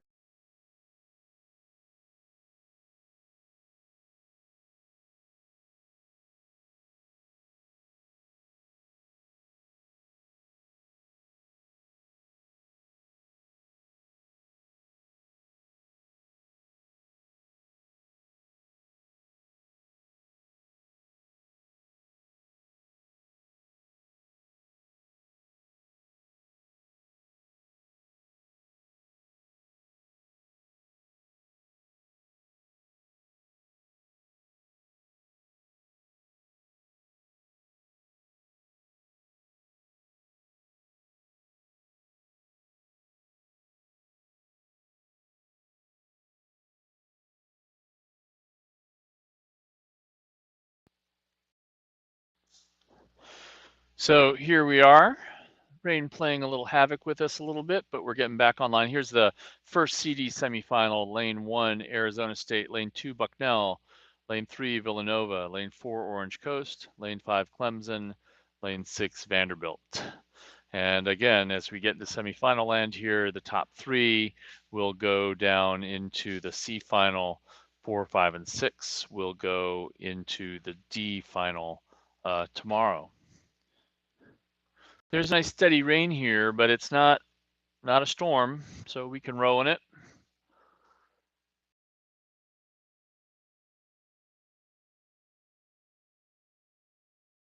And we have here lane 1, Arizona State, lane 2, Bucknell, lane 3, Villanova, lane 4, Orange Coast, lane 5, Clemson, and lane 6, Vanderbilt.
Sorry, here we are back. Apologies as I'm figuring out how the technology works. We have a CD semifinal here. Orange Coast out in front with Clemson pushing up on them. Villanova in the hunt, all trying to get into the C finals tomorrow.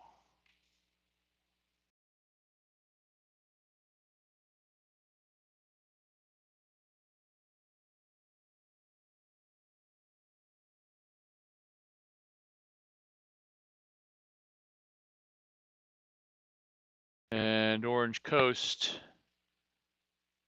36, Clemson at 35, Villanova at 36 and a half. So the rain is not stopping people from going hard. Next to Villanova there,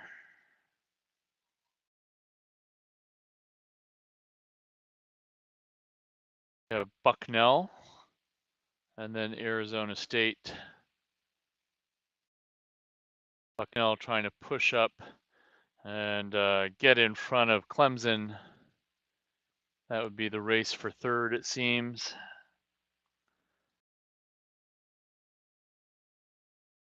Bucknell at 35, and they've pushed away from Arizona State. That seems to be Bucknell and Clemson duking it out to see who's going to get third in this. Very nice rowing here out of Orange Coast, who's leading.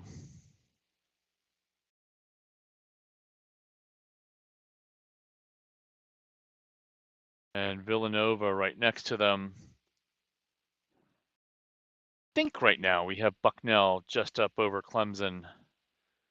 Hard to tell from this angle in particular, but all of them going after it.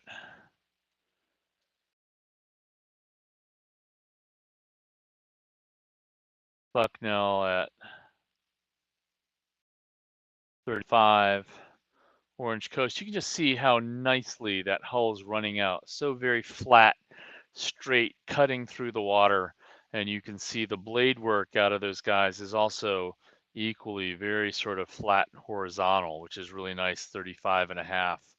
Makes for very efficient power application on the water. Villanova right with them. Watch the Villanova hull, it's bouncing a little bit in the water, but just a little bit.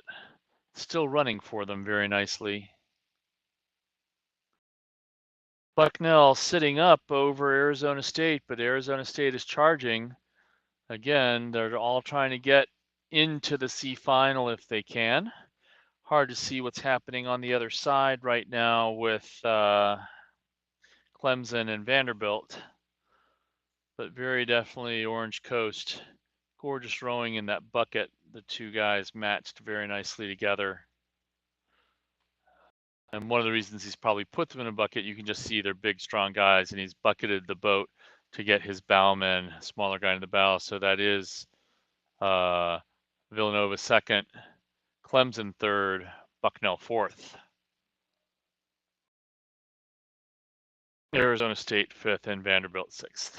But some close racing across the whole way makes it a lot more fun. We will go to the second CD semifinal. This will be UNH in lane 1, Vermont in lane 2, UCLA in lane 3, BC in lane 4, George Mason in lane 5, and Emory in lane 6. And they're already a little bit into the race.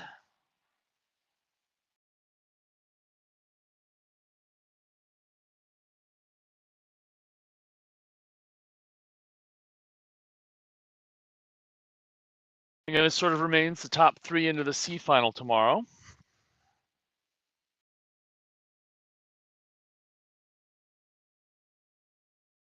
See the blue oars of UCLA, a little pop of color. But it looks like that will be Boston College up in front of them. Blades hatcheting down into the catch. Very nice definitive catch point. 33.5, 34.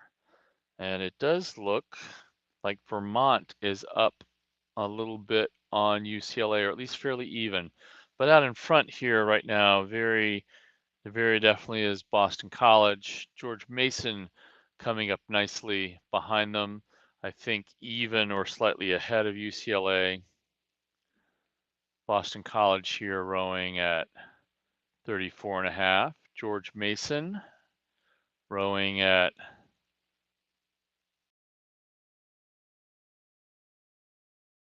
35, 34.5. And a race there here between George Mason, UCLA, and Vermont. We'll see as they come through a little bit slightly different angle, see what's happening for second, third, and fourth there. Although as we look from here, we can see that New Hampshire actually is up there as well. It was hard to see that at first. They're also in the race. So this is lane 4, Boston College in front as they come through about the 1,000. UCLA and George Mason within a bow ball of each other in second and third.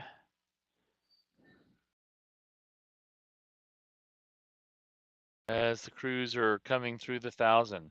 So again, George Mason there, the bodies are set, the bodies are calm. They're wearing their cowboy hats or their brimmed hats. Hopefully that's keeping the water out of their eyes. Get a little bit more throwing the body around from UCLA. Both work again.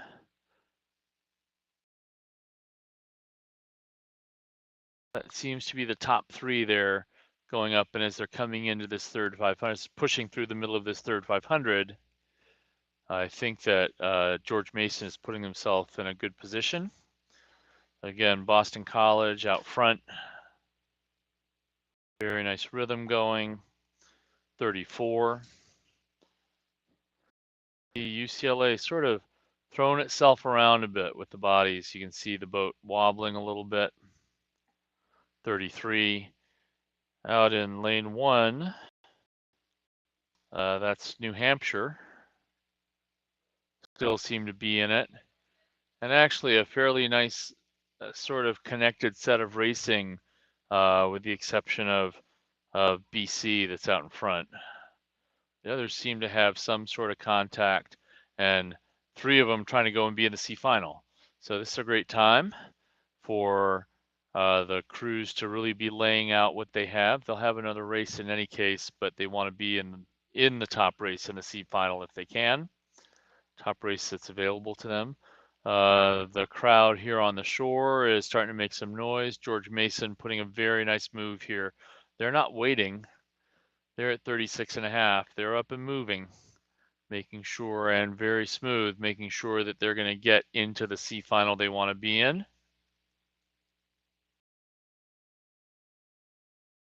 UCLA and Vermont sort of in a push there with each other, and UNH a little bit behind. I think it's Vermont that's come up with George Mason. I think those seem to be the top 3 right now. And if you look at them, all of them have the bodies nice and quiet and under control. No throwing extra body weight around.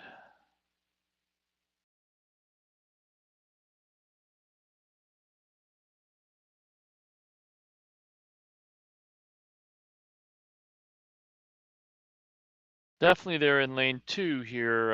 Vermont are up on both UNH and UCLA. But those crews are pushing back. That UNH crew has been dogged in getting up in there. And now here we have UCLA, a little bit more ordered than they were. It's funny, you put a little bit more pressure as you get into the red buoys, and all of a sudden the boat starts to flow and run a little bit better. Not necessarily just because you're sprinting, but because you're really putting something extra on the stick. So again, BC is going to go through easily. Open water ahead, 38.5. Wow, 3 big guys. Then the bow is just bringing it with them. So he's creating the ride as well. It's great to see. But that is an impressively large bunch of guys in that 4.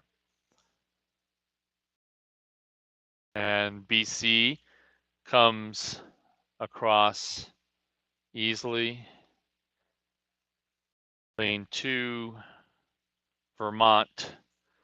UCLA gets up for 3rd. New Hampshire 4th. George Mason 5th, and Emory 6th. So that was the CD semifinal. Now we come to the taller boats, the better boats. There's just a tiny little break here. The next race will start in about 4 minutes at 2:06. So again, the varsity 4 for the men here was I think the largest subscribed event in the regatta. But one of the things that was great is that the varsity 8 for the men is 31 programs racing a varsity 8. Most of the programs here in the varsity 4 also racing a varsity 8.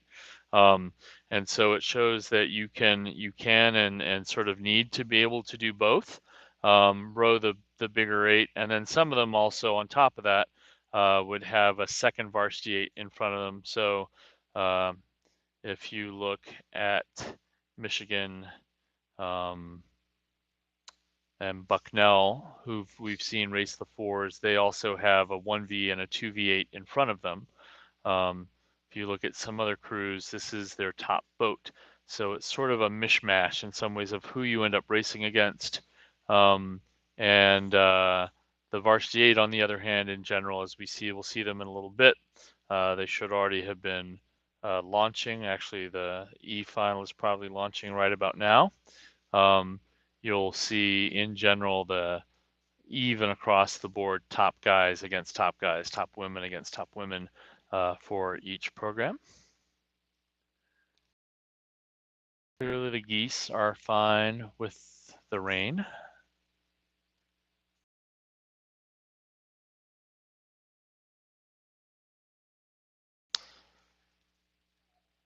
So our AB semifinal 1, which will be coming up in about 2 minutes or so, has Pittsburgh in lane 1, USC in lane 2, Texas in lane 3, Grand Valley in lane 4, UMass Amherst in lane 5, and Florida in lane 6. And these guys are the top 3 here. Go to the A final. Texas 4 looked quite good earlier in this regatta. And the Western Washington 4 in the second heat looked exceptionally strong.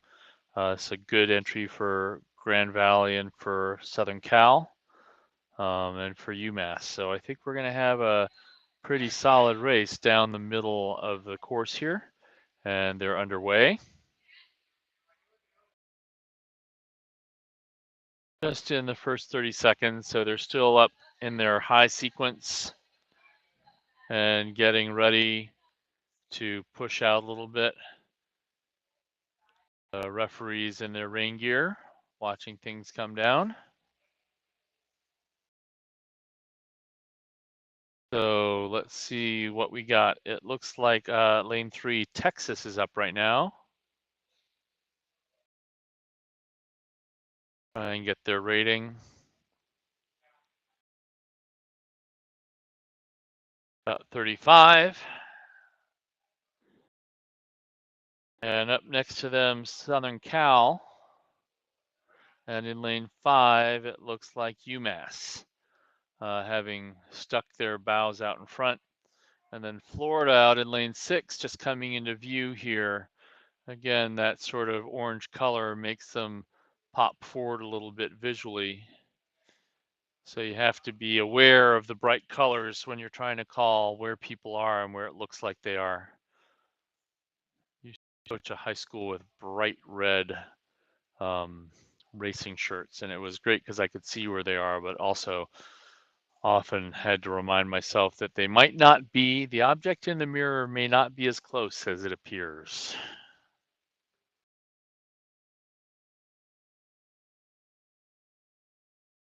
I think we have Southern Cal out here, USC.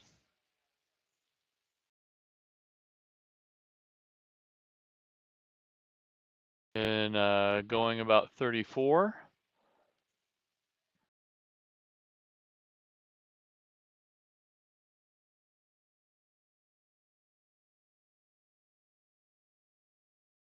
Texas also up there.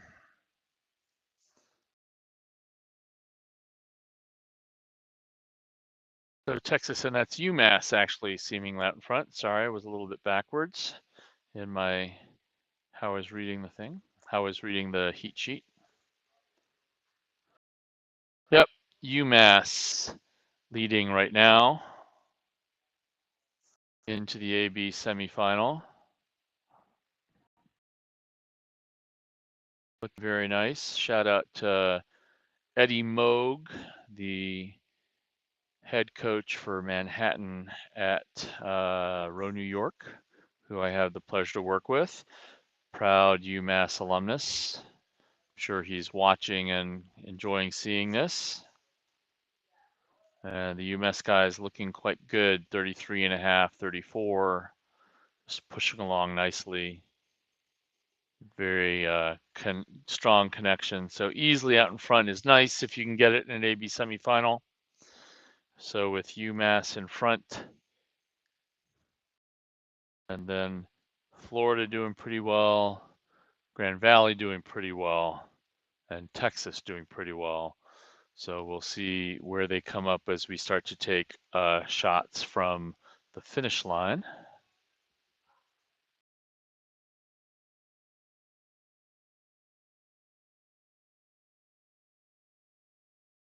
And I still think it's UMass out in front. UMass and Texas racing pretty close. Texas here at 34.5. UMass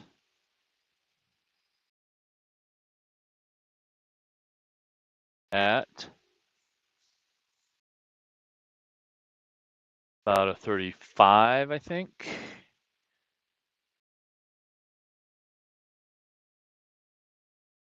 See the Texas flag on their oars. Nice tight racing here and good cheering from the shore, even in the rain. Grand Valley pushing up a little bit.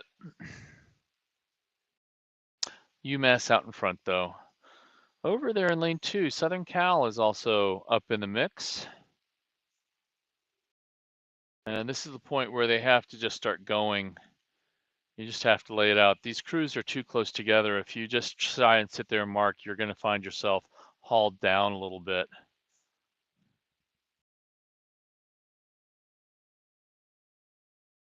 And Southern Cal in lane 2 pushing forward.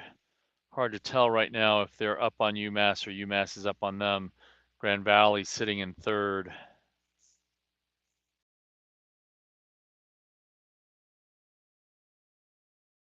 And people going crazy on the shore as the boats come by where the crowds are. That would be Southern Cal in the lead in this shot at least, about to come into the red buoys. Moving out on Texas, that's 36 that they're striking, as the British would say. Coming into the red buoys now. See who's going to be the top 3 to go into the AB semi. There's Grand Valley ahead of Texas. I think we have Southern Cal in front of Grand Valley, but I also think UMass is up there and we just can't see. Then again, it's hard to know what happened in the last 200 or 300 meters.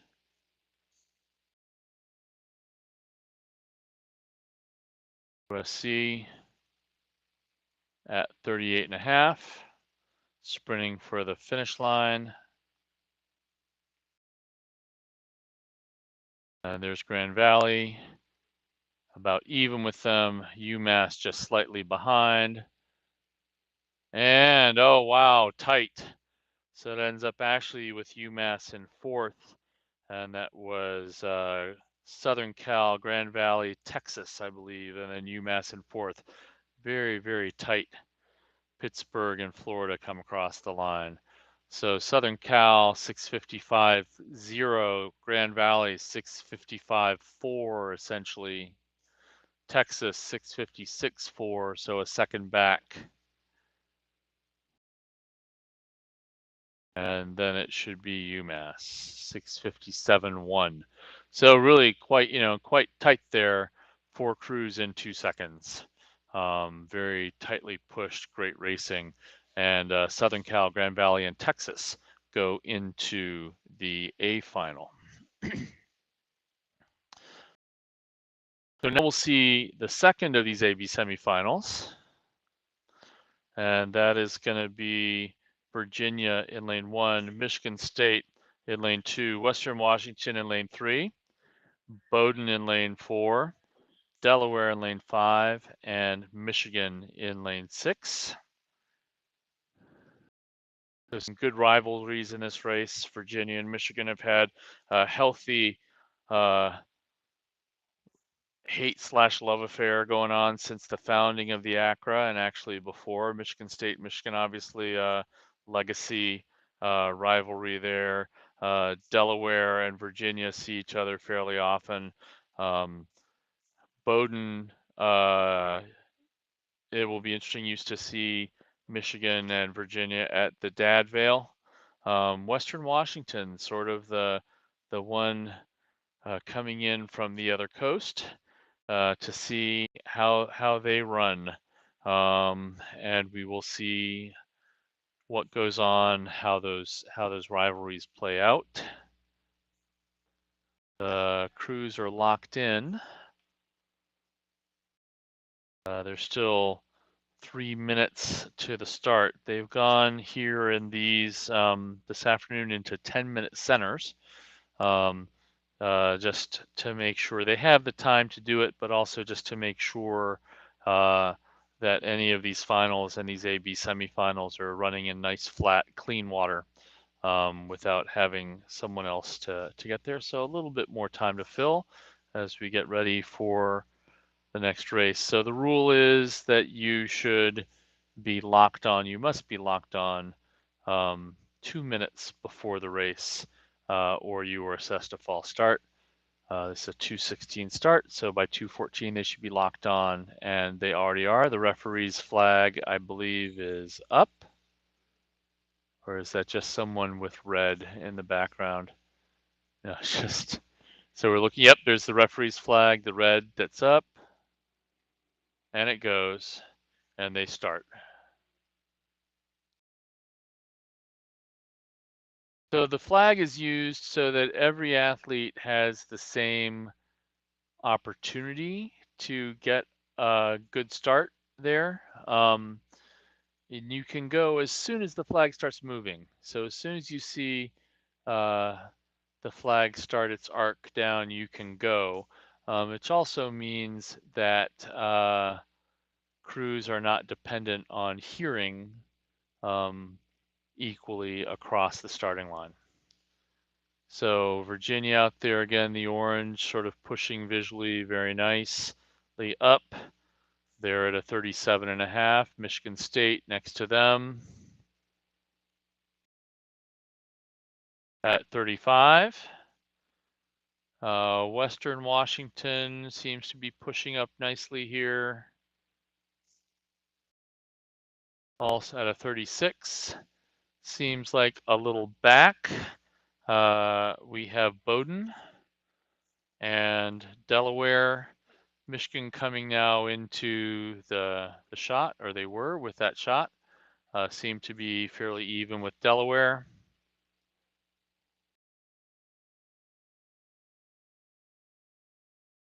They're about a minute 30 or so into this race. They'll be starting to approach the 500 meter mark. By that time, everyone will have gotten through their starting sequence and into their base speed, and that'll start to show a little bit more. Looks like Western Washington is nice and up. In general, a good men's pair time at the college level is about 6:20. The conditions here, I think, are a little slow, but we'll see what some of these boats can go. Again, Washington, Western Washington up at front.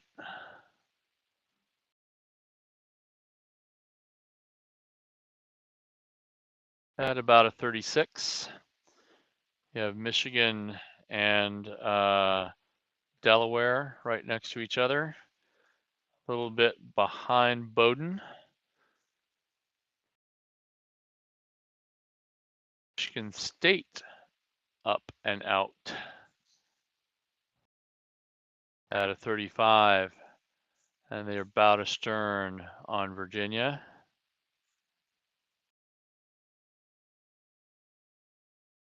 Delaware pushing well with Bowdoin. Bowdoin is up ahead of Western Washington. So right now we got Michigan State in first, Bowdoin in second, Delaware in third, even with Western Washington in fourth. Those four in the middle, there's Michigan and Virginia, bow ball on bow ball, but in fifth and sixth here.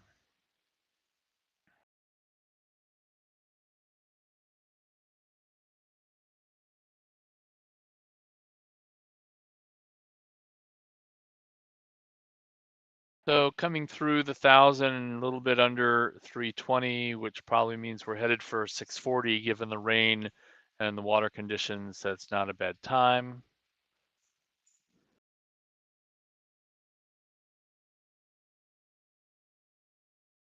Bowdoin there with black and white oars at 34, seeming to move quite nicely.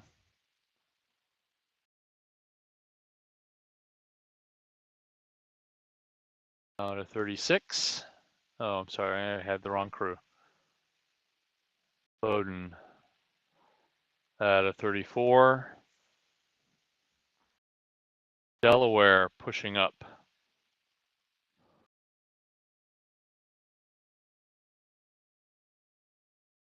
Where they are. At a 35.5. Again, just a fairly decently tightly bunched race here. Michigan and Virginia off the back. Michigan clearly off the back, Virginia up on them and pushing back up into the pack. Seems to me like we have Bowdoin here in front, perhaps. But pretty even with Western Washington.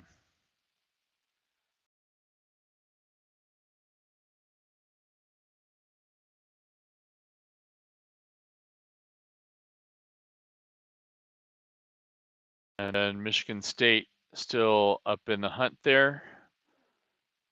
Delaware has moved itself into contention and doing so has dropped Michigan. Keeping in mind, Michigan has 1V, 2V, and 3 V8s in front of this boat. And they're coming here and racing against a lot of programs top four. Virginia also obviously has some varsity crews in front of this. Bowdoin at 33. Delaware at 36. Try to get up in there. Western Washington pushing up in front of Michigan State. Trying to think, we have Bowdoin out in front, Western Washington in second. I think Delaware in third. With Michigan State getting the rating up pretty high to try and move back in. 37.5, almost 38. Bowdoin nice and under control, gorgeous rowing, nice strong hang coming out of those boats in lane 4. And they're in the red buoys there, so coming into the final part of the race. Bowdoin is going to win this semifinal, go straight to the A final. And in lane 4, we have Western Washington.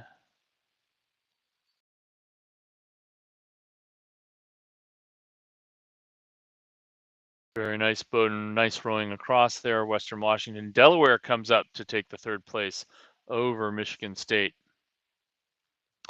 And then it's going to be Virginia and Michigan.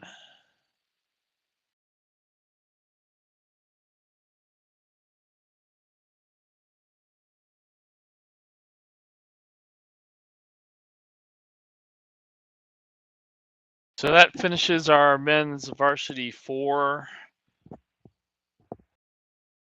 Odyssey. Now we'll switch up to some 8s and expect some really good racing here because there were about 9 or 10 women's varsity 8s who were within about a second or two of each other in the the earlier racing. So in our first women's varsity 8 AB semifinal, we'll have Grand Valley in 1, Middlebury in 2, Bowdoin in 3, Vermont in 4, Purdue in 5, and Virginia Tech in 6. This will be coming up in about 3 or 4 minutes. Again, one of the things, you'd sort of say, oh, well, it's raining. Why don't we just get things going, get the kids out of the rain earlier? But the crews have a whole series of things that they need to do in their preparation to be ready to race. They have a set time when they launch, and a set time that they have to be on the dock. So if you suddenly changed it, you can only the referees can only move a crew along a little bit if the regatta is running behind, and this one is running exactly to time, so it's great. Then the referees can press that forward, but it doesn't do anyone any favors actually to say, well, let's go 3 or 4 minutes earlier, almost even if they're all there, because even if you're there and you're backed on to the starting blocks, even if you should be at that point sort of ready to go, maybe your boat needs a minute or two just to sort of be quiet and be silent before the racing. And so the rule is that anytime you have to be locked on within 2 minutes before the race, and any time after that, the referees can send you. So that's not considered sending a race early, if it say starts 2 minutes before its posted time. Now, when you watch world rowing, either at the World Championships or the World Cup or in the Olympics, actually almost any of those events in swimming and track and field, in rowing, uh, they will start exactly to time, like to the second. And that's all now about broadcasting. But then it also becomes an expectation to the athlete. So they know, okay, I'm going to be actually racing at exactly 2:26 p.m., not 2:24, not 2:28. Obviously, rowing is an outdoor sport, so things happen. Um, but today we have weather. It's a pretty solid, firm rain going on here, but it's not slowing us down at all. At the same time, you don't want to necessarily go early. That said, it's 2:25, and these 8s are underway for a 2:26 race. Totally, completely acceptable under the rules. The referees probably had everyone there, said, let's just go, which is great. So again, in lane 1 here, the first semifinal of the varsity women's 8 AB semifinal, we have Grand Valley in 1, Middlebury in 2, Bowdoin in 3, Vermont in 4, Purdue in 5, and Virginia Tech in 6. So 3 New England schools up there, 1 Maine and 2 in Vermont, sitting in the middle across from each other. Grand Valley and Purdue see each other a fair amount in the Midwest, and Virginia Tech from the South, as this truly is a national championship that we're rowing here. So this is exciting to see all this parity in the varsity women's 8, because for many years it would be UCSB racing Purdue, racing Grand Valley, some form of those 3 schools really being dominant in this event. And now we've had some of the smaller New England schools that are club programs, but have well-established rowing programs in the university, nonetheless coming in and racing. And the racing showed a lot of parity in the heats. So this will be really, really fun to watch. Middlebury and Bowdoin, I'm sure, know each other pretty well. One has black and white oars that look like cowhide, and the other have black and white oars that look like squares. So you have to have really good eyes to see the difference. But right now, that is Bowdoin sort of moving out in front, I think, in lane 3. And in lane 5, we have Purdue. Also still in the hunt there, I think Vermont in lane 4, sort of even with Middlebury.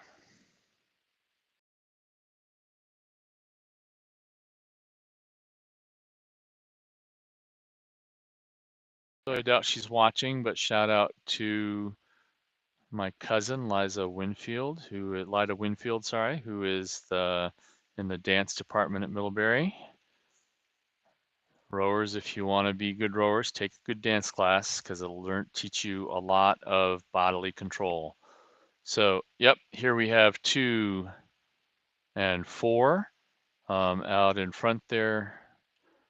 That would be Bowdoin in front and Middlebury right behind them, Vermont, Purdue, and Grand Valley, and then finally Virginia Tech off the back. That's the order coming in through about almost to the 1,000.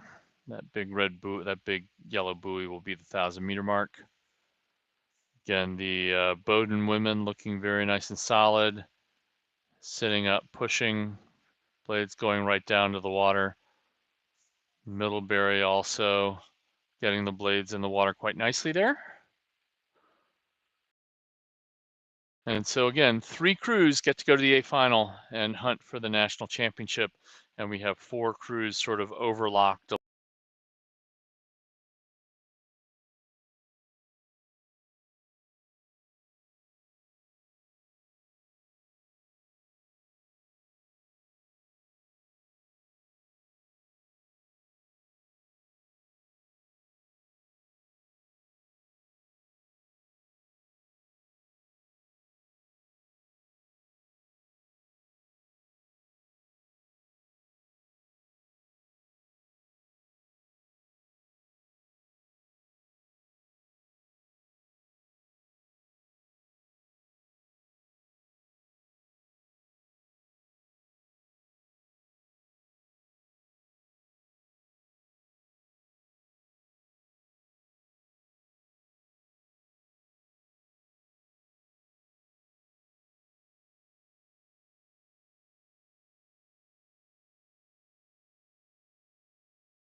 And here we are in the second semifinal of the women's varsity 8.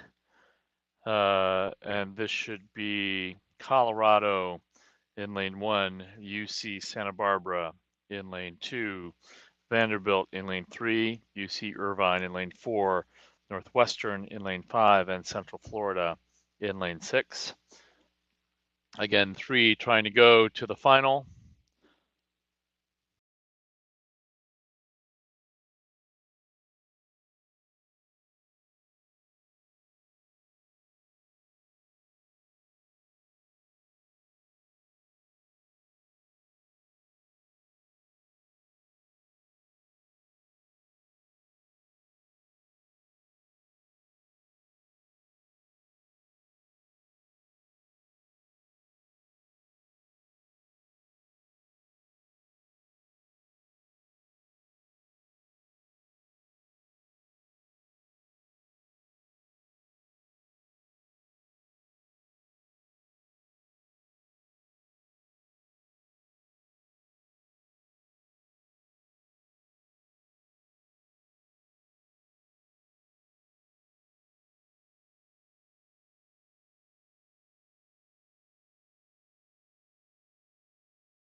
So we are in semifinal 2, Northwestern pushing up there nice in front.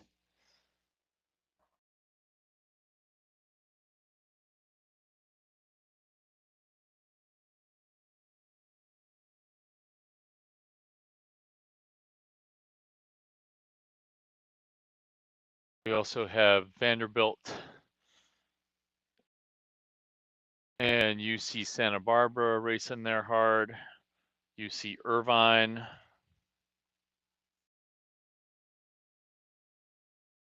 Central Florida a little bit behind Northwestern. And as we come here with the view from the bow, UCSB in lane 2 appears to be in front at 33. Although Vanderbilt is up there as well.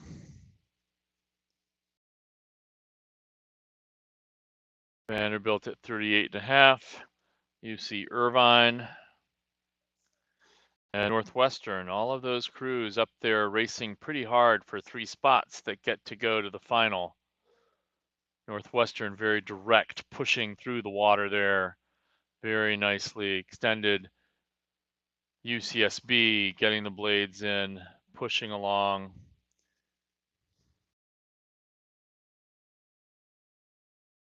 And Vanderbilt giving it a nice strong push through the middle here. We're about 5 minutes, 45 seconds in, which means that we're coming to the point where things have to happen to move up into the top 3. Expected that we would have 4 crews across here racing really tightly, and here we are. Santa Barbara at about a 36.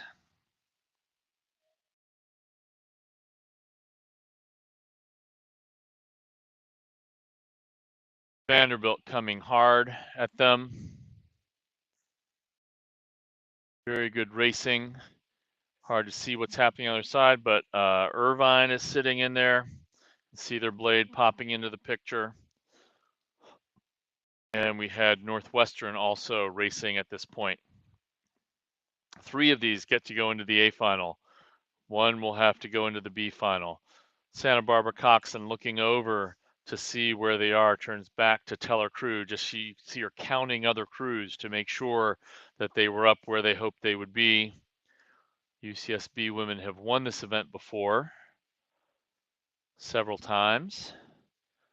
You have Vanderbilt now pushing forward a little bit, getting their bow out in front, and Northwestern also bow out in front to come across. So that's going to be Vanderbilt, I believe UCSB, then Northwestern will be 3rd, Irvine 4th. Both Northwestern and Vanderbilt from this Midwest region see each other a little bit.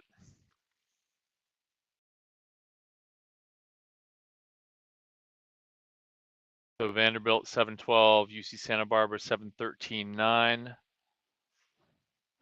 3rd will be Northwestern. And you know, this is a great thing to see because having known the Northwestern program for many years, they've often struggled to get a lot of kids, a lot of rowers there to come and try and row the big boats. Um, and it's great to see them not only doing that, but having the speed to just nip UC Irvine by about half a second. So more and more, some of these programs that have been around for a while, Vanderbilt, figuring out how to make it work, Northwestern, figuring out how to make it work. UC Santa Barbara has been making it work for some time. UC Irvine has. Colorado comes in 5th at 730. And Central Florida should be the final crew there.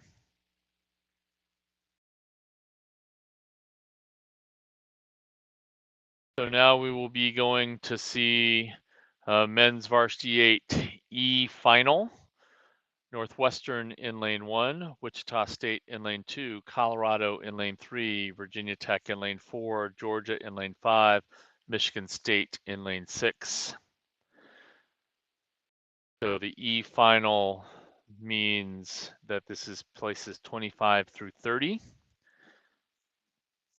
were 31 boats entered in this event. And I think there was an injury in one boat. I forget who. So we're down to 30.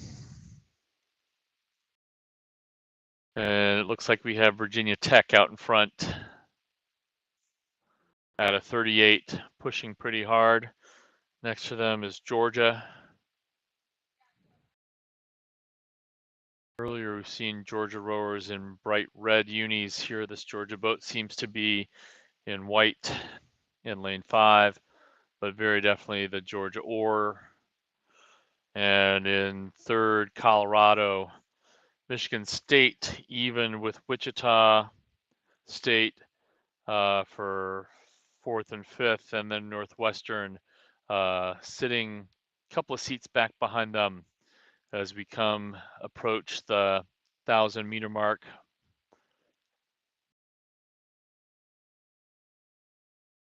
Virginia Tech, 36 out in front here.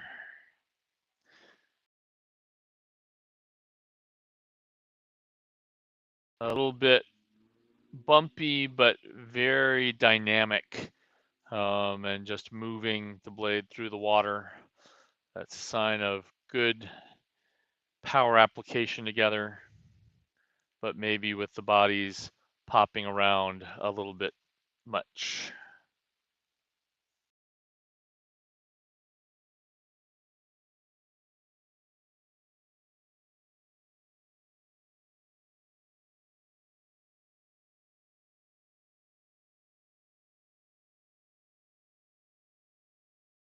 Crews move away from us here.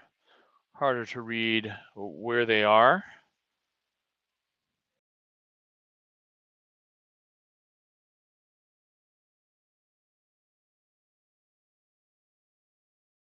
but still Virginia Tech out in front. Georgia pushing with them. Colorado also in the hunt there. Michigan State at a 38.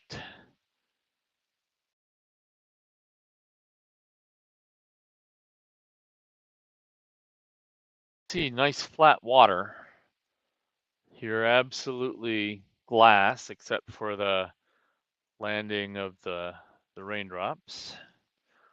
It's like the right side of that final here. This E final is leading pretty nicely. Colorado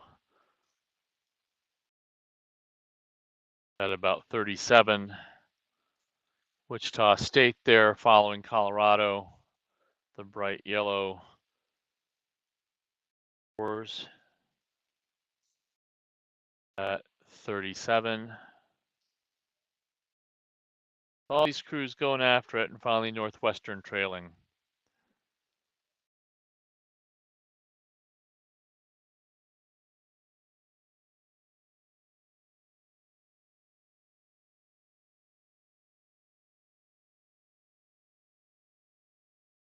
And this is the last race for these guys at this regatta. Perhaps for some of them, the last race of their rowing careers if they're seniors and are done with their eligibility.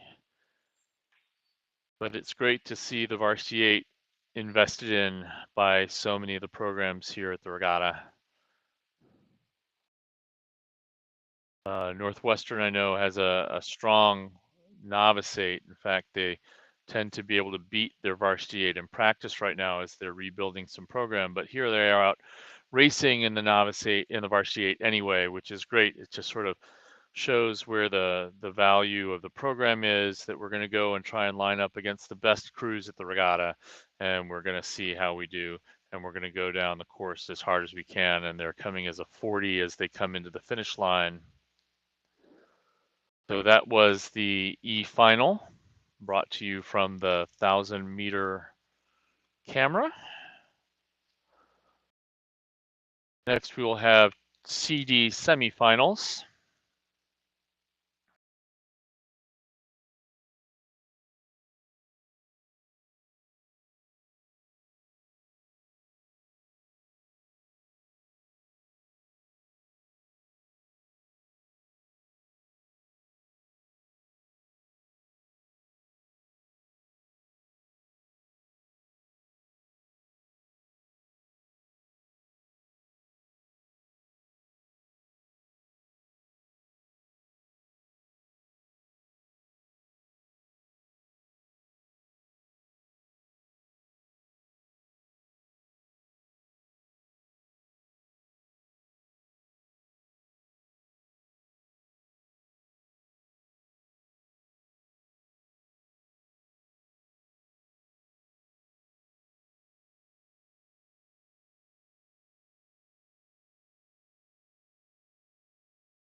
Here are the times from that E final. Virginia Tech 6:30.5, Colorado second with a 6:40, just in front of Georgia 6:41.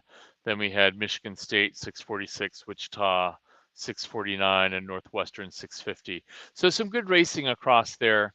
And as those rowers finished their regatta here today. And now we'll be going back up to some CD semifinals in the varsity 8. CD semifinal number 1, we have Central Florida in Heat 1, Boston College in Heat 2, Vanderbilt in Lane 3, sorry, not Heat, UC Irvine in Lane 4, Illinois in 5, and UNC in Lane 6. And 3 of these crews will go to the C final, the top 3. The others will go into the D final. So a lot of racing for where they want to end up. You could finish out from this group as high as 13th in the regatta, or you could end up as low as in the D final would be 19th through 24th. So you could end up as low as 24th.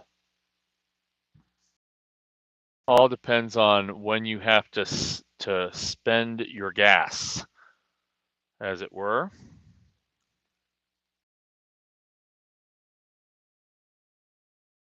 So it looks like we have Boston College up in front in lane 2. And we also have Boston College in front, and next to them, Vanderbilt, Central Florida, UNC coming through with Illinois.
So again, BC moving up here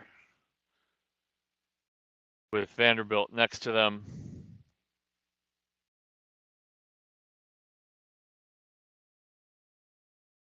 All trying to get into the C final. Also UC Irvine up in that group.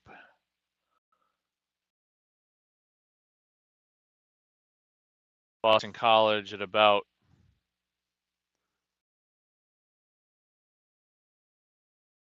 37.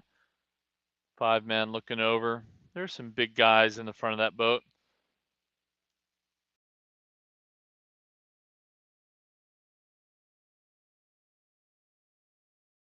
And as we pull back, we can also see UC Irvine in that hunt as well. And Illinois racing with Vanderbilt, it would seem, to see who's going to get third. But possibly also there we have UC Davis and Vanderbilt even. And we see UNC coming up on the outside, actually, in front of Illinois. So there's some hard racing, these crews going after it. UNC at a 38.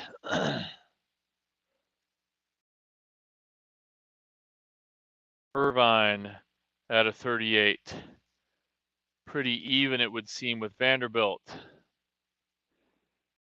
Going to be a great race. 3 or 4 crews. Vanderbilt up at 39. BC in front of them.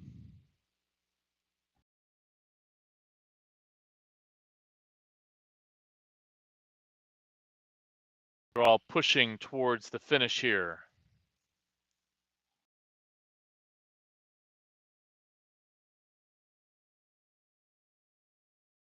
can hear the cheering on the shore for crews in a good race to try and be in the top 3.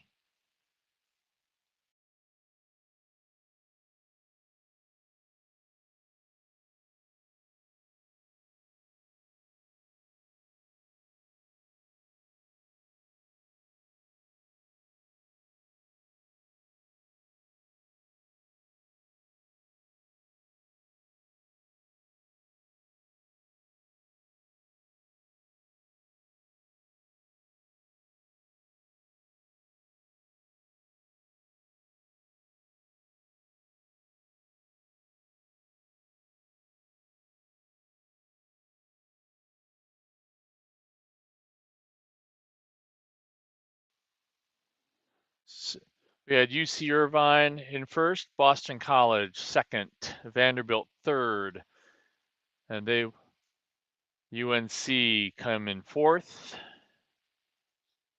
Illinois fifth.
And here we have the second CD semifinal, and this will be Connecticut in lane 1, UC Santa Barbara in lane 2, UC Davis in 3, Middlebury in 4, Bowdoin in 5, and Wash U in 6. Again, the top 3 crews will join Boston College, Vanderbilt, and if I remember correctly, Irvine.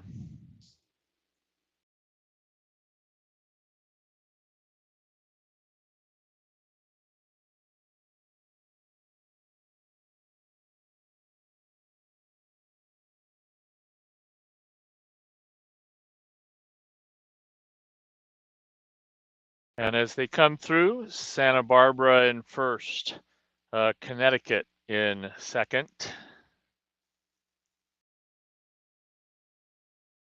Middlebury in third, followed by UC Davis, and then Bowdoin and Wash U. Lane 4, Middlebury up in front there with UC Santa Barbara. Nice pushing, and then Wash U coming through in 6 as we head into the 1,000. We have Middlebury out in front, leading Bowdoin by about 3 or 4 seats. And UC Santa Barbara up with them as well, perhaps even in the lead. Then we have UC Davis, Connecticut, and Wash U. So some pretty tight racing here. Again, 3 get to go through to the semifinal. They are all pushing out pretty well. Washington, Wash U, and Connecticut sort of being pushed out. But Middlebury, Bowdoin, and UC Santa Barbara having some good races up there. Again, Santa Barbara in that bright yellow UCSB tank. That's a program that has rode in the same racing tank for decades now, and it's a point of pride in their program to wear those bright yellow tanks as they race. They're at 37 and a half. Looks like we have Middlebury up there as well. So Middlebury and UC Santa Barbara pushing the lead 1 and 2.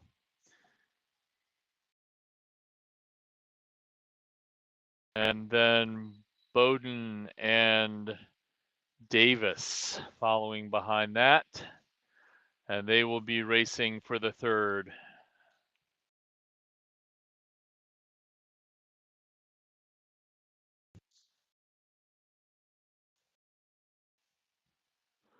So as they come through, you can see UCSB and Middlebury, two very, very different schools. I choose two schools to be more different in the United States. The beach of Santa Barbara and the hills of Vermont would be about as far apart as we could get. But Middlebury pushing up. On the other hand, both of them really surrounded by some gorgeous nature, and they're putting it down here in nature to get this done. Looks like Middlebury has come up a little bit, a couple of seats over UCSB. Middlebury at 35 and a half, UCSB at a 37, pushing hard to try and get up and separate themselves out from UC Davis. And we also have Bowdoin racing back, but very nice rowing here by Middlebury. They were quite fast in the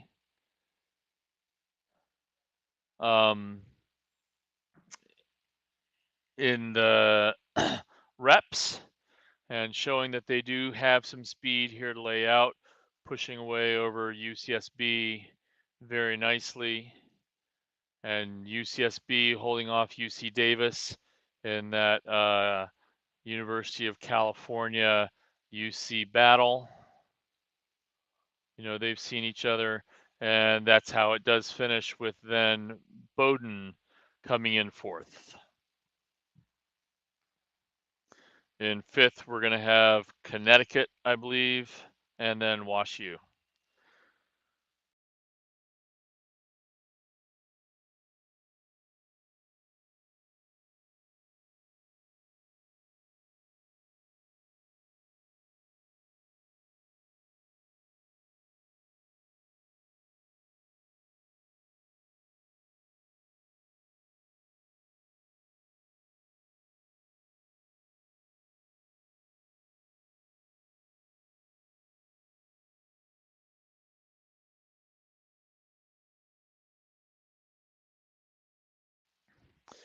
So these varsity eights here going, you know, 4 of them in 3.5 seconds there.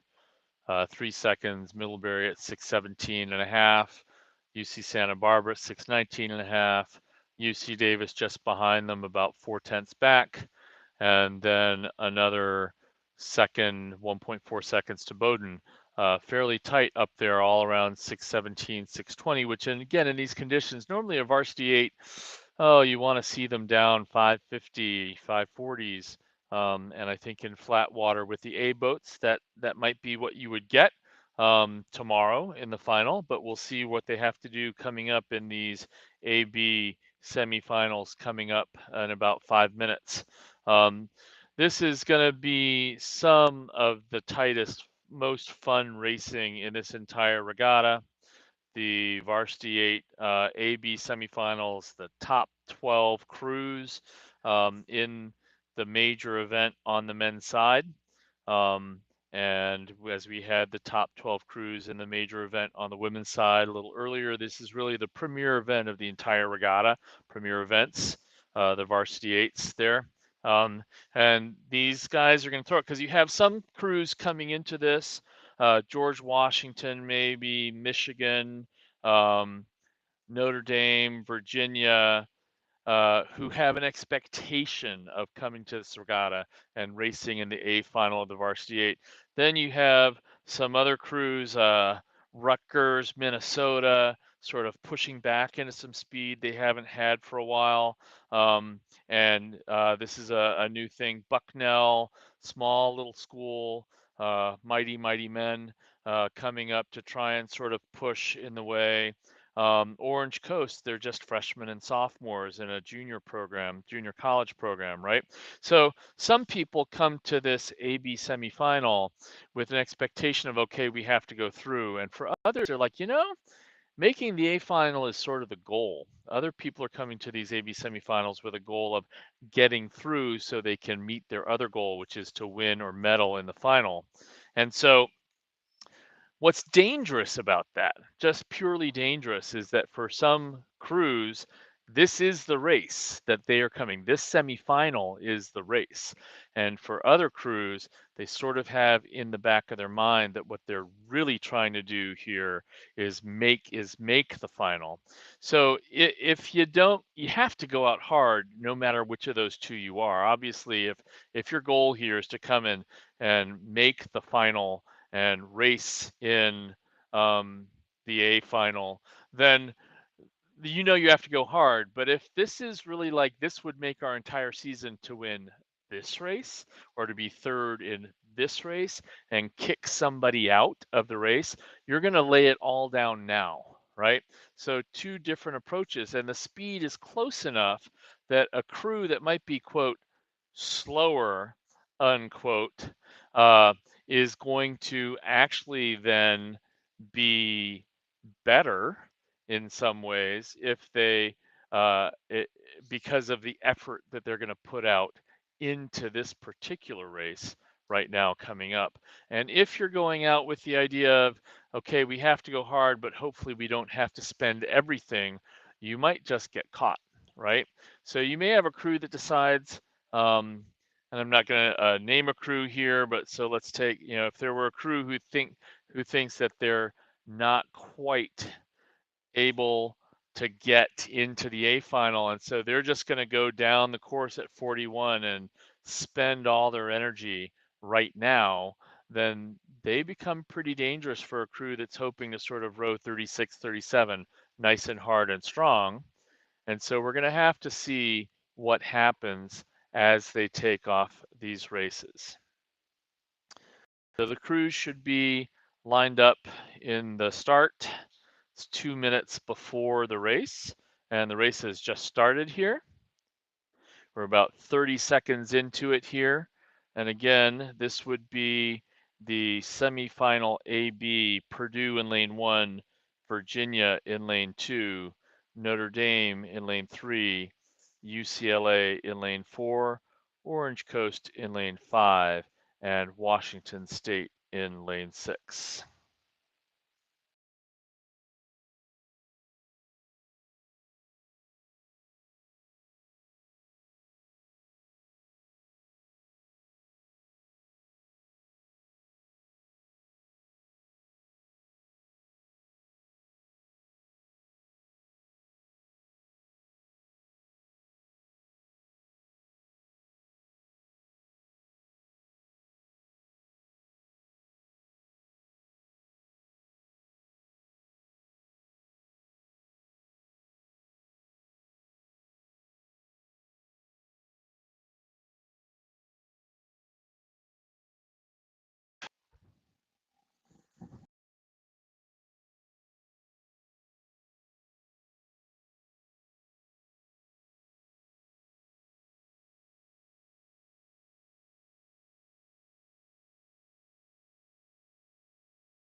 So we're having some internet problems where we were seeing the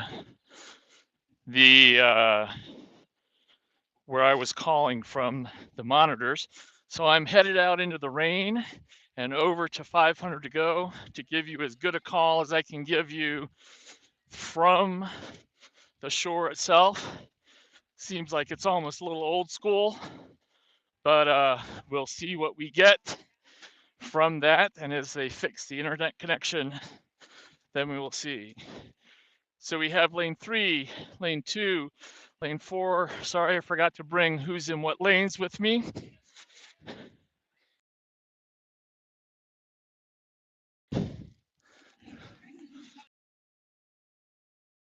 Six crews coming down. Lane 3 up in front, which is Notre Dame. And they have gone all season leading crews the whole way down. Thank you to the University of Vermont for giving me some cover as I call the races here. My uncle used to work there. And then we have lane 4 up there as well.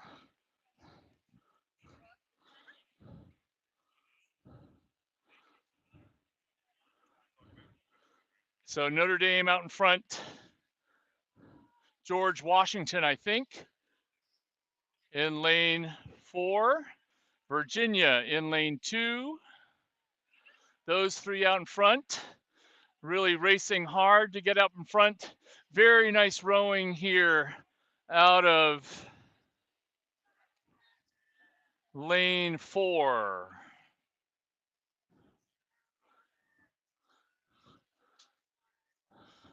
And then really even those two crews, 4 and 3, and then Virginia out in lane 2. So those three have separated themselves coming into the 500.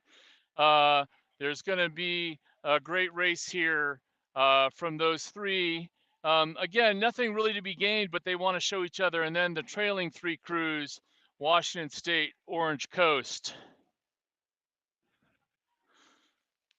Sorry, as I ran out there, I didn't take my my heat sheets with me, so I'm going to pull those up here. Virginia, Notre Dame, UCLA fighting right very hard to get the three to get the spots in the final. They're already there. It's just now for pride about who they're going to be up in front. And thank you to this UVM guy who's given me who's where. And then we have Purdue, Orange Coast, and Washington State in the second field. Again, it looks like Notre Dame and UCLA in a heck of a race, moving a little bit ahead of Virginia right now. Probably Notre Dame popping up. Notre Dame and UCLA fighting for the front. Lane 4 making a move on the sprint. UCLA moving up into Notre Dame. Notre Dame has gone down at a fairly high clip, and UCLA is coming hard in front of Notre Dame. Virginia is going to be third. UCLA will beat Notre Dame. Virginia will be third. All three of those crews going into the A final. Then with Purdue, Orange Coast, and Washington State figuring out the B final as they go. But as you've just seen, some great racing at this level. These crews are so tight together. And let's get a UVM cheer here for the woo! There you go. Thank you. It's all a community here at ACRA. Someone has a beer open, but I'm working, so can't do that. So the next semifinal is going to be semifinal 2, Bucknell, Minnesota, George Washington, Michigan, Rutgers, and URI. GW and Michigan have raced earlier this year at the GW Invite, sort of earlier in the thing, and we're seeing some times here. So UCLA won that in a 6:05.5, followed by Notre Dame 6:07.3. Virginia 6:09.6. So those sprints, they sort of did some different things to get in there, and then a little break back to Washington State in fourth 6:15, Purdue at 6:16, and Orange Coast at 6:19. And they'll all come back tomorrow, and UCLA, Notre Dame, Virginia in the A final, Washington State, Purdue, and Orange Coast in the B final. So California school, an East Coast school, and Midwest school going into the A final. Pacific Northwest school, Midwest school, and a Southern California school going into the B final. So as I was saying, we're going to be coming up with the second semifinal: Bucknell, Minnesota, George Washington, Michigan, Rutgers, and Rhode Island, all coming into this second semifinal. Bucknell, GW, Michigan, and Rutgers were all at the GW Invite earlier this year. And that worked out with George Washington beating Michigan twice earlier in the season. And Bucknell and Rutgers having some good racing as well. Rutgers has been getting stronger as the season has gone on. Bucknell always tight and ready to go. GW are the defending champs from ACRA, and they were very definitely, that was their first year having been cut from varsity status and coming down to the club level. So they've been still pulling some very nice results off of that, and they still have a very solid varsity 8. So they've been making a very nice transition here into the they've been hi. So I was needing to press to talk. Um, we should be coming up here at 3:20 to the men's varsity semifinal 2.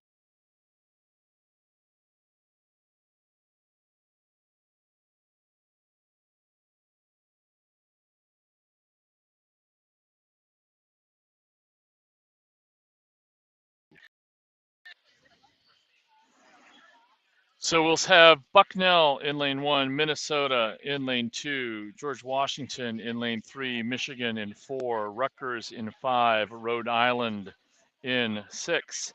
Bucknell, Minnesota, GW, Michigan, and Rutgers all were at the GW Invitational earlier this year and have been racing across each other. So also there from the other heat was Virginia. So 6 of those crews from that regatta here are making the AB semifinals. And so far, all of them into the grand final, except there are 5 of them here. So at least 2 of them will not go forward into that. But there should be some really good racing. There was nice solid racing back and forth earlier in the season. And now we'll see them coming up. About a minute to the start.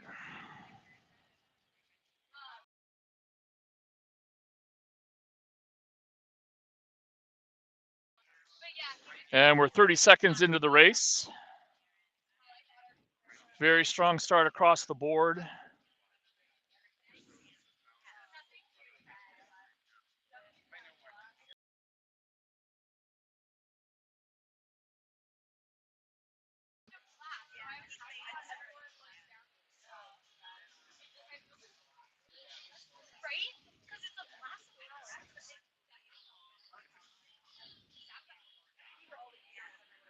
You know, these crews all have good starts. They all have good speed off the front. But again, as we said before, you know, the start can make you. It's rarely, it could break you. It's not going to make you. But fairly even across. I'm sitting up here at about 1,400 meters, so I'm being fed some information. Out in front right now, we have lane 3 GW and 4 Michigan out in front. And then Bucknell also coming out with those 3. Bucknell has a very good start here in general, but not surprising that Michigan and George Washington will be pushing each other down the course here. So we have Bucknell in 1, George Washington in 3, Michigan in 4, pushing up into that as well a little bit. Minnesota, also very well coached, is going to be coming off here. But a very nice race here by GW in lane 3, taking the lead. And then Bucknell on the outside. Michigan in 4, a little bit over Minnesota. And then Rutgers coming up to try and push up into Michigan, and Rhode Island trailing a little bit. So as we see here, it looks to me, as I can start to see this, GW and Michigan up fairly close to each other. The Michigan crew pushing at about 38, GW just a tad higher and about 3 or 4 seats up, I think.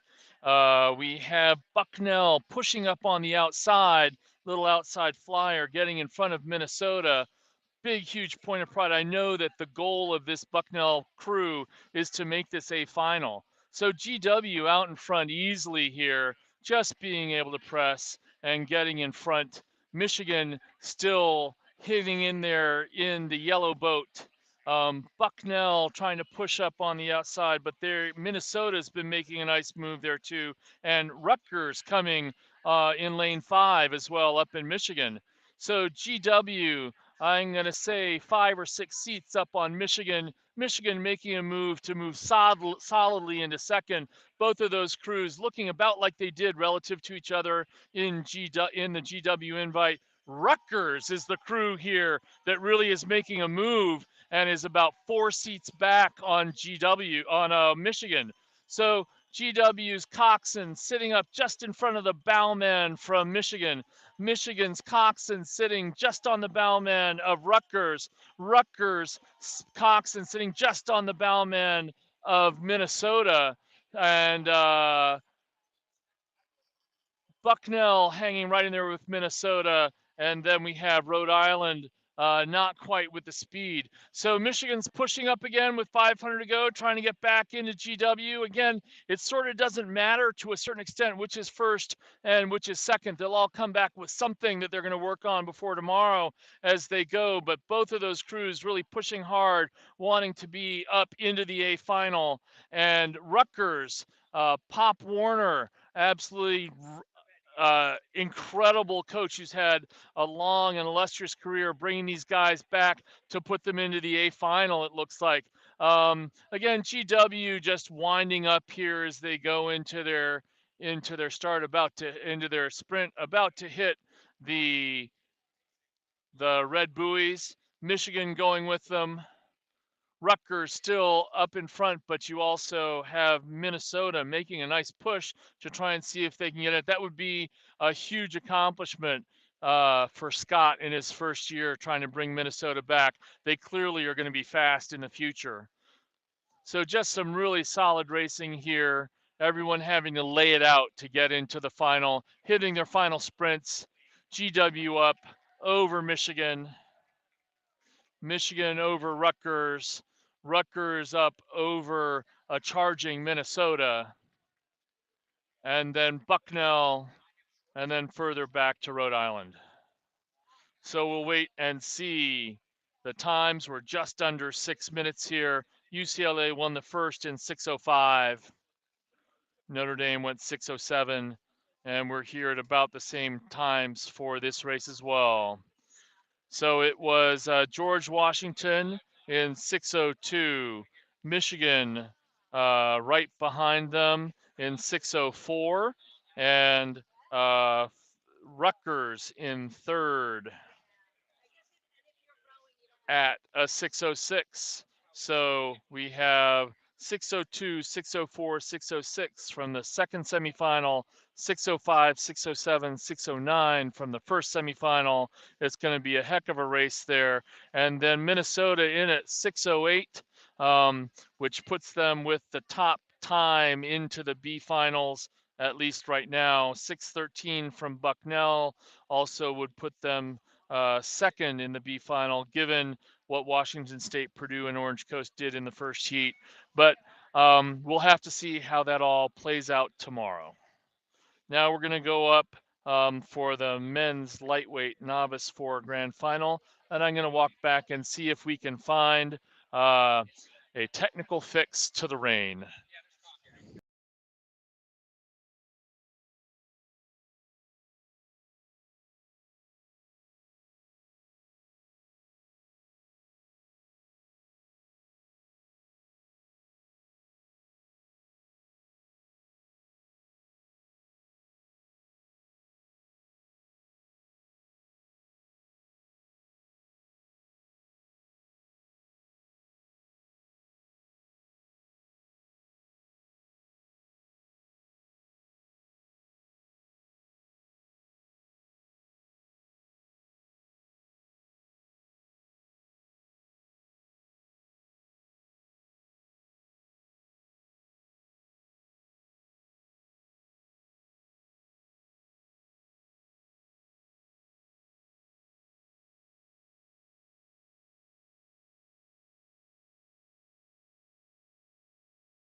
And here we go to a final. This is the first grand final of the regatta, if I remember correctly. This is the men's lightweight novice 4 grand final. And here we have Purdue in lane 1, Clemson in 2, Middlebury in 3, Michigan in 4, Tennessee in 5, Connecticut in 6, and Rhode Island in 7. So you're going in from seeing the top 8 guys in Michigan's program to the 3F, the guys from the third novice 8, who are small enough to race a lightweight event.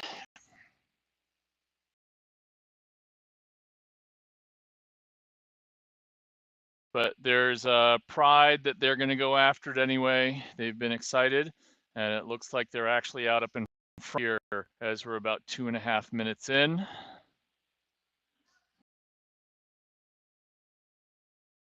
So the Michigan novice lightweights at 35.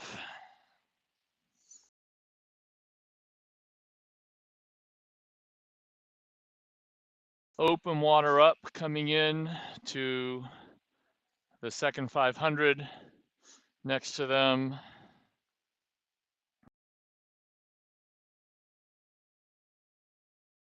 Middlebury, and in lane 5, Tennessee, all coming in there. URI, Rhode Island, right behind them. There are 3 medal play here. Sorry, that was Connecticut up there. Rhode Island there in the blue, coming forward as they hit the 1,000 in a little bit, about 3.5 minutes.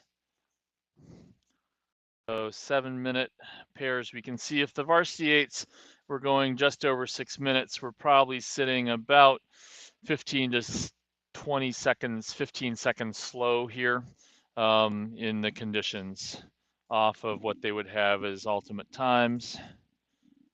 So you'd probably see novice lightweight 4, around 6:40 or so, 6:45, and these guys are going to go just over 7 minutes. And that Michigan boat swinging together very nicely. All of them natural lightweights. No one was having to cut weight to make this, which is the healthy way to do it if they can. And that's actually was true across the board. The referees were saying that people were weighing in with weight to spare. Tennessee right behind them, pushing in. They're at 34.5. Again, Michigan out in front.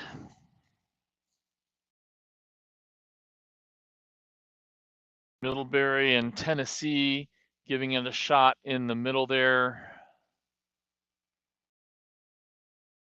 Connecticut, Purdue, and URI. Clemson also. Clemson pushing up there into Middlebury a little bit, and Purdue coming with Clemson. Michigan taking a lift here. Rating's gone up a little bit. 35.5, almost 36. I like to push the middle of the race a little bit higher.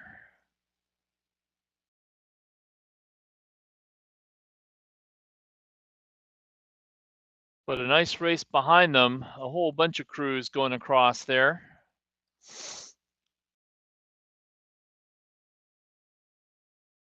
So most of these rowers are going to be freshmen, maybe sophomores, all in their first year of rowing, and none of them, at least at weigh-in, over 160 pounds.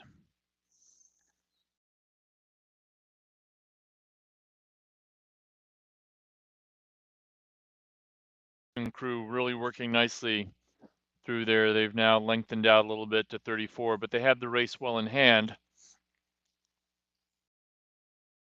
35. They can see the whole crew, the whole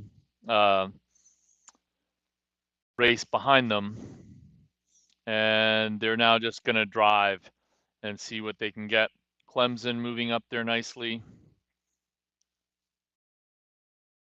at 36. Start to see Michigan really in control of the race. And then another whole race for second and third happening behind them.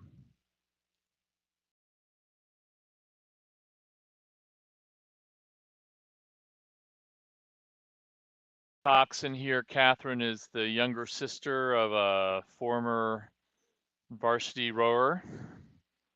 Big Michigan family.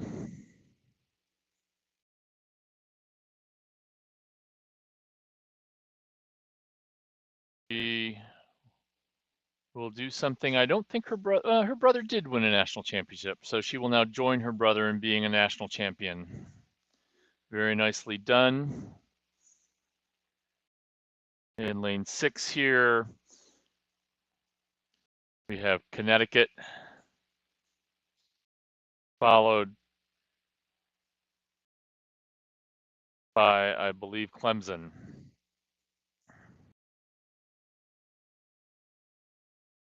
Michigan in 7:15, Connecticut 7:27, Clemson in 7:30.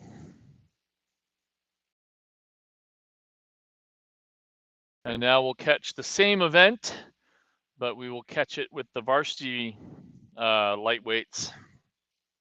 And this will have Purdue in 1, Clemson in 2, Middlebury in 3, Michigan in 4, the same lane that their novices just raced in, Tennessee in 5, Connecticut in 6. I'm sorry, that was the same. I was reading the wrong cruise, excuse me. We have UCLA in 1, Berkeley in 2, Fordham in 3, Western Washington in 4, Santa Barbara in 5, Texas in 6, and Virginia Tech in 7.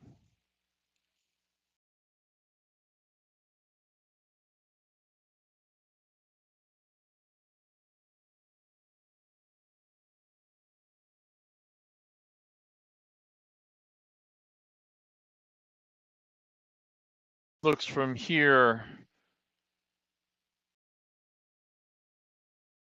like we have Fordham out in front with Western Washington behind, next to them. And then UC Santa Barbara and or UCLA up there going for third.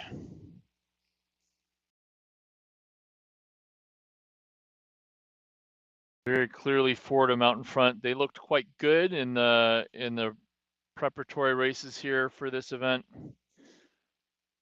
And they're going after it.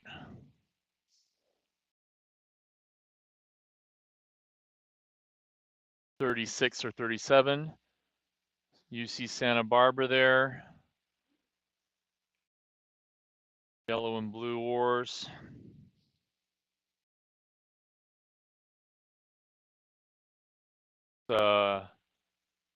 Western Washington trying to push up into Fordham. Berkeley on the far side. Texas, who we couldn't see before, also up in front of UC Santa Barbara.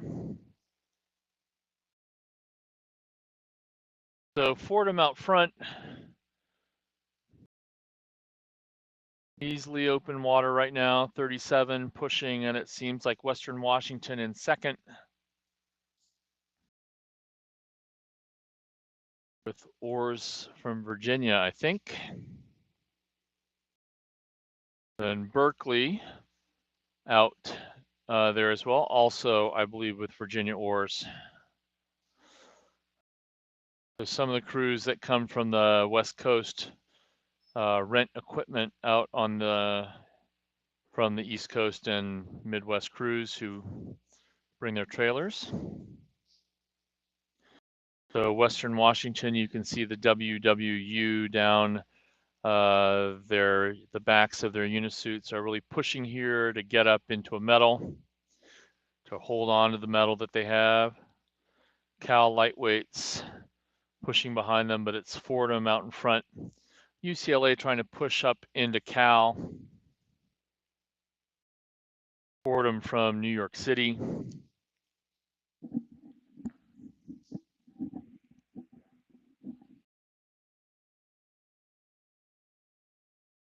About 6 minutes into the race, And they're just coming now into the red buoys.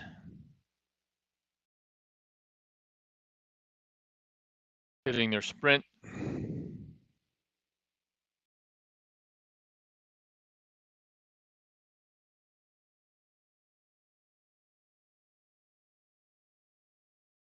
Fordham at 41, sprinting out to try and win.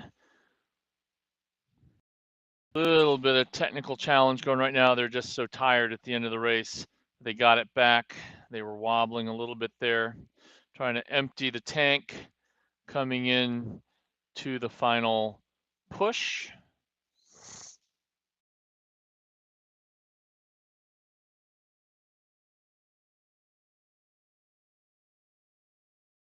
And they're going to come across just 7:02 next in lane 4, Western Washington.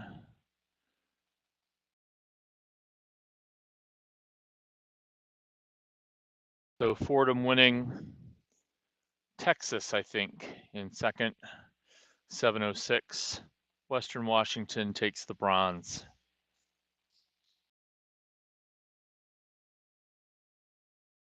At 7:10.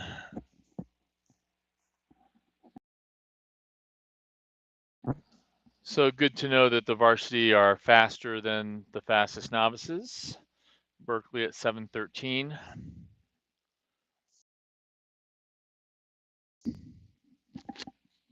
And Virginia Tech bringing it home. UCLA in fifth, 7:19.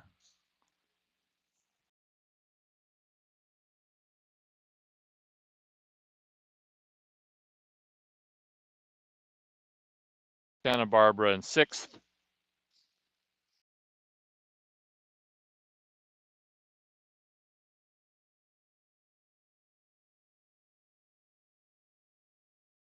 And finally, Virginia Tech in seventh.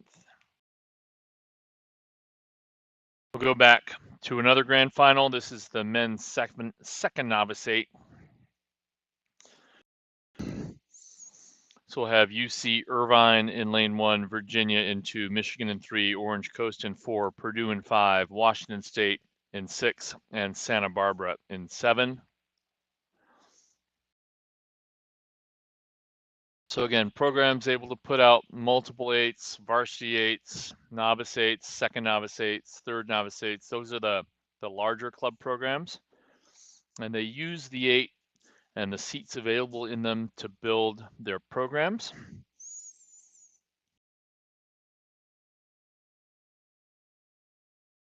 Crews are still backing up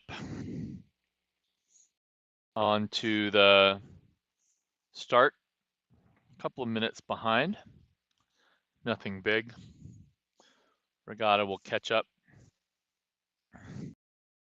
But it looks like we'll have a crew probably given, well, I think it's Washington State, not locked on yet, will probably be given a warning. Get one warning, and then the second one is an exclusion.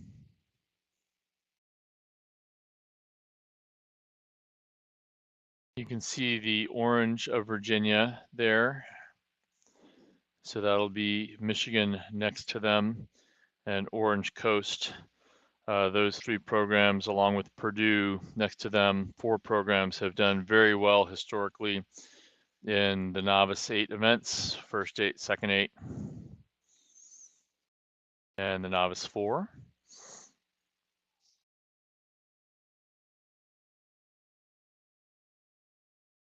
You have to say I was in what we used to call the 2F, the second frosh boat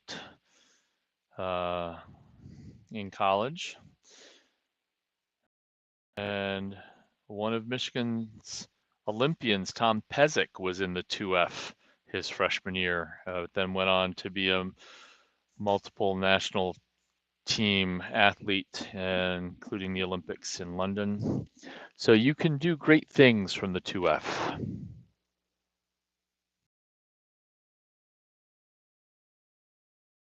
And they're on. You can see crews sitting ready.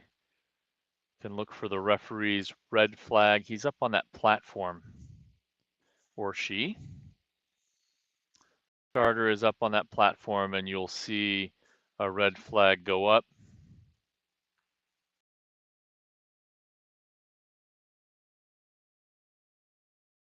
A lot of nerves, particularly if they've been sitting there a little bit longer, 4 or 5 minutes longer than they expected, waiting for the other crew. They are checking to see that the crews are present. They used to what they do call polling the crews. There's a flag going up maybe.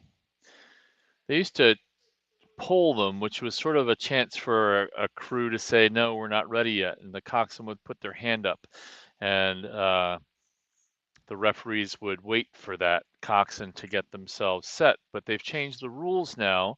Once you're locked on, you're expected to be ready to go, but they do take the time to check that you're there. So they call the name of each crew. You just don't really have a chance to say, no, I'm not ready. Now, you do have another option. If you're not quite ready and it's because you think it's a safety thing, you just don't start. And then the referees come over and the referees say, why don't you go? And you say, I didn't think it would be safe to proceed. So maybe your point is off, or the crew next to you is pointed at you. Usually the referee, the starter should see, and good starters know this, that if somebody's not pointed, they take their time, and we're off. You can see the big splash.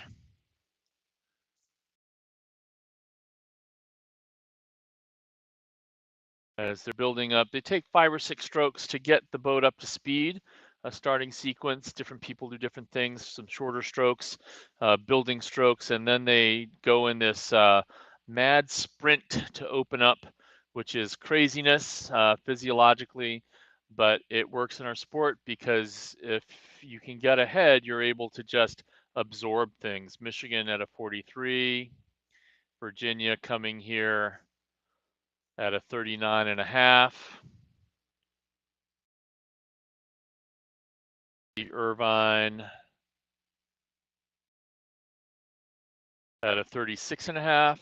Most crews will take about 20 strokes up high and then hit their base cadence. Some will take longer, particularly the more experienced that they are.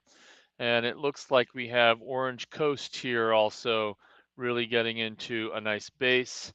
They are at about, see if I can get them consistently, 37.5. So they're laying down some speed. Michigan out with them, it looks like, perhaps even ahead of them. 36. The Michigan freshman coach, Todd, has been saying quietly he has quite a group this year. And they were able to they switched their lineups between that novice 4 and the second novice 8 here. Second novice 8 got significantly faster, and looks like they have their selection done correctly now.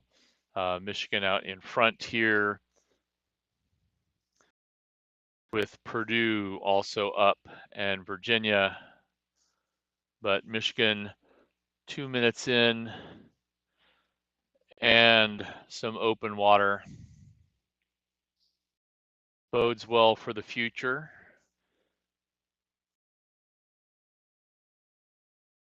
Michigan at 35.5, open water over Virginia and Orange Coast and Purdue. They come through about 2.5 minutes in. Like Virginia in second, Orange Coast in third. Virginia sitting up here at about 35, and Purdue hanging on right to the back of Orange Coast. Then we have Washington State and UC Irvine, and UC Santa Barbara will be someplace in the near lane, but not making it into the camera angles that we have. Here goes Michigan easily out in front. just pushing quite hard, 35.5, swinging together, blades going in, blades coming out. See the same thing from Virginia, but you can see a little bit more purchase, a little bit more connection on the front end there to get that going. There's UCSB. So Michigan out in front, Virginia and Orange Coast second and third. It looks like Virginia up on OCC.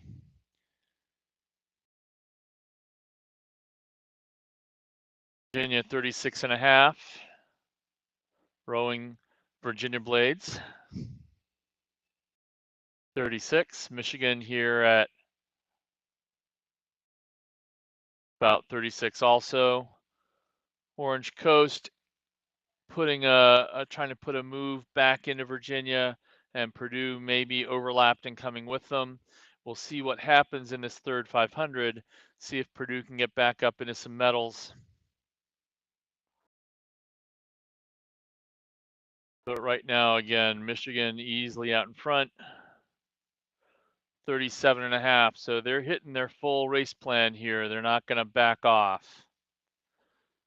Todd Gokin will be happy to see that. Todd, the Michigan associate head coach, who also coaches the novices. Purdue at 35.5.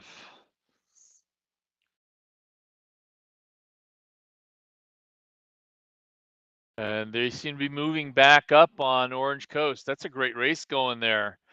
It's hard to tell from this angle who's in front, but they're both battling there. And Virginia across the way, I think, up on those two crews. Orange Coast up at 39.5, 40. They're going at this point. They're like, they want their medal, and they're having to push hard for it. See what Purdue has in terms of rating. About a 36. So they have some room to go up. Virginia pushing hard to make sure they stay in second.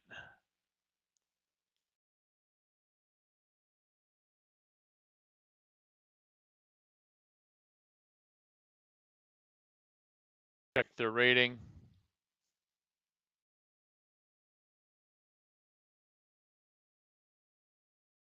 .35 or so for Virginia. You can see the Michigan crew just continuing to move away. And these guys will come back next year and be, you know, the guys in the 2V, the 3V, and the varsity 4. Maybe even a 5V, given the size. Very few seniors on the Michigan team right now. So Michigan second frosh, as we call them, the 2F, comes across, even though they're not all freshmen. And it's actually their Purdue coming through Virginia in the last few strokes, and then Oregon, Orange Coast. So Michigan 628. Here we have in lane 6, Washington State. Purdue was second at 639, getting Virginia by 4/10, 640.1. Lane 1, UC Irvine coming across the line. Fourth was Orange Coast in 642.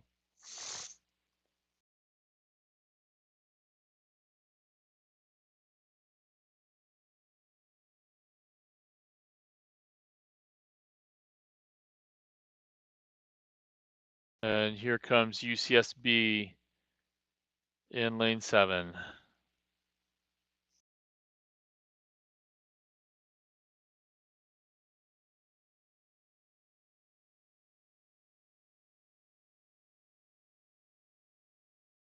Washington State finished in 5th. Irvine in 6th. Santa Barbara 7th. So the Midwest pulls the first two out there. We now have the third varsity 8 grand final. Again, UNC in 2, Bucknell in 3, Michigan in 4, George Washington 5, and Purdue in 6. These Michigan crews have been doing fairly well in lane 4 today, although that was in the novice 8, second novice 8, they were in lane 3.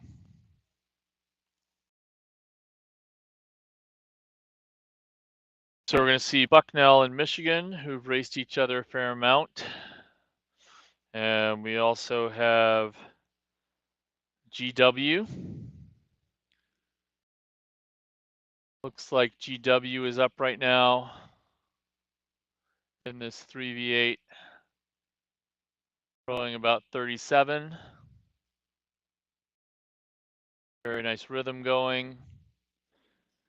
And also Bucknell going well. Michigan pushing up in there as well. But right now it looks like GW leading 37.5. So they're laying down some base rating. Michigan 37. Bucknell 36.5. So all of them at about the same ratings. Those three across very nicely. UNC a little bit further back, Purdue trailing. So we're going to see what happens. They're about 2.5 minutes into the race. This is where crews start to make some of their first speed moves, seeing if they can pick it up.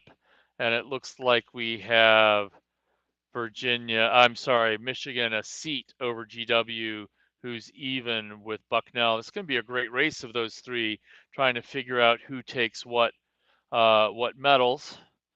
Then we have UNC, and then finally Purdue. Michigan putting a move here, taking some seats on GW and on Bucknell at about a 37.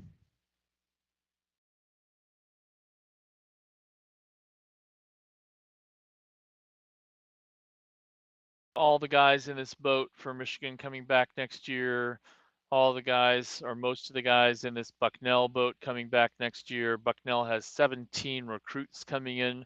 So it's just we're in a reloading phase here in ACRA. GW figuring out how to attract the athletes off of their campus as they go from being varsity to novice, and doing a nice job of that.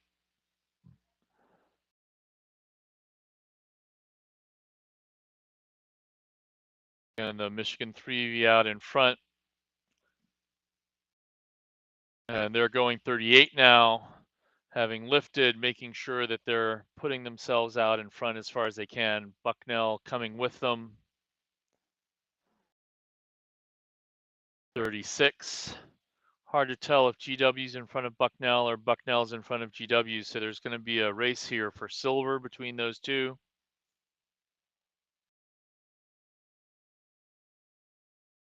Michigan at 38.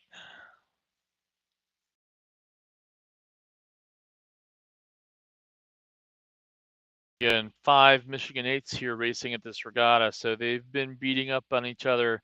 That's the big boat circus, beating up on each other back in Ann Arbor. And they all raced last weekend up in Worcester. So they're fairly race sharp right now. Bucknell raced many weekends in a row and then had last weekend off. Not off, but not racing anyway, so they could be sharp for this. GW also probably in a training cycle.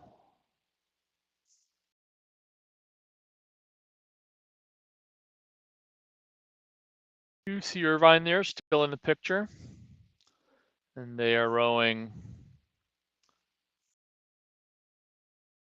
I think, about 35. So Michigan open water ahead of GW and Bucknell. Coxon locked down in the boat. Little bucket here in 7 and 6. Probably makes the bodies swing together better. And Michigan is going to come across here. It looks like GW just barely up on Bucknell, but they're both pretty close. So we'll see what that is for second and third. That'll be fun.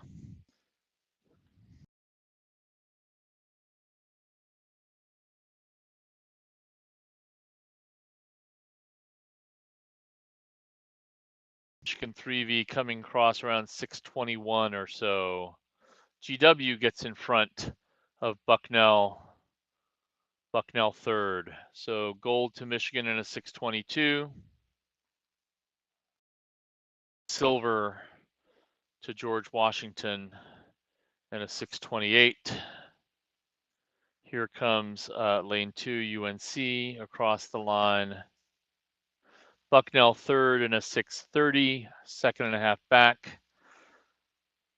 Finally in lane 6 Purdue coming across the line. So that will be UNC there in the fourth place at a 649, Purdue in fifth.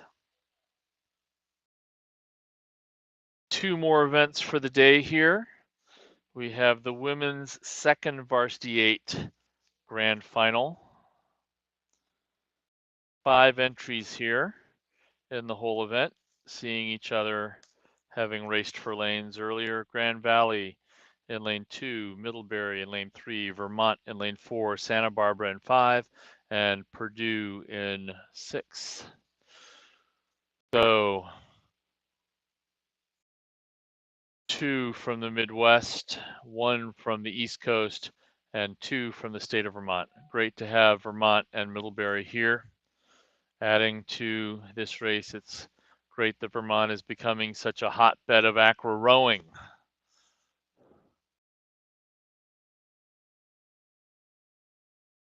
So while we're seeing third varsity 8s and second novice 8s on the men's side, the women's teams are not quite as large yet in some cases, and so we only have 5 2Vs on the women's side, and they're off.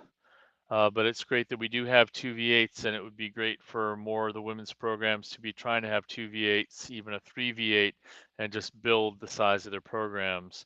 UC Santa Barbara, Purdue, fairly large campuses. Grand Valley, a decent sized campus. UVM, a good sized campus. Middlebury is a small place, and getting 2 varsity, 1V and 2V varsity 8s, which is great. Hard to tell who's where yet relative to each other. Looks like we have Vermont up in front in lane 4. See the white flag from the referee steering Middlebury in lane 3. And they responded very quickly if you saw that, which is good.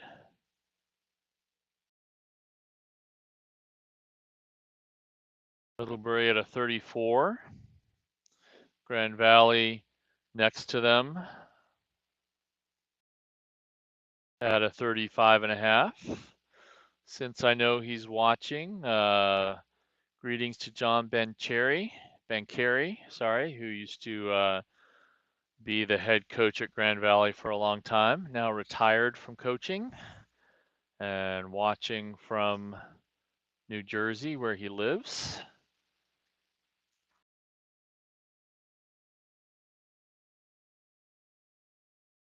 So Middlebury pushing back up here against Vermont. And also UC Santa Barbara trying to play in that game for the medals.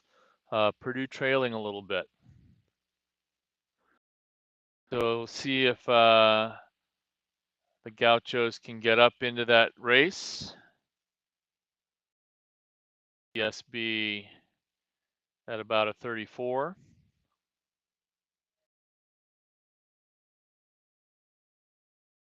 Vermont and Middlebury, though, leading this race.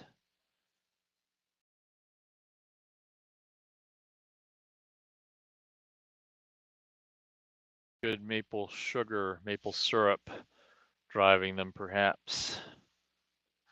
not to get reductionist about the state of Vermont.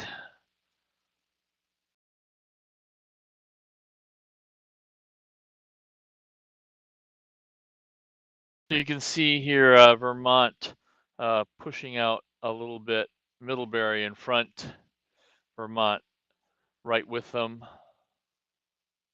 Lanes 3 and 4. We're just a couple of seats up on Vermont, Vermont answering. And then we have Grand Valley and UCSB racing for third, Purdue in fourth, or in fifth, sorry.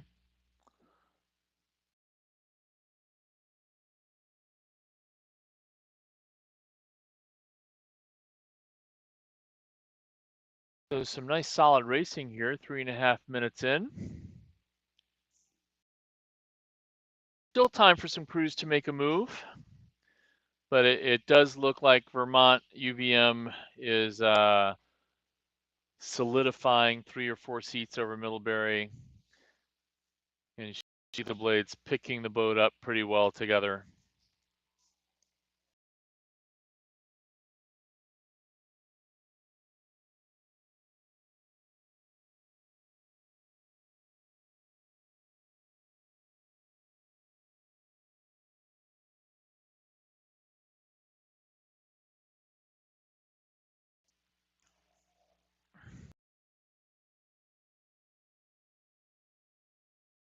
You can hear the UVM fans absolutely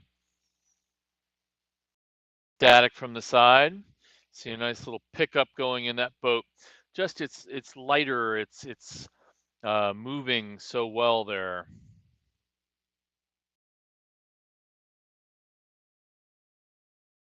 And Middlebury next to them. UCSB trying to make a move.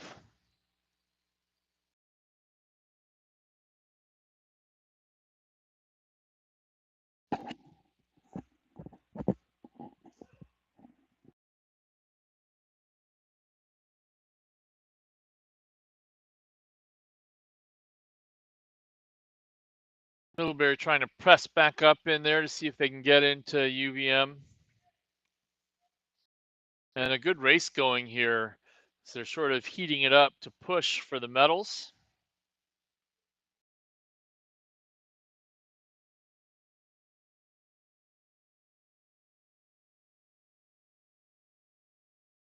And it does look like Middlebury is getting back on terms with Vermont, really making them push.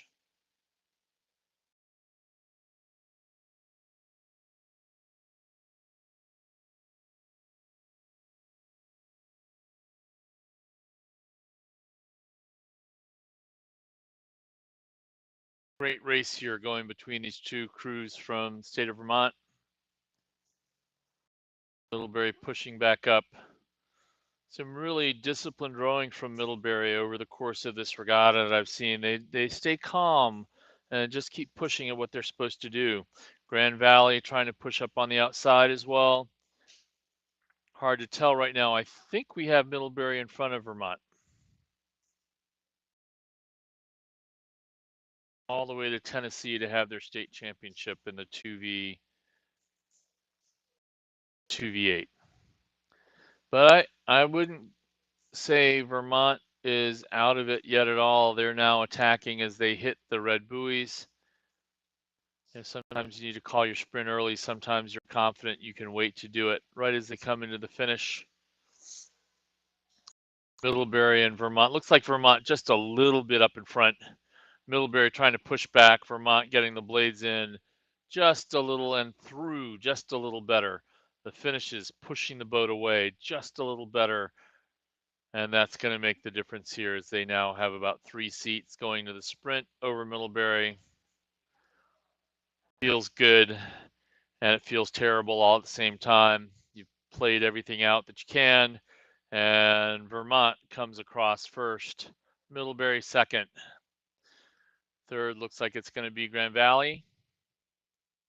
Yep. And then we have UC Santa Barbara, and finally it'll be Purdue.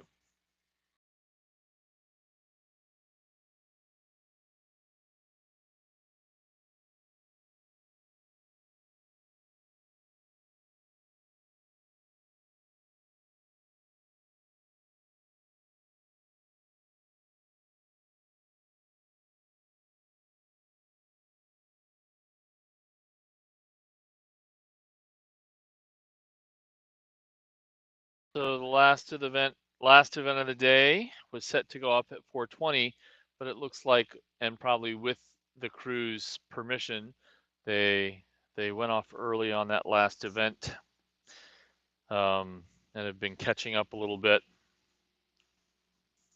The last event is our mixed adaptive single grand final.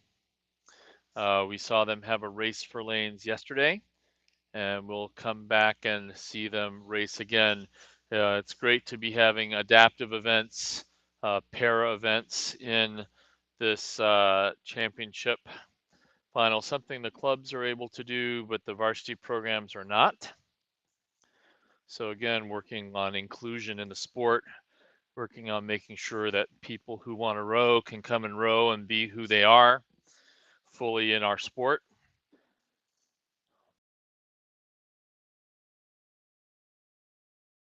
So we have 3 crews here. We have William Beardwood from Delaware. We have Cole Hundelt from Virginia Commonwealth, and we have Aiden Perez from Gordon College, and they are underway.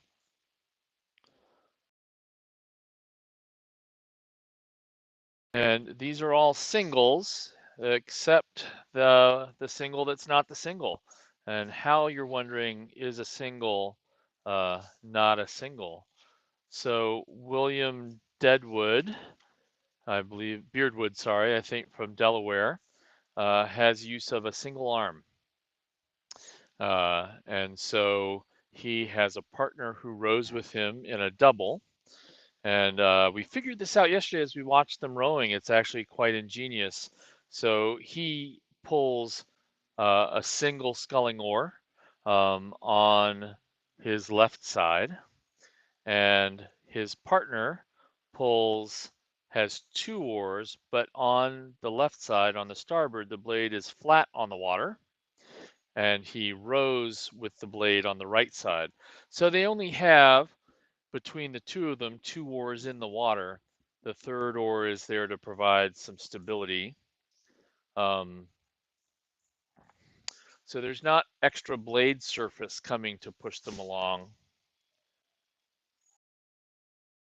So this would be sort of similar to the types of things that happen for some blind athletes in track, where they run connected to a guide. But in this case, it's allowing there to be oars on both sides of the boat.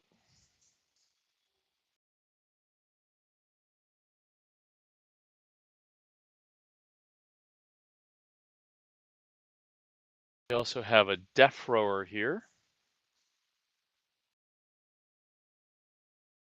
And so the referees will take extra care. They do it in any start anyway, but when they know they have a deaf athlete, they make extra care to make sure that their face and their lips are facing the rower.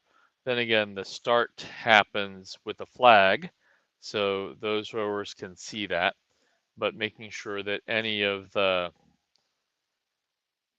directions from the starting crew are being given in a way that a deaf rower is also equally aware of what's going on.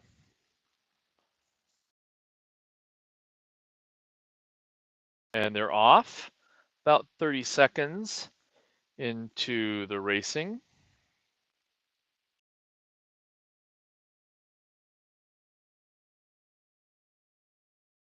And what you have here, which I think is also interesting in terms of some of the other questions facing our sport and many sports right now, is you have people with different advantages and different disadvantages and different abilities and different ways that they are coming at the sport, and they're all competing against each other, and their speeds might actually be quite different, and yet they're competing, right? They're not just going to say, oh, I'm going to go and row down the course and feel good about myself and you can feel good about us. That's not the goal here. They're training, they're working, they're learning a skill, they're being on a team, they're pushing as hard as they can push, and everything's good. And what's important is that folks get to compete.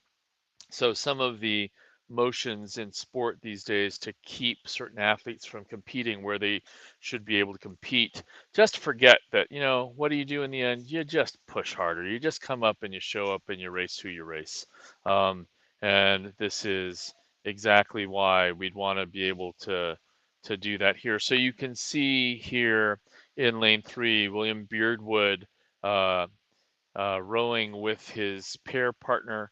And you'll notice that the second oar on the left there is just staying flat on the water, and 2 oars are going in like they would for any other sculler. And they're going after this quite nicely, actually. Looks like they found a little bit more pop, a little bit more speed from yesterday. Then we have Cole Hundelt from VCU in lane 4.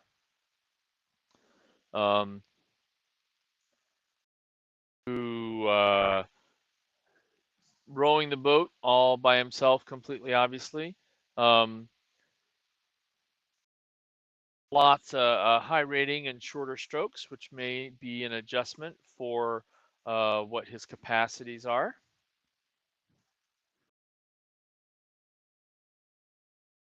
And then we have Aiden Perez from Gordon College coming down as well. So all 3 of these boats racing against each other. So they each have different things that they're working with to get down the course.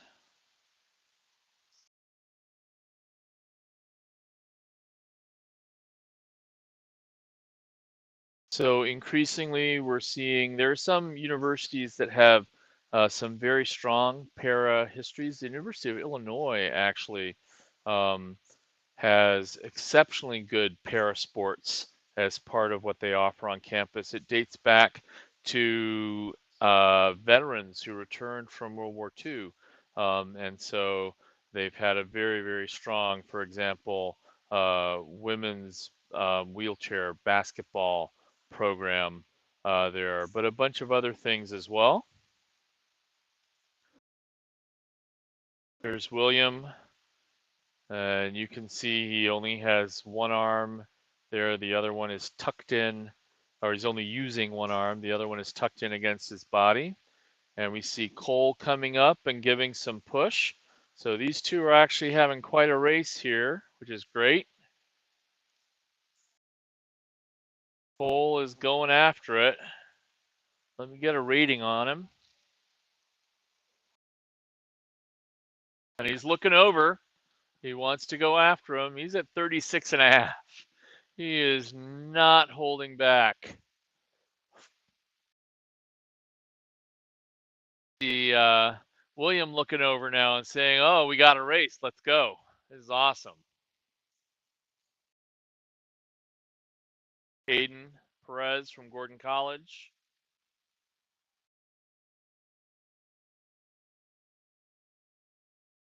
Aiden is deaf.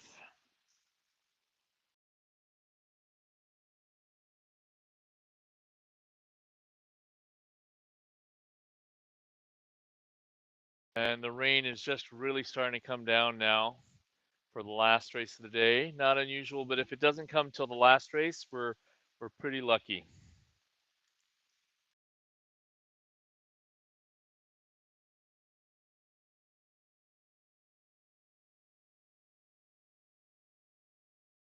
Looks like Cole is moving himself out in front of William. Looking over, pushing to see if he can get further up front, 34 strokes per minute. Fundamentally, some decent sculling there. A little tight in the shoulders. I'll try and get his armpits open a little bit. But he's moving the boat nicely. And also very definitely William has a nice motion there, getting suspended on that one arm and being matched by his partner, his guide. I'm not sure what the word that they use. It would be a guide in in running.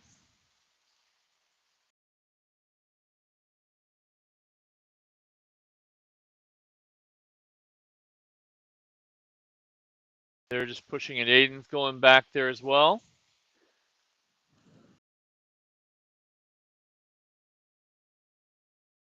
Throwing a full 2K.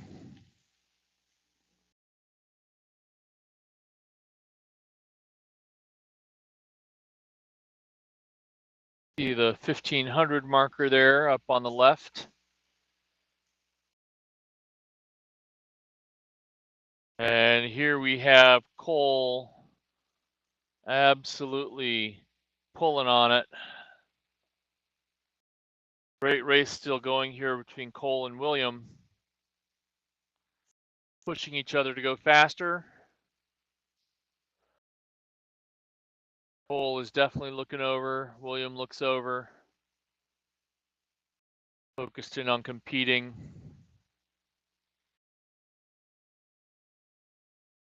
And he's taking his rating up. He's at about 36.5, 37 now, Cole is. Williams managing a little bit lower than that. But also going after trying to get to the finish line.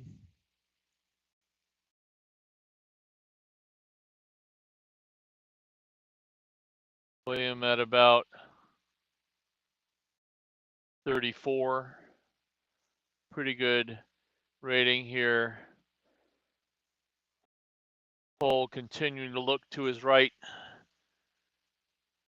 making sure he's able to respond to any movement, any move out of Williams' boat. And Cole is moving himself out in front here.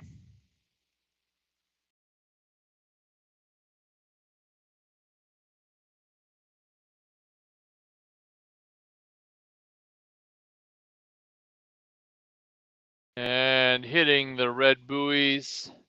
Got Cole open water, just having moved through, definitely keying off of Williams' boat.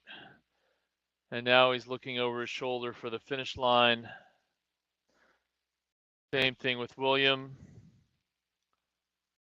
Trying to get their last strokes in. Get to the finish line.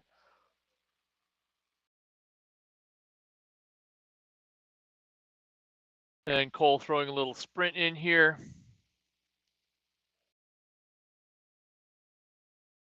About 40.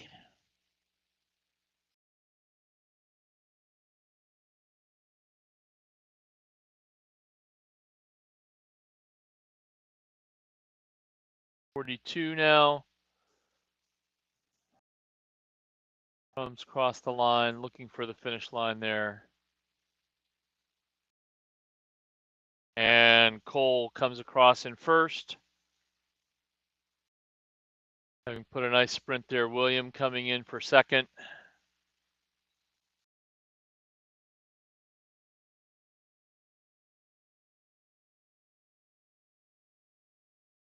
Very nicely rowed. Both boats looking a little bit more composed, competitive than they did in their race for lanes yesterday. Always good to go down the course a second time that way. And then Aiden coming up.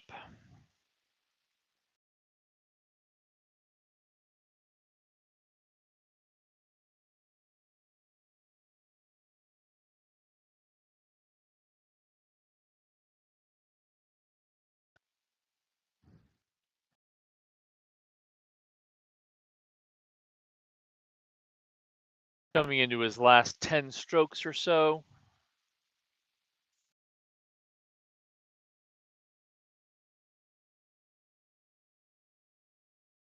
And Aiden crosses the line as well.